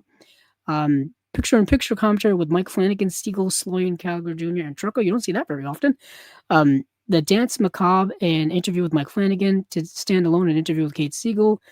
The Constant Reader, an interview with Samantha Sloyan. The Shape of Silence, an interview with John Gallagher Jr. Silence Witness, an interview with Michael Trucco. One Good Scare, an interview with actor Trevor Macy. Violent Strains, an interview with composers the Newton Brothers. One Terrible Night, an interview with cinematographer James Neist. And then original trailer. And then you have the Shush Cut on disc 2. It has an HDR presentation of the Shush Cut, which is in black and white with a revised audio track. So kind of Mhm. a tweaked different cut of the movie in black and white. And that's got just, technical specs on there, plus an audio commentary with Kate Siegel. Mike Flanagan Artist Talk, a feature-length Q&A with the filmmaker, recorded at Fantasia Film Festival in Montreal in 2024. Beyond Fest Q&A with Mike Flanagan and Kate Siegel, recorded at Beyond Fest in Los Angeles in 2024. The Silent Mask, a brand new visual essay by author and critic Alexandra Helen Nicholas on the film's presentation of deafness, or representation of deafness, actually, I should say. So that's cool. I've been wanting, like I mentioned earlier while you were away, this did get a Blu-ray and a 4K release from Shout Factory here in the US. I've been kind of wanting to get that release, but once again, my indifference has paid off. I have an Arrow release to look forward to. Now we've got a double feature of Sex Fury and Female Yakuza Tale. I was saying earlier while you were gone, I only saw Sex Fury, and these are two 1970s Japanese films, and I think they are of the erotic kind. Mm. And they look like Pinku films to me. That whole Mm. subgenre of Japanese kind of erotic films. Description: following the genre-defying female delinquent classic Girl Boss Gorilla, director Narufumi Suzuki and action star Riko Ike would join forces once again for the shocking sex fury, pulpy, bathed in lurid violence of the higher order. The film would beget the sequel, Female Yakuza Tale, directed by none other than the king of Euroguro, Turo Ushi, who did Horrors of the Malformed Man. Oh boy, that's a title. Uh, in in Sex and Fury, deadly swordsman Ocho Inoshiko is looking for the men who killed her father and finds herself infiltrating a sordid den of sexual deviant yakuza. She basically um, joins a brothel, and she is looking for the people who killed her father when she was a little girl. And the only defining physical characteristics that she knows of are different tattoos. She saw the different Mm. tattoos on these men, and she's basically waiting for them to come along. This movie features a lot of sex in it, a lot of sexual encounters in it. Obviously, set in a brothel, you can kind of understand that. There's also a lot of violence in the movie as well because it's a revenge film. It's a revenge film. But it feels like very much like a Pinku film. It was the only, and I watched that one, and then the sequel sees Ocho captured by devious yakuza who use Chinese women as drug mules, forcing her to use her sharp wits and blade to fight her way out. These two movies remind me a lot of Lady Snowblood. That was the comparison I saw. I felt most of when I watched the movies. They felt like Lady Snowblood because they are revenge films. Um, I would not be surprised if Tarantino saw these movies and used them as influence in Kill Bill and Kill Bill Volume 2. He seems Yeah. like the type of person to do that. Um, it, it, it seems apropos. So that is kind of it from Arrow right now. Or yeah, that's it from Arrow. I'll just run these down one more time so everybody gets a sense of what's coming out in July. We've got The outfit: Red Sun, Falling Down to Live and Die in L.A., Soylent Green, Hush, and Sex and Fury slash Female Yakuza Tale, that double feature. So that is it from Arrow. I think we have Mondo Macabro, and then our grand finale will be the Vinegar Syndrome stuff. And now for Mondo Macabro, let me go to their Facebook page. I'll go there and see if they have the titles. I'm probably just going to run these down because I don't know anything about these movies, and I feel like the fun of Mondo Macabro is not knowing anything about these movies, because you will be in for a wild ride. Yeah, reading some of the synopsis, before in the days leading up to this, I was like, "Wow, these Yeah, sound these crazy." are not for the faint of heart. And I feel like that's Mondo Macabro's thing. Like, these movies I've never heard of. So I think it starts with the Blood Rose. Yeah, we've got Yeah, the I think you're Blood right. Rose.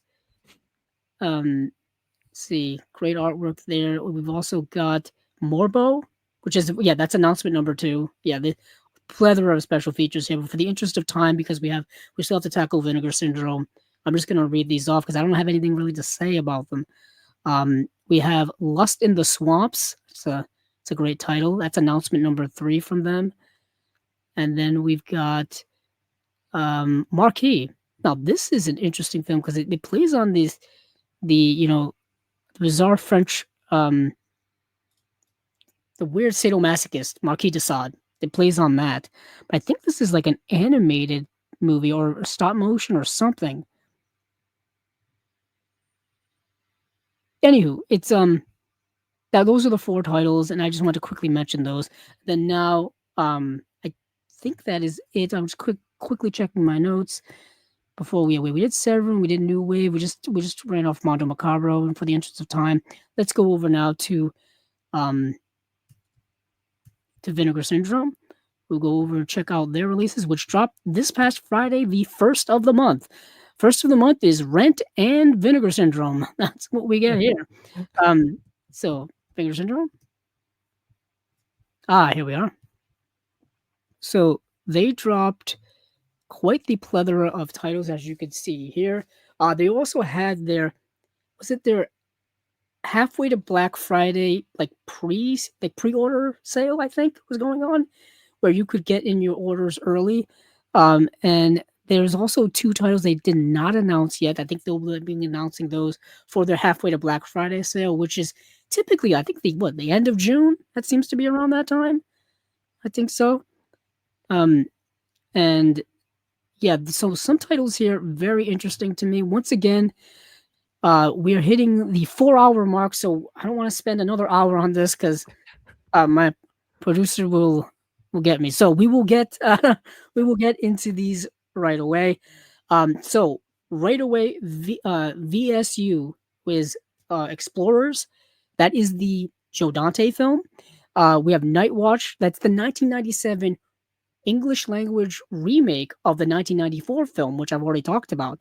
We have Macabre, which I talked about a couple of weeks ago, when Indicator speaking of which, Paul, do you see the cover of the Indicator of the Vinegar Syndrome release? Isn't that super spoilerish for Oh, Macabre? yeah. Yeah, Now like, that's the third act right there. I mean, wow. Then we have Anything That Moves from VS Pictures. And then Cinematograph is putting out Comeback to the Five and Dime, Jimmy Dean, Jimmy Dean. Now, uh, and then we also have The Lustful Turk, but that's a Distrib release. Excuse me. And I typically don't talk about Distrib releases just because mm. I'm not probably not going to get it. But out of these releases here, Paul, is there anything that interests you specifically? Yeah, the Explorers interests me. River Phoenix obviously in there, and he was in so limited amount of films before his untimely passing. So it's good to be able to get that an homage to sort of sci-fi films. I watched the trailer. It was like a teaser trailer. It looks like really intriguing. And a Joe Dante film. Hadn't actually heard of it before. Oh, So yeah, one I will probably be picking up. yeah, so I had heard about this movie, and for some reason I thought I had already seen it, but I did not. Mm, You did mention it does star a young River Phoenix as well as a young Ethan Hawke is in the yes. film as well. Ethan Hawke, it's like Ethan Hawke and River Phoenix are like close friends in this, and they so Ethan Hawke has this dream. They're like young kids. They're like, like I would say middle school aged kids around there, like pre-high school, I guess, somewhere around there. I don't know. Um, and Ethan Hawke has this dream of of this like this microchip or these blueprints plans for this uh scientific device, and he goes to his friend who's like really inclined in science and really um like does experiments, builds stuff, someone like that, right? And it's River Phoenix, and he gives him these plans, and he makes this, and they start constructing these different like scientific things that actually work. They end up constructing their own spaceship. Already this movie is playing on wide-eyed idealism of kids and dreaming and all this kind of stuff, and it's playing on like 1950s sci-fi stuff, which Joe Dante is a really big fan of. I feel like you see that throughout many of his work. Is he has this affinity for 1950s sci-fi, which is probably when he grew up. It makes sense. Makes sense. Yeah. George Lucas was the same way. He used that inspiration for Star Wars. And so they enlist this help of this other kid that they befriend, and they're dealing with like angsty teenage type of stuff, like people, they're getting bullied at school. Ethan Hawke has this crush on one of these girls in his class. There's all of that stuff is mixed there as well, but on the side they're constructing this spaceship, and I won't say what happens, but needless to say, it works. It works. So you got a lot of wide-eyed, like good nature. It feels like an Amblin film, Amblin from Okay. E.T. and stuff like Yeah. that. Yeah. And of course, like the Goonies, things like that. It's got that vibe to it. Not quite to those to that heightened sense of Spielberg with the John Williams music and stuff like that, but it's in that vein of young innocence and exploring, and it's capturing a Mm. time that really doesn't exist anymore, for young people. And I really like the movie. Little sidetrack here. So it came out the same summer as Back to the Future. Actually, came out 9 days after Back to the Future, and the Wow. production was so rushed that the cut of the movie that currently exists today is not Joe Dante's cut of the movie. It's the cut that he was basically able to give the studio because they rushed him in post because they wanted to get it out to make money because they're like, oh, this summer is going to be a big summer for movies. Paramount was the company. We were just talking about those bastards. They're back again. They're back. So they were like, give us, basically stop editing the movie and give us what you got. So Wow. that's the movie that currently exists. And it's not Joe Dante's cut of the movie. Probably there's an hour and a half of footage that was just left on the cutting room floor and it would have changed like certain aspects of the movie, would have had like a B plot and stuff like that was not introduced in the movie, that was not in the movie at all and whatnot. And the third act, unfortunately, of the movie kind of falls apart a little bit, and you can kind of understand that this was a movie that wasn't fully finished. Well finished. But Yeah. yeah, so that's an interesting aspect to this film, and this movie's actually gained a bit of a cult following over the years as a beloved film from Joe Dante. If you don't know who Joe Dante is, he did Gremlins 2. He did was it Small Soldiers, which is from my childhood, which just got not only a Blu-ray release a couple of years ago, but a 4K release recently too. He also did, oh goodness, He did Inner Space as well, which yeah, Inner Space, Arrow just has just bought out. yeah, Arrow just came out with that. He also didn't he do the original Piranha? I think that was Yes. Joe Dante That as was well, him. the one from the Yeah. 70s. I actually kind of really like the remake as well. Just Oh, yeah, I like both yeah, I the like it. remake and the sequel to the remake. Yeah, Christopher Lloyd's in it. Yeah. Talking about Back to the Future connection. Speaking of which, Christopher Lloyd I think he's writing his autobiography right now. Uh, Oh, that's which exciting. which is great because I saw him post the other day. So that's gonna be a great read. But Joe Dante is great. He also did the movie Matinee with John Goodman playing William Castle, essentially, and it's so great. That just got a 4K re-release. Actually, the Blu-ray already looked great. The 4K probably looks even better. But if you Mm. want to see a love letter to like 1950s B like B movies, Matinee's the way to go. It's so good. Oh, I love John. I think John Goodman's one of the most underrated actors. Oh, Uh, I agree. John Goodman, I grew up watching him in, like, the Flintstones, so, like, for mm, me, whenever he's been something, I've just, like, yeah, gravitated towards that because he's such a good actor. You're right. yeah. So this release here is a 3-disc set, 4K Ultra HD. Region A is 2 Region A Blu-rays. You get the movie in Dolby Vision, high dynamic range, newly scanned and restored in 4K from 35 millimeter original camera negative. Commentary with movie, um, Ooblet podcast for the theatrical version. Thunder Road Making Explorers, an all new 77-minute documentary produced and edited by Elijah Drenner.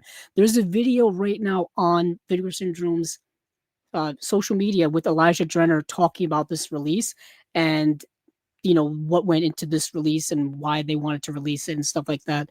It's fascinating. It talks specifically about this new 77-minute documentary, also talking about how it does port over all of the Blu-ray special features from the Shout Factory release as well. So you get that new documentary, which is 77 minutes long. You get another 84 making of documentary from 2021. That's the one that's on the Shout Factory release. So you get a lot on here. Deleted scenes with commentary by director Joe Dante, which runs 34 minutes long. The original 1985 electronic press kit, that's 5 minutes. The Tales of the Farmer and the Wise Man, that's 10 minutes. The 1976 UCLA student film by the screenwriter of Explorers, Eric Luke. Still gallery, theatrical trailer, 40-page book. Yeah, this is going to be a really nice release. I'm surprised this isn't selling out pretty fast already, but they do make quite a few of these releases. Um, 8,000 units. Yeah, that makes sense. Okay. It's still there. Yeah. But that's Explorers, the Joe Dante film. Like I mentioned, Night Watch is the English language remake of the 1994 film, directed by the same person. Actually, it's directed by Ol Bondal. This English language remake of this movie stars Ewan McGregor, Josh Brolin, Nick Nolte, Patricia Arquette, Lauren Graham, and Brad Dourif. A lot of names you may know, but a lot of names at the time were not as big as they are now. Certainly not Ewan McGregor. This would Yeah, this be, was before I his stardom, really. yeah, this would be. When did I think this was right after Train Spotting? I want to say this was after Train Spotting. Um, and obviously before Star Mm, Wars and before, yeah. before a lot of the other films he's been in. Josh Brolin, he had been acting since he was a kid within the Goonies. Patricia Arquette, I don't think was quite as big. I think this came out the same year as Lost Highway. Lauren Wow. Graham hadn't been on Gilmore Girls yet, which got her fame.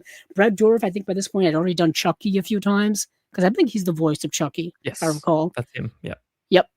So this is so quickly. This movie is about a law student who gets a job as basically a night clerk, a night security guard at a morgue. The original movie from 1994, directed by Owen Bondal, who also directed this. That original character was portrayed by Nicholas Coster-Waldau, who of course was Ah, in Game of Thrones, and that was the first movie he was ever in. And yeah, it's a Danish, I think a Danish film. Yeah, I think this was a Danish film. But yeah, I think it anywho, is Danish, yep. they made a sequel to that in like 2022 or something. Like it was relatively recent, maybe 2024. I don't know, but he reprised his role for that. But in 1997, they did an English language remake. This was made by Miramax. Makes a lot of sense. I feel like that was kind of the thing that they would be doing at the time. It also goes to show you that the Miramax catalog from the 90s is getting more distribution now. It's getting out there. It's getting out there. Paramount owns a good portion of that catalog now, and I feel like Yes. they are the ones letting that out to other studios. I mean, we just mentioned Dogma, which was a Miramax title, but Kevin Smith had to go back and actually buy the rights for this. It's a different situation, but still Miramax title from the 90s. Um, but so this English language remake is pretty much the same exact movie that the 1994 movie was. It's kind of like when Michael Haneke remade Funny Games, when it was kind of just an English language version of that same movie, done by the same director. We don't get to see that a lot. Usually, when a movie from another country gets an English language or a Hollywood remake, it's a different director. It's a different vibe. Steven Soderbergh actually worked. I think wrote the screenplay for this movie, which is fascinating. Um, and he didn't change much. Like I'm watching the movie, I'm like, it's the same overall premise. They do a little more like graphic stuff because you could get away with, I guess, a little bit more with in Hollywood. The original movie kind of hit things a little bit better, was a little more spooky as opposed to being overtly out like, oh, this is the person who is doing such and such a thing. So the Ewan McGregor character is a night watchman at this morgue. Creepy place to be a night watchman, especially for a job you really don't care about. And he thinks he's just going to spend the whole night like reading books and doing nothing. But he's got to walk around and actually check things. He's got to put a key into certain places to like confirm that he's checked things. And one of the places is like an actual morgue with bodies. And it's a freaky, creepy place. Like the lights are all flickering, like you're in a Darren Aronofsky film. It's a thing, and meanwhile, there's a serial killer on the loose. Who knew? Who would have guessed it? And the serial killer is uh, going after sex workers, and he's kind of got a bit of a Jack the Ripper thing going on. So there's that's happening. So there's like murder happening and creepiness of the more going on here. Ewan McGregor's kind of getting more and more crazier as the movie goes along. He's got this relationship with Patricia Arquette. His best buddy is Josh Brolin, who's kind of the buddy you have that gets you into a lot of trouble, but he's your friend, Mm. so you like go along with his antics just to appease him. That's a whole thing going on. A lot of things happening in this movie. I'm rushing it so we can move on to what I really want to talk about. But let me talk about the special features here, and then we'll move on to what I really want to talk about, which is the Robert Altman film. So uh, you've got 2 disc edition, one 4K, one Blu-ray. 4K is in Dolby Vision. Newly scanned and restored in 4K from its 35mm original camera negative. Commentary track with author/screenwriter Kelly Goodner and film historian Jim Hemphill. World of Nothingness, an interview with co-writer/director Ole Borndahl. A thrilling cast, an interview with casting director. Building Suspense, a featurette with production designer Richard Hoover and decorator Brian Hash. The Paranoid Cinema of Night Watch, a video essay by filmmaker Will Webb, behind the scenes featurette, still gallery trailer. So that is Night Watch. If you've seen the original, you're curious what the English language remake is from the same director, there you go. Now we will talk about I'm in the wrong place at the wrong time. There we are. There we go. Okay. So now I want to talk about Come Back to the Five and Dime, Jimmy Dean, Jimmy Dean. I've been wanting to watch this movie for a good at least dozen years.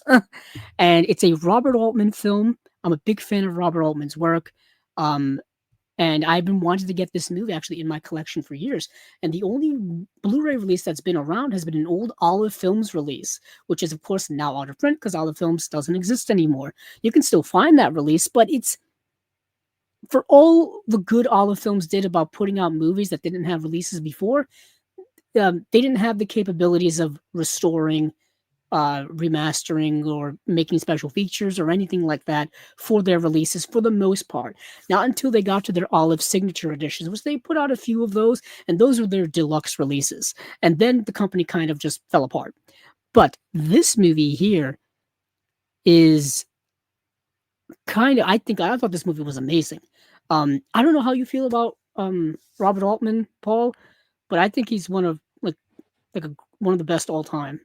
Yeah, I really haven't seen as many Robert Altman Mm. films as I should. So it's something definitely I need an education on. Reading up on this one, it does sound great, and so yeah, it sounds like a Yeah, really fun piece with a great cast. Like I was reading that cast, I'm like, wow, Cher, Sandy Dennis, Karen Black, Kathy Bates. Like even on that alone, I'm sold. Yeah, and yeah, Cinematograph do great releases as well. So that's they another do good some reason. great stuff. I'm gonna add this to another one that I need to get. I've got like a rolling list here of Mm. Boxcar Bertha, A New Leaf, and now Come Back to the Five and Dime, Jimmy Dean. Jimmy Dean are three like must-haves for me. And three must-haves I would say for everyone. You know, Boxcar Bertha is an early Scorsese film. A New Leaf is an excellent film. It's an excellent film that stars the great oh from Grumpier Old Men, and it's also directed by what's her name, who's just absolutely brilliant, Elaine May. Elaine May Oh, Lane directs May. that, Yeah. and Elaine May didn't direct many films. She stars. She's in that movie as well as Walter Matthau. Great film. That's another one, ironically, that Olive Films put out a signature edition release of that as well. But come back to the Five and Dime, Jimmy Dean, Jimmy Dean. is based off of the play that Robert Altman was producing at the time, and he thought it would make a great movie. So Robert Altman basically shifted from Hollywood to doing plays in the 1980s or so, and he did this play, Come Back to the Five and Dime, Jimmy Dean, which all takes place in this small Texas town very near to where they shot the movie Giant, which was James Dean's final film. If you all know who James Dean was from Rebel Without a Cause, East of Eden, and Giant, he passed away very, very young in a car accident, driving incredibly fast. And in this movie, it bounces around from modern day. By modern day, I think like um, the 1970s, like 1975 to 1955 or so, or yeah, 1955. And in this 1959 portion of the play, these young girls who are all, I believe, in high school at the time, they have a James Dean fan club, which seems like something right out of today, in my opinion. But they have this big James Dean fan club. They all wear red jackets like he wore in in Rebel Without a Cause. They have pictures of him up all over the place. It's all set in this five and dime store, this convenient five and dime store that doubles as like a place like the old places that would sell like malts and things like that. Anywho, uh, and it bounces back and forth between 20 years after this and during that time. And you get certain plot revelations based on where you are. And the way the movie transitions from one scene to another is fascinating. Like one character will be looking into a mirror and it'll transition backwards in times or transition forwards in times.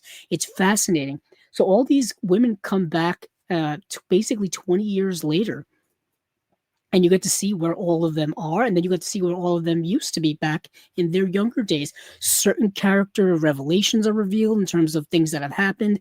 The acting in this film is extraordinary. Yet again, it's incredibly stagey because it's based on a stage play, so it's very theatrical, very over the top, very emotional. But all the actresses are amazing in this movie. You have Cher. This is Cher um, before she was in Moonstruck, Mm. which of course she won her Oscar for in Moonstruck. And I believe all of the people in this movie are reprising the same roles that they did in the stage play version of this movie. And I thought it was extraordinary. I thought it was amazing. I was quite taken with it. Probably the best movie I watched for Chasing Labels this time around. And I'm going to get this eventually. But by eventually, I mean there's 1,200 copies left, so I Yeah. may want to get on that. But for special features here, you've got a 2-disc set, 4K UHD, as well as the Blu-ray. New audio commentary by Transfilms critics Willow Catlin McClaw and Caden Mark Gardner. Archival audio commentary by film critic and historian Lee Gambin. Uh, Alive, Not Nostalgic, a new video appreciation of the film by filmmaker Isabel Sandoval. And then we have To Be a Woman That's Priceless, a new video essay by curator and professor Dakota Newt. And Cutting Jimmy Dean, an archival interview with the editor Jason Rosenfeld. That must have been a heck of a job editing this. Designing Jimmy Dean, an archival interview with production designer David Grotman. Two Turner Classic Movie introduction by uh, for the film by Dave Karger and Willow Caitlin McClaw, and Robert Osborne with Lorenzo Soria. And you get new essays in there as well. But yeah, this is probably probably going to be one of my favorite releases of the year. Not only is it just well made because of the way in which it's set, but the interactions between the characters, the acting, and all the themes that are explored in this movie, I think are really, really good. Friendship, tension, camaraderie. There's also a lot of um, uh, se- um, sexual identity themes in the film as well, which I won't get into because it's a big plot point. Karen Black, I still think is an extraordinary actress. Um, and she was, I think, really, really good. And this was right in that time frame where she was doing a lot of great work, all the way from like Five Easy Pieces to this movie. Really great stuff. Mm. So that's Come Back to the Five and Dime, Jimmy Dean, Jimmy Dean. That's the movie I want to talk about the most. Now we will shift over in the interest of time to the partner labels. Now, these are 22 partner labels. I will list them off. I'll talk about some of them in the interest of time because it's past the 4 hour mark here. Um, One I definitely will be talking about will be the Todd Salon's film in here, Mhm. just because it's a fascinating movie. So we've got Beware of the Clowns by ETR Media, We have Biosphere from IFC Films. We have Bird Eater from Dark Sky. We've got Blood Relatives from Shudder. We have Brotherhood of Blood from Wild Eye Releasing. We've got Bushido from Film Movement. That's a movie I really wanted to watch. Can't find that thing streaming anywhere. Butcher's Bluff from Dark Star. Dark Horse from Brainstorm Media. That's the Todd Solondz film. We have David the Rock Nelson Collection, Volume 3. That's from Saturn's Core. We have Desolation Angels from Umbrella Entertainment. We've got uh uh what's that Girl Internet Show, a Katie Kelly mixtape. That is a series of like online videos like just edited together, I believe. We have Life Changer from Darkstar. We have Mr. K from Music Box Selects. That movie stars Crispin Glover, the madman himself. We have My Name Ain't Susie from Candy. We have My Sunshine from Film Movement. That movie is actually very, very good. We have Phantom Beirut from Several Futures, Pools from Circle Collective. We have Residency from Factory 25. We've got Roman Porno Reboot Collection Volume 1 from Film Movement. And then from our buddies over at Canadian International Pictures, The Rubber Gun. Fascinating movie. Teddy from Shudder, and then White River from Film Movement. I like to work backwards here, Paul. I don't know if there's anything here that you wanted to touch on right away, but please let me know. Yeah, I mean, there's one that I have seen in a little bit of history with the Umbrella release, Desolation Angels, Yeah, if you we'll go to wanna that one. go to that one. Because this is a movie that came out a few years ago from Umbrella Entertainment. I know this is kind of Umbrella Entertainment's Region A um, placeholder, not placeholder, but like this is like where they put out like some of their titles that they've already released in Australia. They put them Yeah, out here through the partner label realm through OCN, and they've been doing this right along. This is actually like their 22nd release, so okay. it's here. So yeah, talk about the movie since you know you've seen it and I've So, yeah, seen it too, but in Australia, from Umbrella, we got the Ozploitation Rarities collection, and Desolation Angels was part of collection 2. I have a big history with Ozploitation films. It's Australian films which I've always enjoyed seeing. I sort of studied it a bit at university, and really enjoy the titles. But Desolation Angels is one which wasn't previously released in Australia. This Blu-ray release was its first time being available, so it's considered one of the rarest exploitation titles.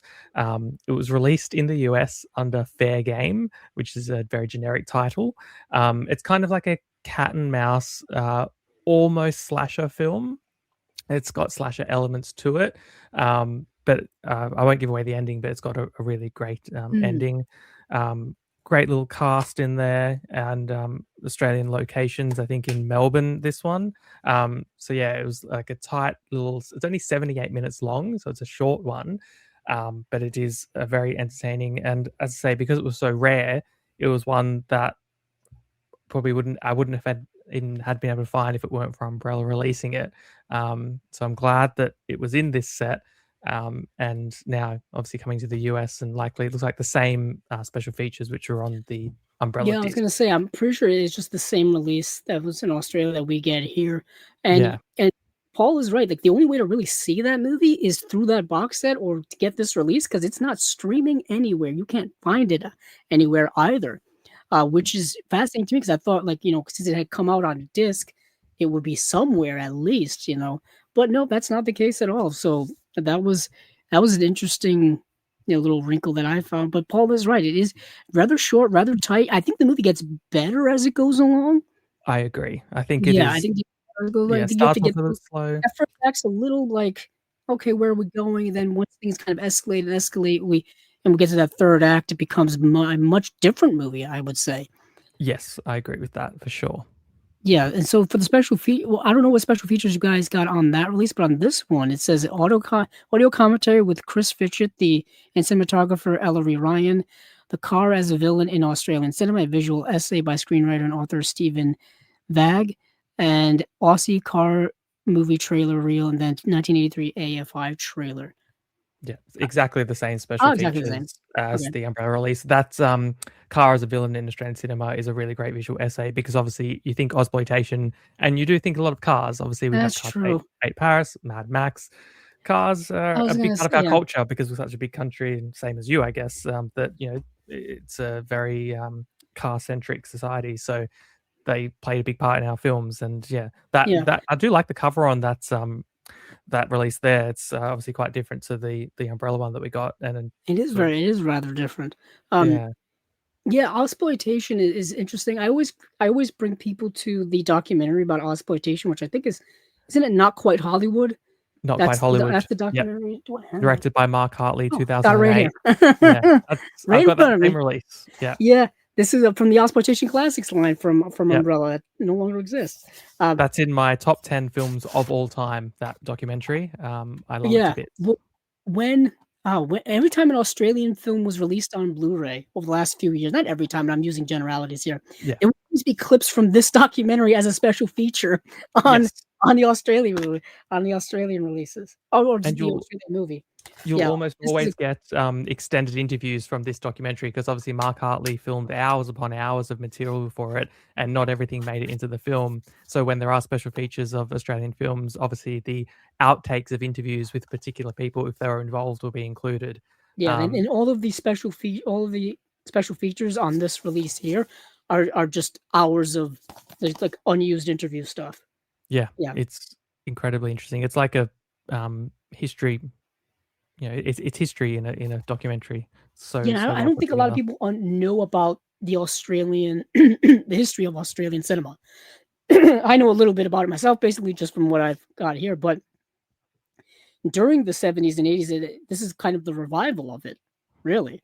Yeah, And it really was. a lot of these exploitation films are kind of getting their due now. I know we talked a lot about Wake and Fright, which is Oh, one of the yes. best, I would say, Australian films that at least I've seen. Um, that's a really great film. I know everybody mentions Mad Max, of course, 'cause I think that's the one that's gotten the most international acclaim, you know. Uh, but yeah, that's fascinating. But moving on from there, I do want to talk about. Let's go straight over to the Todd Solondz film because that's the one that really stuck out the most out of all these movies. So Todd Solondz, ever the provocateur filmmaker. For those of you who don't know Todd Solondz, he did the movies. Oh my goodness, Happiness. Oh boy, Yes, that's the one Happiness. I'm familiar with. Yeah, he did the movie. He did Happiness, and he did Palindromes, which just got a Radiance 4K release. Those two movies together, plus this one, is a triple feature unlike you will ever see. Just dark stuff. Yet again, another one of those filmmakers not afraid to go there, not afraid to explore dark, uncomfortable themes, and really just not only pushing the envelope, it goes beyond the envelope, blows up the envelope. And if you've seen Happiness, remember this way: if you've seen the movie Happiness, you can handle pretty much every other Todd Solondz film, I think, in my opinion, because it's just like that's the one I feel like is the measuring stick of Todd Solondz's work in terms of what you can stomach, if you will, what you can take. But this film is about this guy Abe, played by Jordan Gelber. He's in his mid 30s, clings to the trappings of his adolescence, including extensive collections of toys and action figures adorning his boyhood bedroom. Still living with his parents, who was portrayed by Mia Farrow and Christopher Walken. Uh, what a cast! Hmm. Abe works for his increasingly disappointing dad and spends evenings ruthlessly trouncing his mom at backgammon. His older brother, who's portrayed by Justin Barther from the Hangover movie fame, who's a successful California doctor, and he basically, yeah, Abe meets this character Miranda, portrayed by Selma Blair. He meets her at a restaurant and has just awkward conversations with her, and he decides that he kind of wants to try to date her, and right away he asks her to marry him, and they kind of decide, and then she doesn't really want to do it, and then eventually she just basically just says yes, just out of happenstance after she's known him like a week. And then chaos kind of ensues from there, but it's chaos in only the way Todd Solondz can deliver chaos. This movie's kind of trippy. And this Blu-ray release unfortunately only has like one special feature, new video interview with Todd Solondz. Well, at least it's something straight from the director. Hmm. That's kind of nice. But yeah, so quickly, what are your thoughts on the movie Happiness other than horror? I mean, it was an experience. For Indeed. me, it was a five-star experience. I feel the same way about 80s movies as I do about 90s movies. There's a very particular aesthetic to 90s films, which is I just really connect with. I was born in 93, so didn't really experience many of them like super young, but they were around when I was growing up. And I got the Criterion 4K of Happiness, So do I. and I put it on, and I sort of knew its reputation, and yeah, you're right. It just hits you with these dark themes, yet it's darkly comic, and so you find yourself being almost weirded out, but then enjoying it because it's so expertly filmed. Like he's a filmmaker that really knows how to handle camera and character.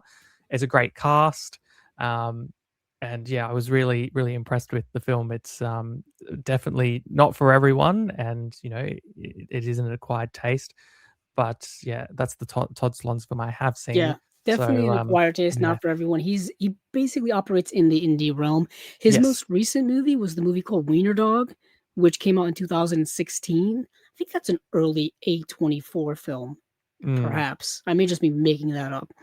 I would look it up here, but we are 4.5 hours into this, so I'm not looking up anything right now. Needless to say, that's the last feature film that he did, but he also did Life During Wartime, which got a Criterion release. And that was actually when I first heard of who Todd Solondz is. I still haven't seen that movie, but I remember that Blu-ray came out in like 2009, I think, somewhere around there. And I remember just seeing that name. I remember seeing people buying it, and I had no idea who Todd Solondz was. At that time, I was 22 years old. I didn't really know anything about, independent cinema for the most part. Yeah. But yeah, his movies are very challenging. I put him in the same category as someone like Harmony Korine, Oh, yeah. someone like that. I think I bought Gummo and I bought Happiness at the same time, at the same sale for Criterion, and those movies are not really the same, but I feel like Harmony Korine and Todd Solondz, Greg Araki is another one I feel like is in that realm a little bit. Greg Araki's films, although are much like they have a, they're much more thematically rich Mm. than I would say uh, you know, Todd Solondz's film, although they have themes in them. But like Greg Araki, I just happen to have Greg Araki's Teen Apocalypse with Totally Effed Up, The Doom Generation, and Nowhere right next to me. But the Greg Araki's work is fascinating. I can't wait to see his newest film, which I think is coming out within the next couple of months. It premiered at Sundance. I think I believe Cooper Hoffman is in it as well as Olivia Wilde. Um, so I want to check that out. Uh, Mm. but moving on from Dark Horse, we'll move on to a couple more titles and then we'll gracefully get out of here. Just a couple of things that I did get to watch because I spent my whole weekend watching these movies. Um, I do want to talk about My Sunshine, which is a really small, quaint, quiet film. Reminds me of an Ozu film. This is being put out by Film Movement. This came out a couple of years ago, I think 2024, Wow. Yeah. and it's about these two young people. I believe this is set in it's a Japanese film, and it's about this young boy, this young girl, and then there's this teacher, this mentor person, and this young boy is they're like young, like probably 12, 13, like high school age, middle school age, and they going through those things of that time. But it's a quiet film. This young boy, he's basically trying out for the hockey team, just to kind of do it to be with all of his buddies, right? He's not really good at it. He's not athletic. He's not skilled in any way. He can barely skate and all that kind of stuff. But he's just kind of doing it to hang out with his buddies because that's what you do when you're a kid. You just do things that other kids are doing because you're just going along with them, right? And one day he sees this young girl who is practicing her figure skating with her coach, and he's just absolutely mesmerized by it. He's probably, he's got, a young crush, young kid and whatnot, and he's absolutely just mesmerized by her. And the way they shoot her in the movie, they shoot her with like the light in the background, so she's glowing like an angel or something like that. Really, building up all of that. And he basically, the young coach is also noticing him and him struggling with the hockey and playing and whatnot, and he basically recruits him to, hey, I'll teach you how to do, because he's trying to do figure skating to kind of get in with this young girl. So the coach says, I'll teach you how to figure skate. I'll give you these skates, the proper skates, and they start training together. They start training, and they all start getting along. It's all nice and stuff like that. And it shows a lot of like camaraderie and things like that. It's a beautifully understated movie. I'm thinking a lot of the Wim Wenders film Perfect Days. It's shot like that, where nothing is stated outright. Everything is done with just acting through emotions and visual storytelling and things like that. I don't want to give away the whole plot of the movie, but it's a very laid back type of movie, like the movie The Perfect Days by Wim Wenders. I really enjoyed it a lot. Um, I had never heard of it until now, but I think it played at like several festivals a couple of years ago. Called My Sunshine. I thought it was really nice. There's only a one special feature here. Director Hiroshi Akuyama does an interview, and there's an 18-page booklet with an essay by film critic Robert Daniels. Robert Daniels, who I've been following his work for many years. He's written for like RogerEbert.com, covering film festivals and such. He did a special feature from a Criterion release of a Netflix film a couple of years ago with I can't remember it, but I just wanted to mention that. What else did I see? Bushido I wanted to see because it's a anytime there's a modern samurai film, I want to check it out. Mm. I couldn't really find it, but I did see this Canadian International Pictures. I always like to shout these guys out because they were gracious enough to come on our channel a few years ago, and they're putting out The Rubber Gun. They dig up these Canadian films from way back when. Now, this is an interesting movie. Um, it reminds me a lot of a John Cassavetes film because it's completely and utterly chaotic. Just chaotically edited, chaotically shot. You don't know what's going on. Uh, it's it's charismatic painter Steve has carved out a reputation as Montreal's premier drug connection, trafficking narcotics with a crew of friends and lovers living as a makeshift family on the fringes of society. But tensions rise when the police catch wind of their latest shipment. Steve strikes up a friendship with a university student eager to observe the group's illicit lifestyle for his graduation thesis. As the walls start to close in, old jealousies and new paranoias surface, and the family scrambles to adapt or perish.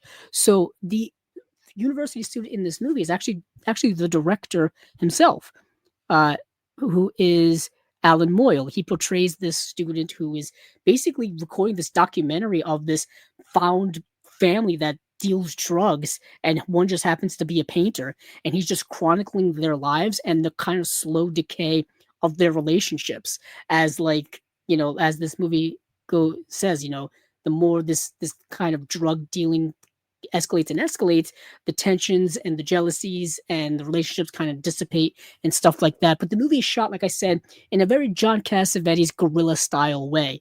It's in the 1970s in Canada, super low budget movie, fascinating work in my opinion. I just thought it was very interesting. Um, Mm.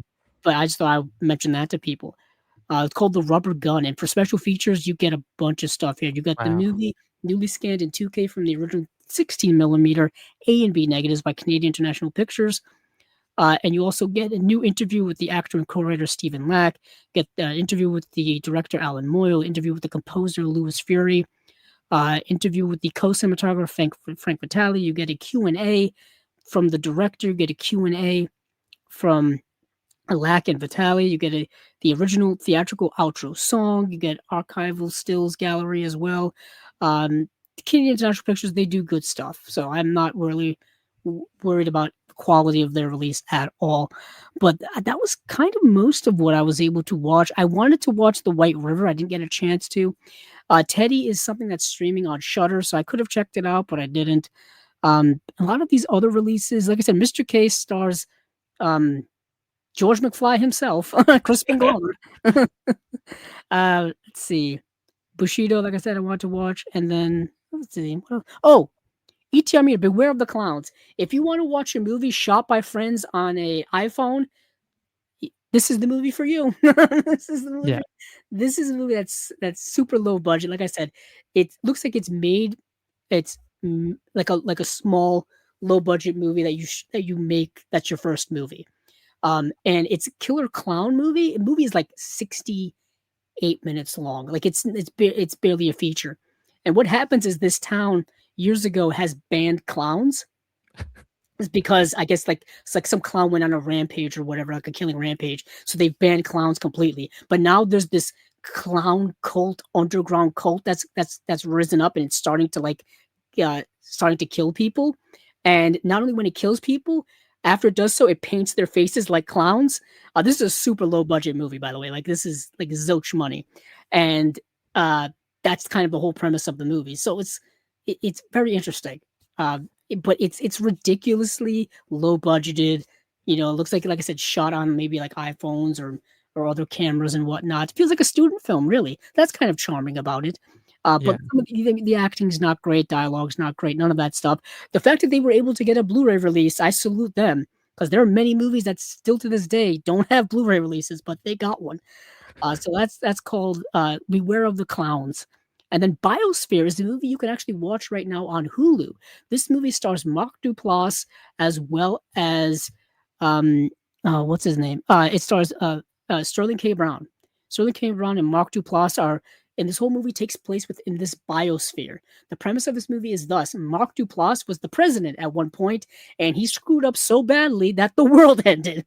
And the only way to survive was for him and um, Sterling K. Brown to construct this biosphere, and they've got to survive in this biosphere. And things are starting to get a little dire. Food is starting to run low. They have this whole like nature not terrarium, but like this pond set up to keep the ecosystem going within this biosphere. It's starting to starting to fade, if you will, and their relationship is starting to get strained. And then the movie actually takes a bit of a twisty turn, which I won't you know spoil here.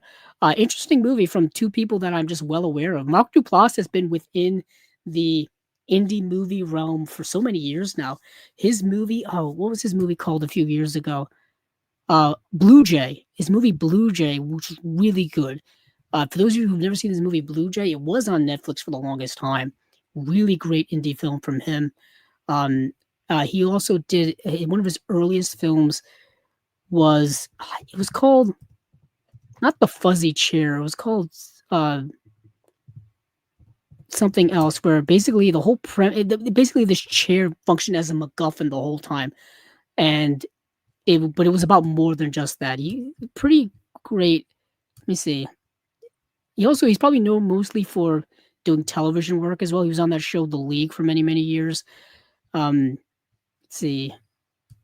Go back. He was also in those horror movies, Creep and stuff like Mm. that. That's where people really, yeah, it was Creep 2, and then there was a Creep like TV series as well, or online or streaming series. Um, I'm trying to the Puffy Chair. That's what it was called, the Puffy Chair. That was that movie. But I really like Mark Duplass his work because sometimes he'll be at film festivals like South by Southwest. He'll do like these panel talks where he'll talk about like indie filmmaking and the process and all that kind of stuff and what that process is like, which I think is really fascinating. If you're a young filmmaker, you kind of want to hear about how this all works. And there's not a lot of ways in which you can get like a lot of firsthand knowledge about the way the indie film works. But I feel like he reveals a lot of those things. So he's in this movie here, and I think that's kind of about it. I feel like we'll close up with Cool. that. We're 4 hours and 46 minutes into this. Um, yeah, well, that's a good place to end things. I will remove this thing here. We'll do a little outro, and then we'll be done. So let's see, move us back to our two shots here. And that is it for Chasing Labels episode spine number 190. Thank you all for joining me. Thank you all for listening. Thank you, Paul, for being here. Please tell people where they can find your work. Yes. So I'm occasionally on the Imprint Cast podcast. So you can find me on episodes there. And Letterboxd, I'm on Paul Berriman on there. I love logging things on Letterboxd and always following other people back. And it always gives me ideas of things to watch, seeing what people are watching and enjoying. So definitely on Letterboxd is where you can find me. And thank you, Andrew, for having me today. It's been great fun discussing these releases. And you've definitely got me excited to see some of these, some which I can now add to my cart to pick up. So yeah, thank you for sharing all your Oh yeah, information oh on yeah, the no stuff that problem. you've watched. Thank you for watching previous episodes and for wanting to come on and all that kind of stuff. Yeah, of Um, course. Yeah, it was great having you. It went much longer than usual, but I kind of figured since when it comes with the Vinegar Syndrome and partner label stuff, that always adds extra time. That just because there's so many of them to talk about, even though we didn't talk about a lot of them, they're still there here in the end. A couple of comments I do want to talk about here before we do go. I don't know that Micah Monroe was in a Howling reboot, but I know she's going to be in the It Follows sequel that they've been working on for a little while. I know that. That's a second sight release I still wish I bought when it was more readily available, is It Follows. I got this Um, standard release of that one. I missed out on the limited. mm, yeah, I missed out on when you miss out on a second sight limited edition release, grab it when you can for a decent price because it gets really pricey. I Yeah. still to this day I missed out on Drive a few years ago, Oh no. and I missed out on Dawn of the Dead. Good luck getting those. Yeah, Dawn of the Dead was my first second sight release Nice. ever. So yeah, that's a good Yeah, one. I've got Possession next to me. Um, I got to get that on a shelf because I'm afraid it's gonna get damaged, and I don't want to damage it. I got Possession. I got Reanimator Oh, next to me. cool. Those are my two Very kind of good. bigger releases from last year. Let's see, what is the best making of special features of the year so far? I don't really know. If you want to know what some of our favorite um like releases are of the year so far, I can tell you that Excalibur from Arrow is probably my favorite release of the year. That's a nice one. That is a good Um, one. but Yes. anything from yeah, Arrow's been putting out like so much good stuff so far this year. I haven't even any Hard Boiled or The Killer, which just came out. Probably going to be really good. I got to get those. Inner Space, that Joe Dante release. I know a lot of people are hyped for that. There's so much stuff that's currently coming out. Even Criterion. They put out the Hood trilogy, the John Singleton films. Also one of my favorite releases of the year. Super comprehensive in terms of special features about John Singleton and his work. Really, really an important release. Um, so those are some of the highlights for me. Um, I think that's about it. I think one of these here were like, what is the best like Meryl Streep performance throughout the decade from each decade? That's a bit of a tough question. Wow. Meryl Streep. I've been yeah, I think here it is.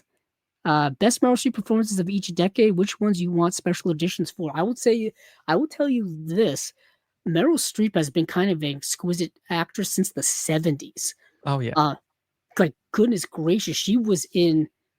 Oh my goodness, obviously Kramer versus Kramer. She's great in. I think she was nominated for an Oscar for that. Of course, you Yeah. have Sophie's Choice. Um, um, so many other good films that she was in. Uh, wasn't she in Out of Africa? Yes, she Yeah, that was was with her on Out of Africa. yeah, Sydney Um, Pollack film. yeah, she was exquisite, and she was, of course, she was in The Dare Hunter as well. That whole movie just filled with great Yeah. acting. She's in Um, a great Australian film called A Cry in the Dark or Evil oh Angels, as yes, it's called here, where she plays Lindy Chamberlain.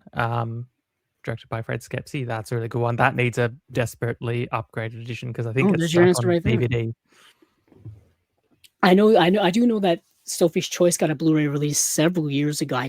Hopefully still in print or still around, easy to get. That's always a difficult movie to watch for obvious reasons. But I believe Meryl Streep, if I do recall, she's been nominated for an Oscar over 20 times. So Yes, she's something she's crazy like that. elite. I think I obviously perhaps that question is most apropos now because of The Devil Wears Prada.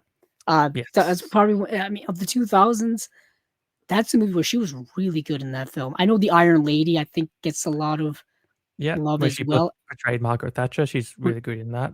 yeah. Um, Favorite John Travolta performance of the 2000s. Was John Travolta in any good movies in the 2000s? That's a better question. um, for me, Pulp Fiction's from '94. That was part of his comeback. But anything after Oh, that, probably Taking of Pelham, the remake. He's good oh, in you know that. what? People don't tend to like that movie because they revere the It's just original so much. yeah, But I will say that movie's not bad. It's the Tony Scott erratic editing, I think, like throws people off. yeah. But I wouldn't. I I don't think that's a bad remake. I saw the remake first, and I saw that in the cinema. So for me, it has more of a Ah, connection to it. But I have since gone back and watched the original as well, which was a masterpiece. Um, and the other, then it was it's funny because you got that Taking of Pelham, the train film directed by Tony Scott, and then you got Unstoppable, the other yeah, train film directed by Tony trains Scott. are always in style, I guess, for movies. You got to get Uh, trains. People also forget that John Travolta was in Hairspray from 2007. Uh, Yes. which is the remake.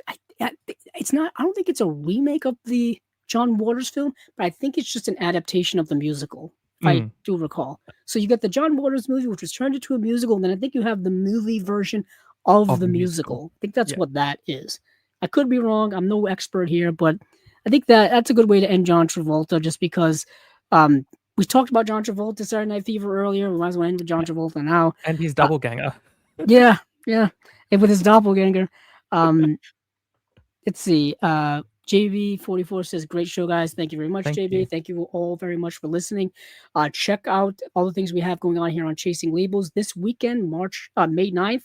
I don't know what month we're in anymore. May 9th, we will be having another episode of the Unwatched Pile. I'll be handling. It's going to be all like movies within movies themed.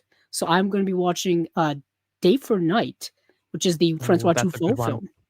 Um, I think yeah, that's the one where it's a director, right? Yeah, Yes. yeah. Yeah, So that's it's about a director. So I'll be watching that.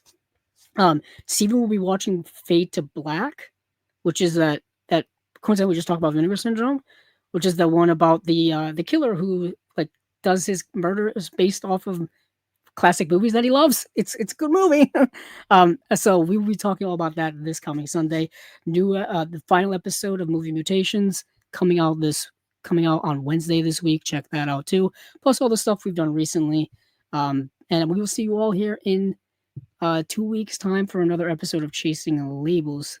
Uh, Once again, hey, keep on watching those movies because I know I will.